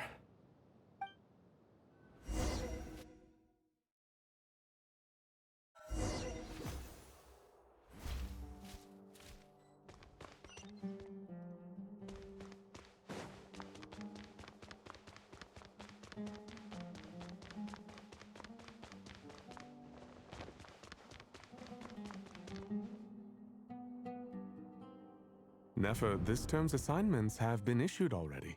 Please read through the materials thoroughly, conduct your own additional research, and then write an essay on the topic. Yes, Professor, I'm aware. I just had a couple more questions I wanted to get your perspective on. Oh? Please, ask away. Well, I saw the other students' problem sheets, and I couldn't help but notice that my assignment is much easier than theirs. Do you really think I'm a weak student? A weak student? Goodness, no. Quite the opposite. You have a sharp mind.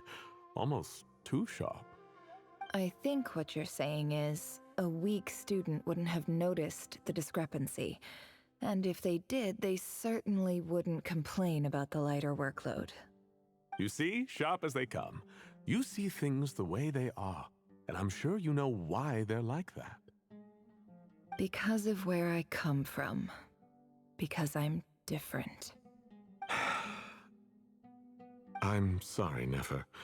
I don't like it any more than you do. It's just... Anyway, you said you had a couple of questions. What's the other one? I wanted to check. If someone sent me a letter to the Academia, where do I go to collect it? Ah, your family wrote to you. Well, as long as they put your name on the envelope, someone should hand it right to you. Not exactly. It's not even a recent letter. I was just curious where the mail would end up if no one collects it. The House of Dana, I expect. I know there's a box for unclaimed mail somewhere in there, probably sitting on a shelf. Whatever you're looking for, that'd be the place to start. Okay, got it. Thank you, Professor. Oh, don't mention it. Honestly, I feel like I failed you. I'm supposed to be your teacher, but I haven't taught you anything. Hey, Don't say that. You're a great teacher, and you do your best for all your students. But the rules are the rules. You're not allowed to teach students like me. It's not just the academia either. The whole world bends over backwards for the successful and leaves the losers to suffer and die. Oh, my dear child. Don't tell me you've given up on life already. I haven't. I just think that if you want to make it in this world, you have to find a way to become successful.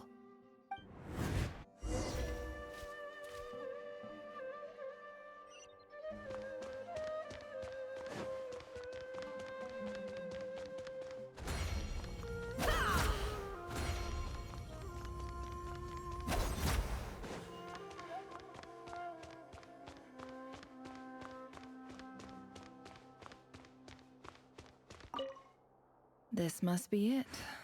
A big cardboard box full of unclaimed mail. And probably some letters that ended up here by mistake, too. Let's take a look.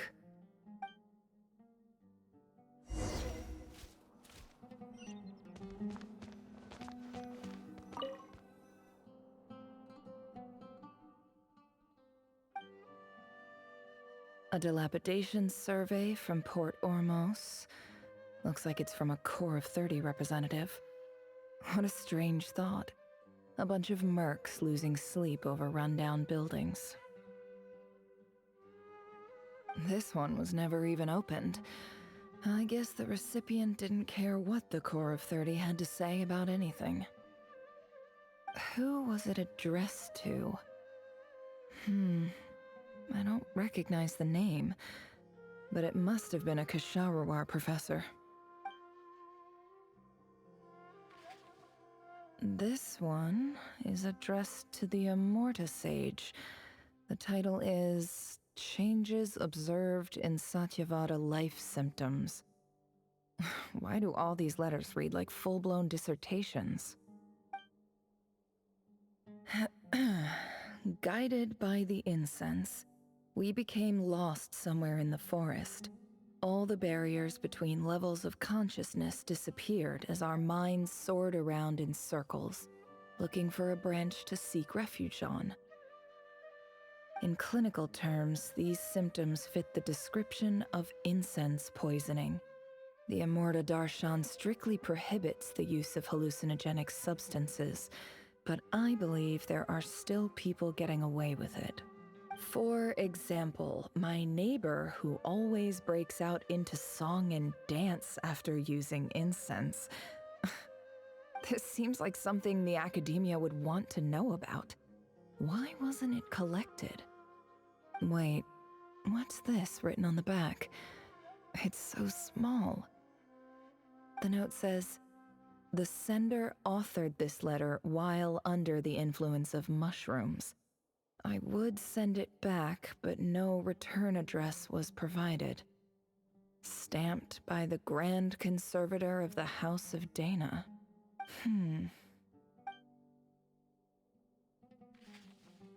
This next one is addressed to Grand Sage Azar. A few words of protest regarding recent changes in Sumeru's educational policy. In recent years, the academia has taken on a small number of students from the desert region, as per the policy to this effect. However, it appears to me that these students have not, in fact, been provided with educational opportunities that are, in any meaningful sense, equal to those enjoyed by their peers. As well as receiving dumbed-down assignments and perfunctory tutoring, they do not even have full access to the Akasha system. Education is the fundamental purpose of this institution, which should go without saying in a nation whose founding virtues are knowledge and wisdom. I ask you, is the lip service we pay to the policy of education for desert students truly the standard of pedagogy to which the academia aspires? As Grand Sage, policy decisions are your prerogative, but do not forget your roots. You and I were once students too, as was everyone else in this institution. I do hope you will give some serious attention to this matter. I encourage you to discuss issues like this with myself and others, and listen to some alternative opinions. Great letter. Shame it didn't get to where it needed to go. And the sender is... Huh? Sage Cyrus of Spontamod. I didn't realize anyone else even knew how bad students like me have it in this place. So this is where letters from the Sage of Spontamod end up? Nice one, Grand Sage. Really enlightened leadership. Whatever. This isn't what I came here for. Moving on. I'm not exactly holding out hope that a letter sent from the desert would even make it here. But if it did, where else would it end up if not in this box? I can't believe how much discarded mail there is. Must have been years since someone last went through it all. And this is just one box. The whole house of Dana is boxes on shelves. I don't believe for 1 second that any human being has sat down and read through all the documents in this place.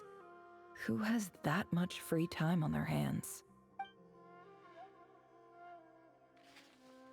Wait, could this be it?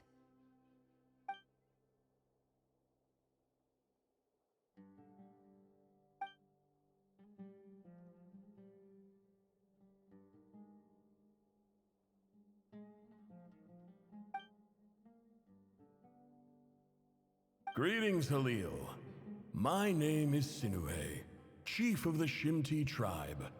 I was the one who came to you and your colleague's aid when you ran into trouble in the Great Red Sand. I don't know how well you remember it now, but I brought you to safety and gave you some water and other supplies. You seemed very pleased and told me your name. In my tribe, learning a person's true name is serious business, and I therefore see you all as friends. You were kind enough to leave your contact details, so we could stay in touch. The Shimti tribe lives a harsh, nomadic existence in the desert. You were sympathetic towards my plight, promising to make me a special ambassador of the Academia and help us find a way to make a better living. This brings me to my reason for writing. Our tribe has fallen on particularly hard times, and I would like to ask for your assistance. There was a terrible sandstorm a few days ago, which blocked up the well in our land. To ensure my people's survival, I had no choice but to venture into Iyab and Unut territory in search of an alternate water source. The Iyab and Unut are descended from the Thamudians, while we trace our ancestry to Tulatala.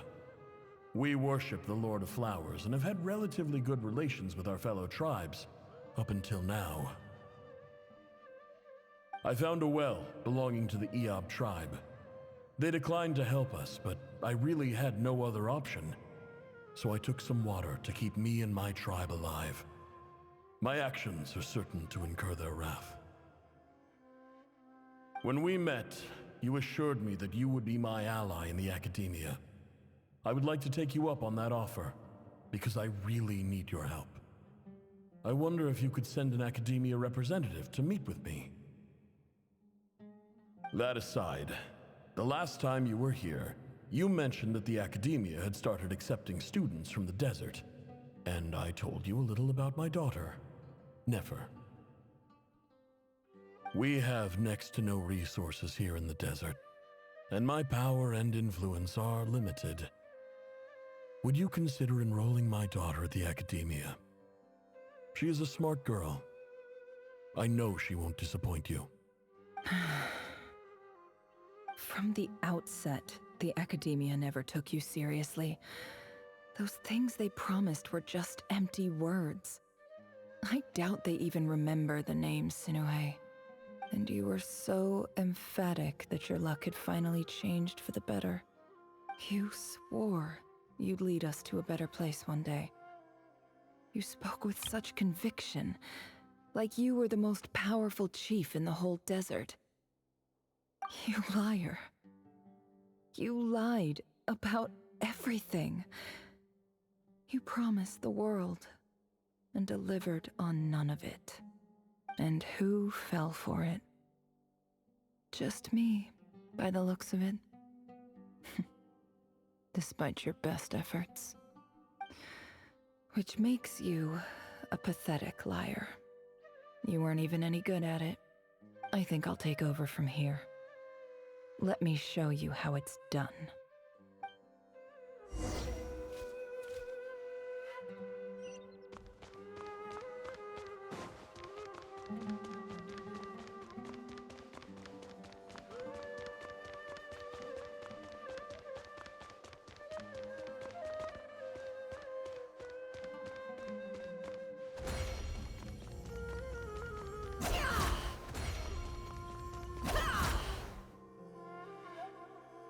I just came to say goodbye.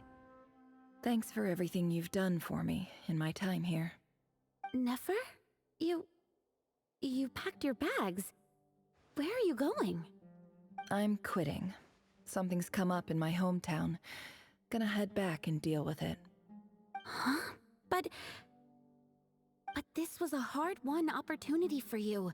You know that better than I do. It was. But it doesn't matter. I have more important things to deal with, and they can't wait. Oh, and I didn't want to overfill my bags, so I left some incense on your desk.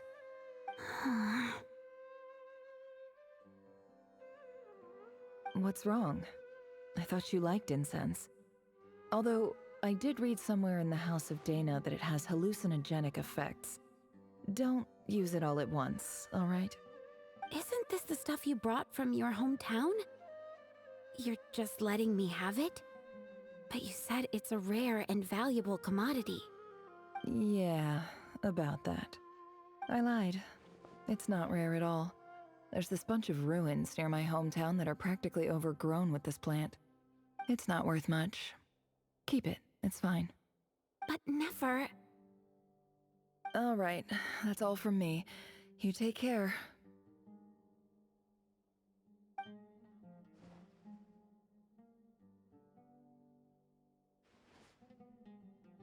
Don't forget me, okay? I mean, we're more than just classmates, right? We're friends. Yeah, I'll remember you. I lied again. That incense is worth a fortune, and it's a rare find even in those ruins. And as for remembering her, I have far too much to do when I get back. No time to reminisce.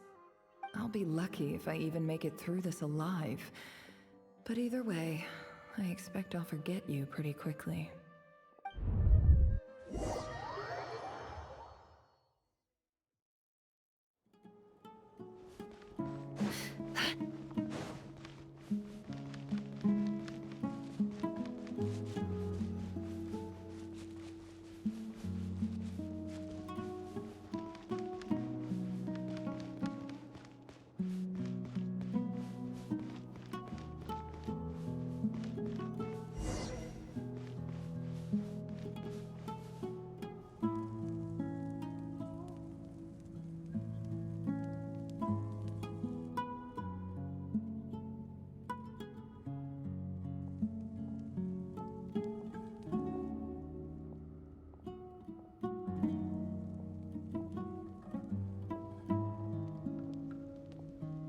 It's a pleasure to meet you, Mr. Arif.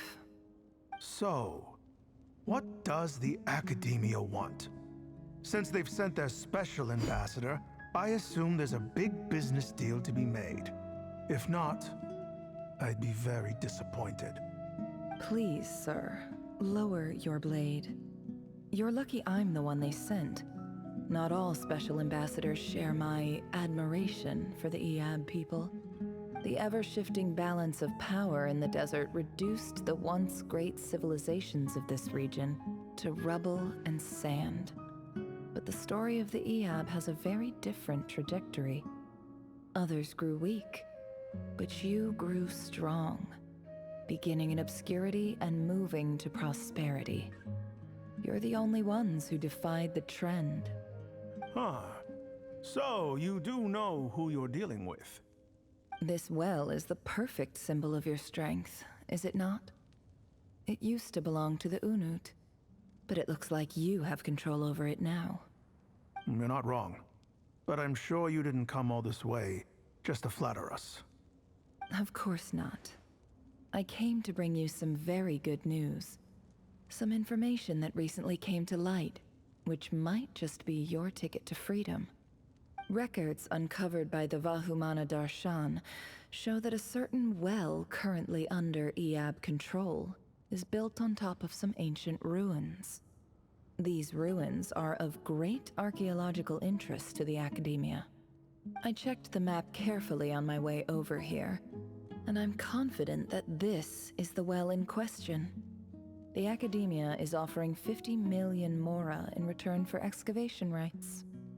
50 million? No, wait. If these ruins are as important as you say, 50 million's a little low, don't you think? Don't get greedy, Eab. We know far more than you think. We know that you seized this well by force. Wasn't that the first step in your rise to power? To drive away the Unut and steal their water supply? So what if it was?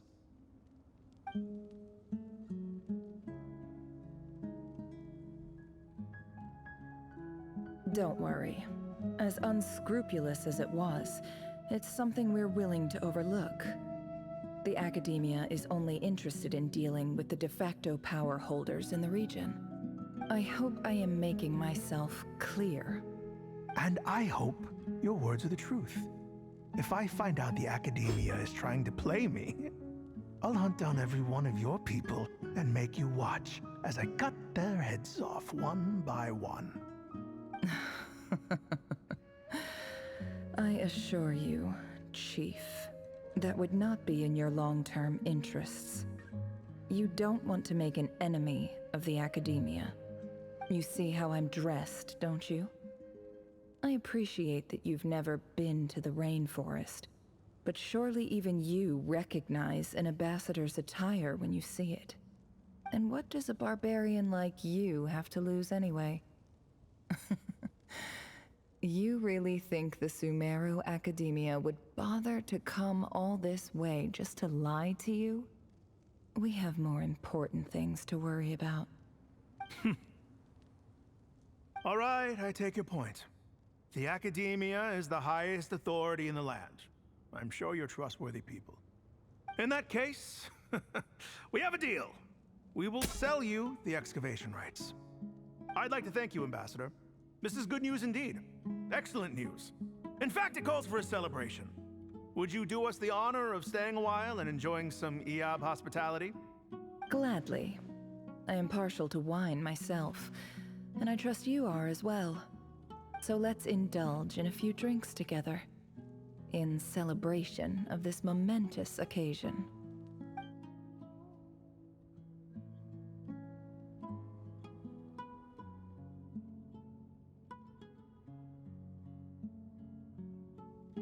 Chief! Chief, it's an emergency! It's the Unut. They've taken the well. What? Well, don't just stand there. Take it back. Yes, Chief. I have every confidence in the Eab's military superiority, and yet... Well, what is it? The Unut's response was alarmingly fast. The day after we reach a deal, they seize the well. This can't be a coincidence. Perhaps there is a traitor in your midst. I don't think so. I am obliged to remind you, Chief, that the Academia will only deal with the de facto power holders. If you cannot regain control over the well, I'm afraid you won't see a single mora of that 50 million. No! Please, Ambassador, just give me some time. I swear the Unut will not get away with this. That well is ours, and so is the mora. Glad to hear it. I will wait here for an update. If there is a traitor, I will find them. In the meantime, make yourself at home. I'll report back as soon as I have an update. Much obliged. Wow. All it took was a few words and I've got him wrapped around my finger. What an amazing feeling. So, in summary, Ambassador, the Academia would rather negotiate with our tribe instead of the Eab, yes? The Eab are ruthless murderers who don't listen to reason. And now they have the gall to interfere in our research projects in the desert region. So let me ask you, Chief. If you were the Academia, what would you do? Kill them all, of course. Precisely. The Academia does not tolerate those who stand in our way. The Eab have held back our academic pursuits for too long, and our patience is wearing thin. At the same time, there is simply no way that the Academia can be seen to be intervening in desert affairs.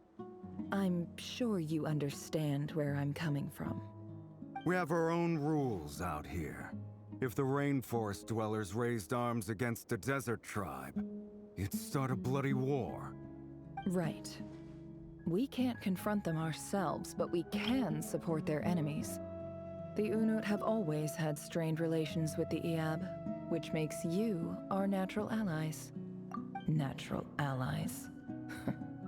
Weren't the Eab your allies once? You were quick to send them after us to protect your interests back when we stole that water. And now look at you. You're at each other's throats. Let me be clear. The Academia wishes to collaborate with the legally recognized rulers of the desert in this matter. We are asking for excavation rights to that well, and our offer is 50 million mora. Say no more. I believe we have an understanding. Good. Then I suggest you get to work. Get us access to that well, and the mora's yours. You see, Dad? Lying is easy when you know how. People will believe anything.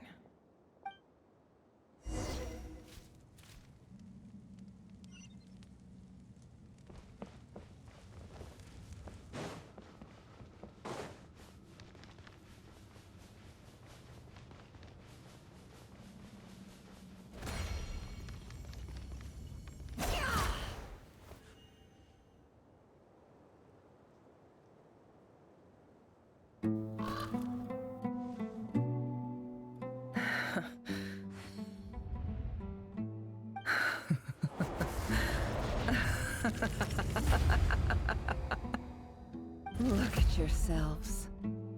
You may be vile, savage monsters, but your butchered bodies bleed like any others.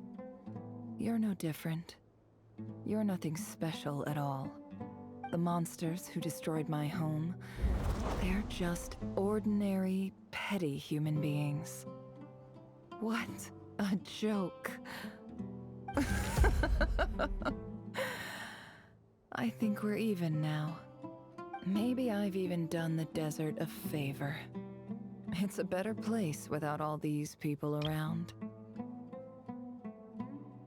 Oh, Sinuhe, my gullible fool of a father. Perhaps if you'd been as ruthless as I was today, our tribespeople would still be alive. In this dog-eat-dog world, a chief needs to be tough to survive. But you couldn't do what had to be done. So I did it for you. Nefer, it's okay. All of this is in the past now. I believe I remember you promising to remain silent. Yeah, but even so... You Hoda, is there anything you can do to ease the tension? All right, time for a sharp turn onto a completely different topic. So, anyway, that's enough of that. When are we getting out of this place? Feels like we've been walking forever. I'm getting pretty tired. Oh, Lauma, you tired? Yes. If we can find somewhere to sit down, I could certainly do with a rest. It's not far now. There should be a temple just up ahead. Yes. Really? A temple? That's where this story ends? I guess that's how things go in the desert. Desert dwellers can never escape their destiny. Or so everyone says. I never wanted to believe it, but looking back now, I'm as desert as they come. You mentioned a temple. What's waiting for us there? My biggest trade secret of all. Ah. Then I'm guessing it's where you got your power from. The power to peer into other people's minds. I didn't know you were clued up on any other religions.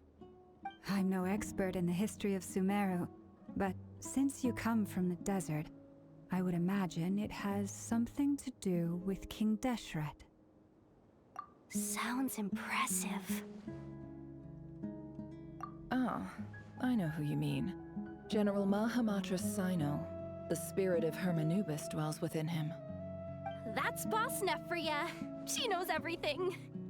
Sino's hardly a figure of obscurity, but I know about Sethos too. What about him? Is he a big deal or something? Well, he's not a small deal, let's put it that way. Please, this is the bare bone basics. Save the flattery. Thanks for your patience, everyone. I'm sure it's been a lot to take in. With any luck, that's our exit just up ahead.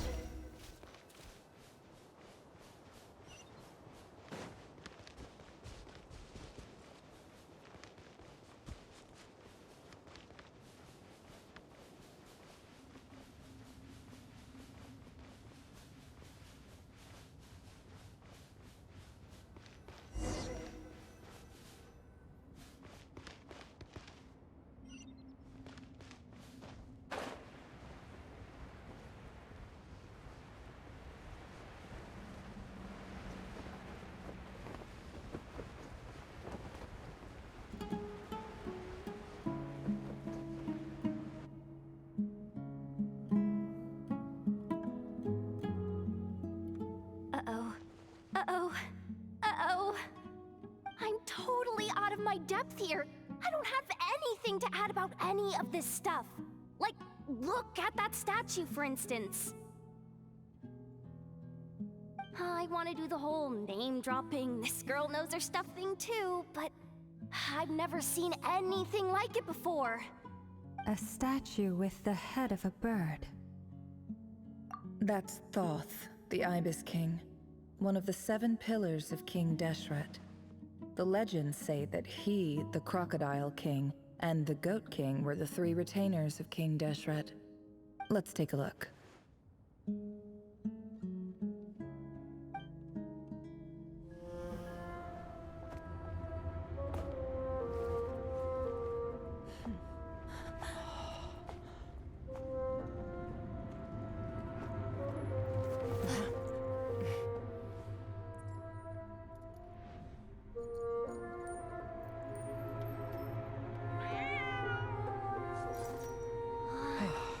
It's just Ashru. So, all is well?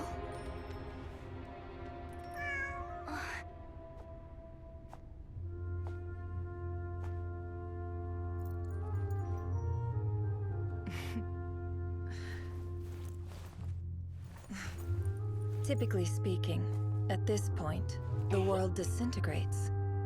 Then we find ourselves back in the outside world, Besides, these are my memories. There's nothing to fear. You're sure? Of course. It's almost over.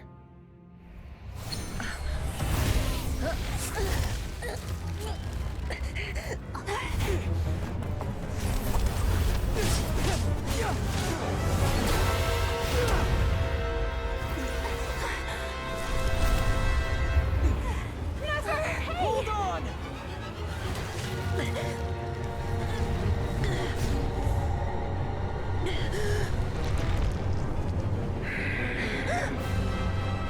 Knowing too much is always a death sentence.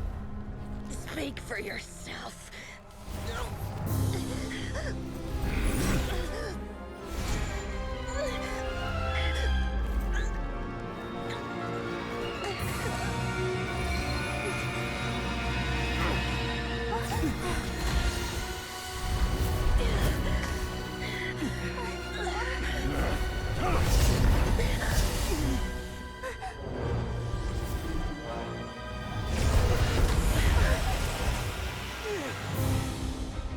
How repulsive.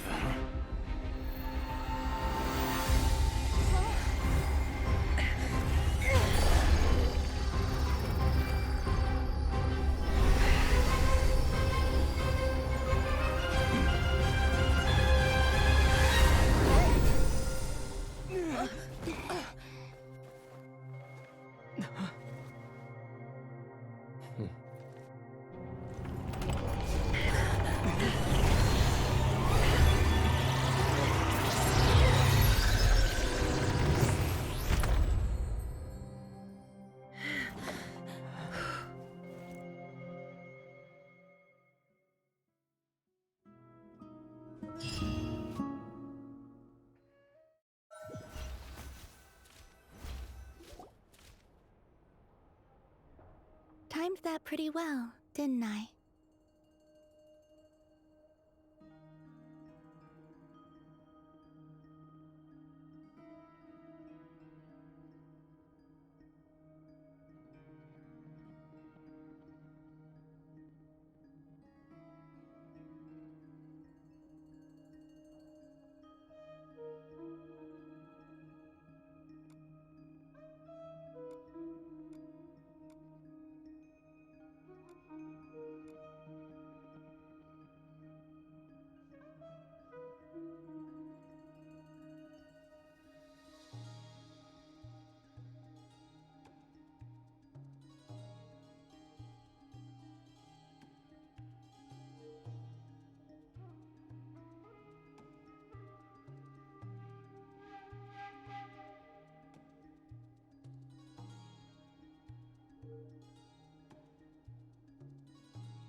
It's okay.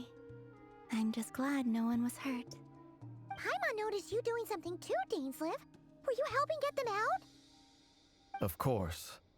When I asked Nefer to conduct this investigation, I was not naive to the dangers involved. I had a duty to ensure your safety. Good to know your sense of justice is still intact after all these years. I take that to mean that you saw the truth.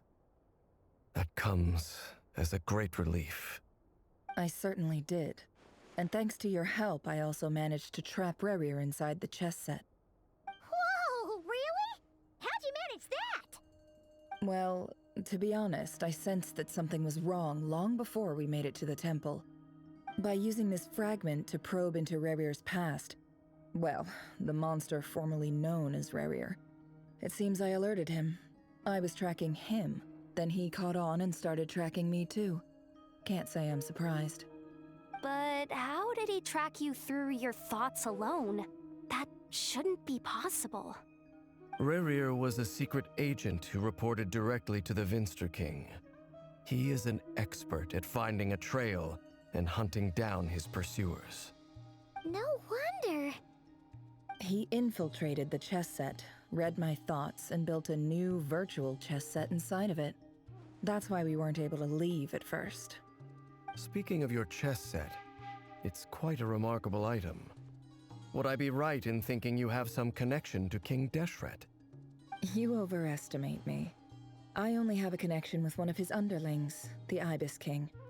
You all saw how this came to be. A long time ago, the Eab massacred my tribe, the Shimti, in our home village. A few years later, I enrolled in the academia, where some new information came to light. The Unut and the Eab fought a bitter battle over the rights to a well, all for the sake of a non-existent 50 million mora. The Eab ultimately won that confrontation, but their victory came at the cost of almost every warrior in the tribe. The final blow to the Eab came at the victory feast, when an Unut assassin beheaded their chief right before my eyes. The remaining Eab fled and have been scattered to the winds ever since. Having gotten my revenge, I returned to my hometown, where to my surprise, the nearby temple was still standing.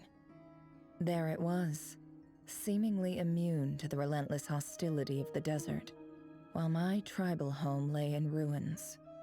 As I stood there gazing at the temple, I noticed a cat just outside. This cat, as it turned out, was home to the spirit of the Ibis King. He led me to a gate deep inside the temple, and there he made a deal with me. This chess set is my gift from the Ibis King. The chessboard within is made to the same specifications as the one in the mausoleum of King Deshret, and represents his power of piercing analysis. With this chessboard in its container, I gained a certain ability to perceive hidden secrets. Now, you could conclude that the Ibis King simply wanted to give the people of this world the power to seek the truth, but I don't believe that's the full story. Every god plays favorites. Their hearts are as fickle as any human's, full of secrets, perversions, egotistical tendencies. But precious few gods are willing to admit this. It is the same with all powerful forces, including fate itself. Their gaze falls preferentially upon a select few. As you rightly point out, this is an act of favoritism. If you're alluding to the Abyss, then yes, I agree. Gather the others. It's time to share everything I've learned.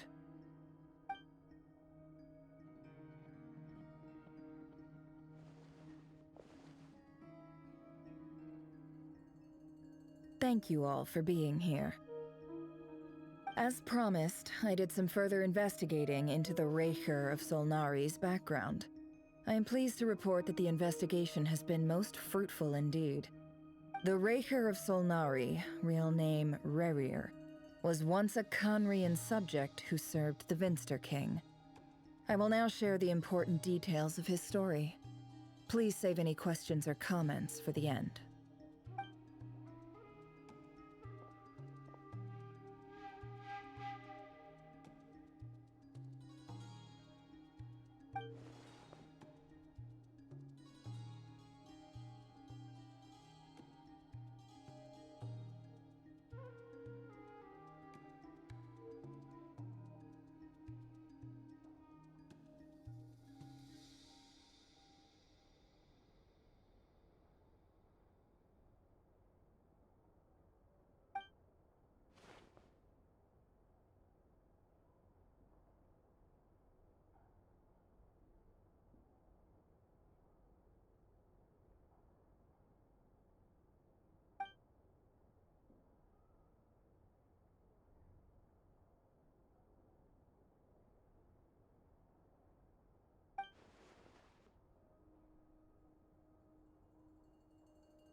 So that's why he's so obsessed with the moon. A tragic tale, to be sure. But it does not excuse his many transgressions. No matter how much Rerir suffered in the past, the fact remains that he is what we know today as the Wild Hunt, wreaking havoc upon innocent lives in Nod-Krai.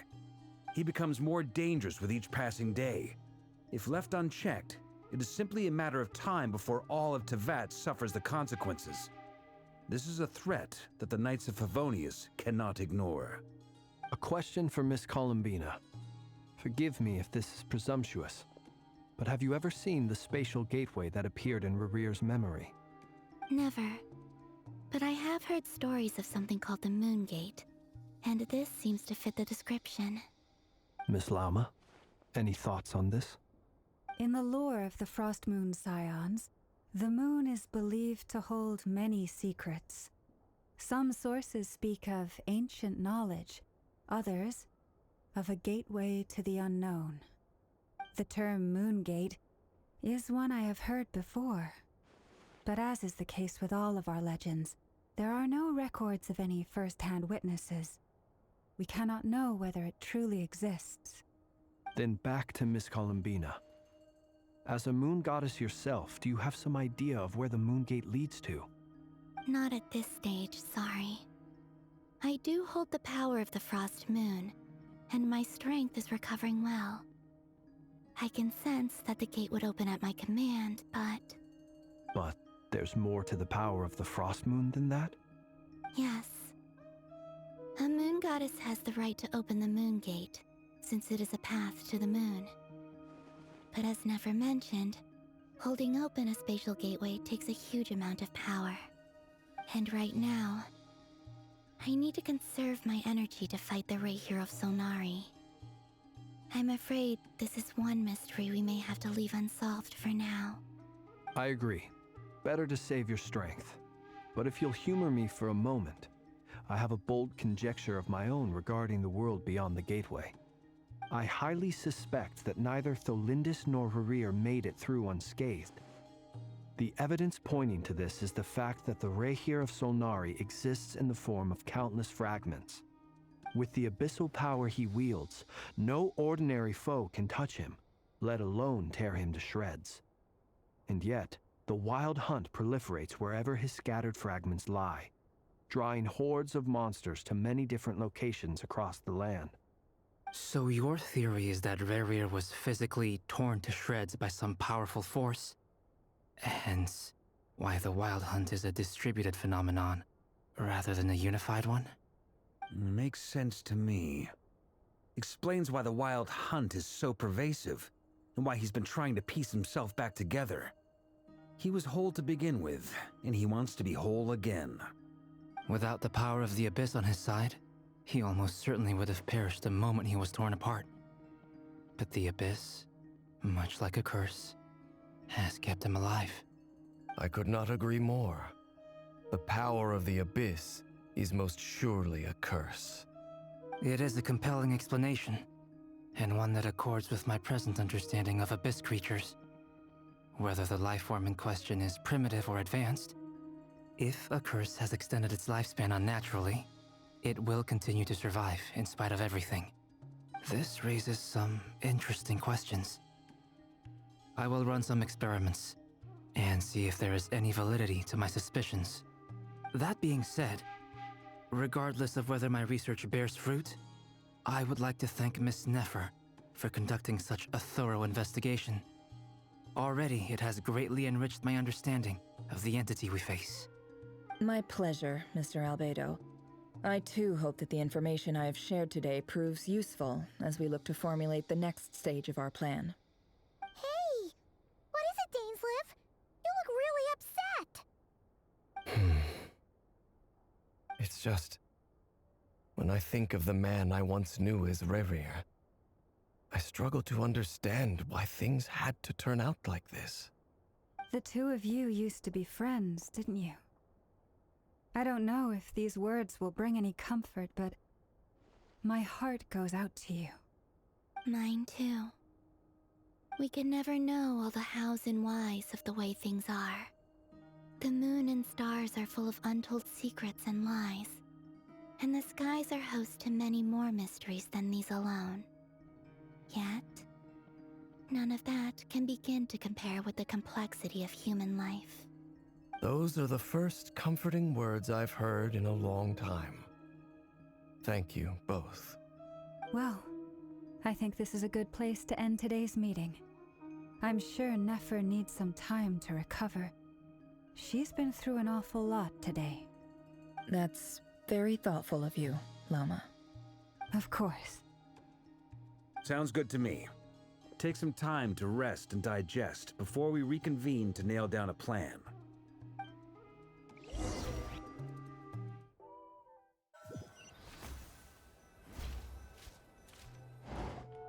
Hey, is this a bad time?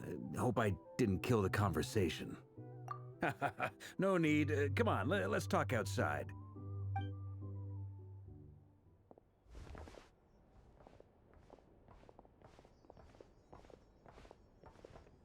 Anyway, Nefer went back to the curatorium to get some rest. But before she left, she shared some things with me that I thought you should be aware of.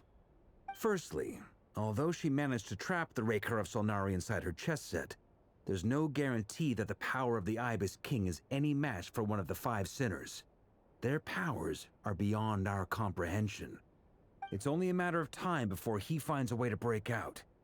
We have to come up with a plan and take care of him before that happens. Honestly, my mom figured that might be the case. So, how long have we got? Well, I asked her that same question. She talked for a long time, but for the most part, it seemed like she was trying to convince me how precious her chess set is. What a long and storied history it has. It felt like some kind of sales pitch, you know? The kind where you end up handing over Mora against your will? Anyway, after all that, she finally answered the question. 2 days, at most. 2 days? Holy moly! Can we even recruit enough help in that time? That remains to be seen. Which brings me to the second issue. Dainsleif is obviously conflicted about this whole thing. But given how little time we have, there's no way we can pull this off without his help. You have some history with him, right? Do you think maybe you could talk to him for us? Great. I appreciate it. All right, on to item 3. So, Albedo, Durin, and I put our heads together and came up with a plan. Can't promise it's gonna work yet, but at least it's a start. We figured we'd bounce the idea off you first. We'll explore it further once everyone's recovered. Oh, Paimon's dying to hear this. All right, so here's what we're thinking.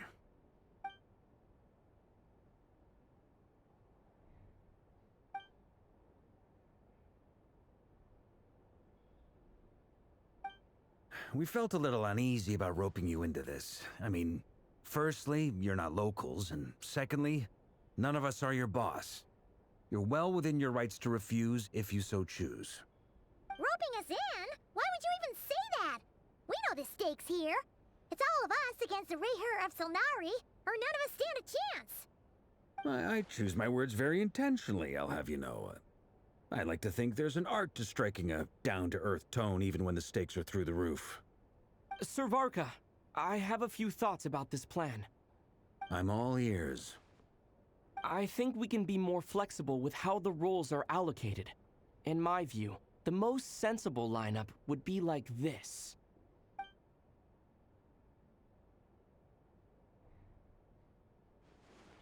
I see your point, yeah. But if that's how we're going to approach this, you'd better make sure you're ready. To be clear, I don't doubt your abilities. Far from it. I just want to make sure. Are you really willing to take all this on? I want to do everything within my power. The Rahier of Solnari is a truly fearsome opponent, and if I do my part, it'll greatly reduce the risk for everyone else involved. Well, that tracks with what I've heard. Jean's mentioned in her letters that you're so diligent it's almost abnormal. As in, most people weigh up the risks and rewards in situations like this. But you seem to just march towards danger without a moment's hesitation. Of course, everyone appreciates a fearless pioneer. But all that aside, I'm the Grand Master of the Knights of Favonius, and you're our honorary knight. I want to make sure your courage doesn't come at the expense of your safety. Thank you, Sir Varka. I should be the one thanking you. It means a lot to have you on board. I'll give some serious thought to your suggestions.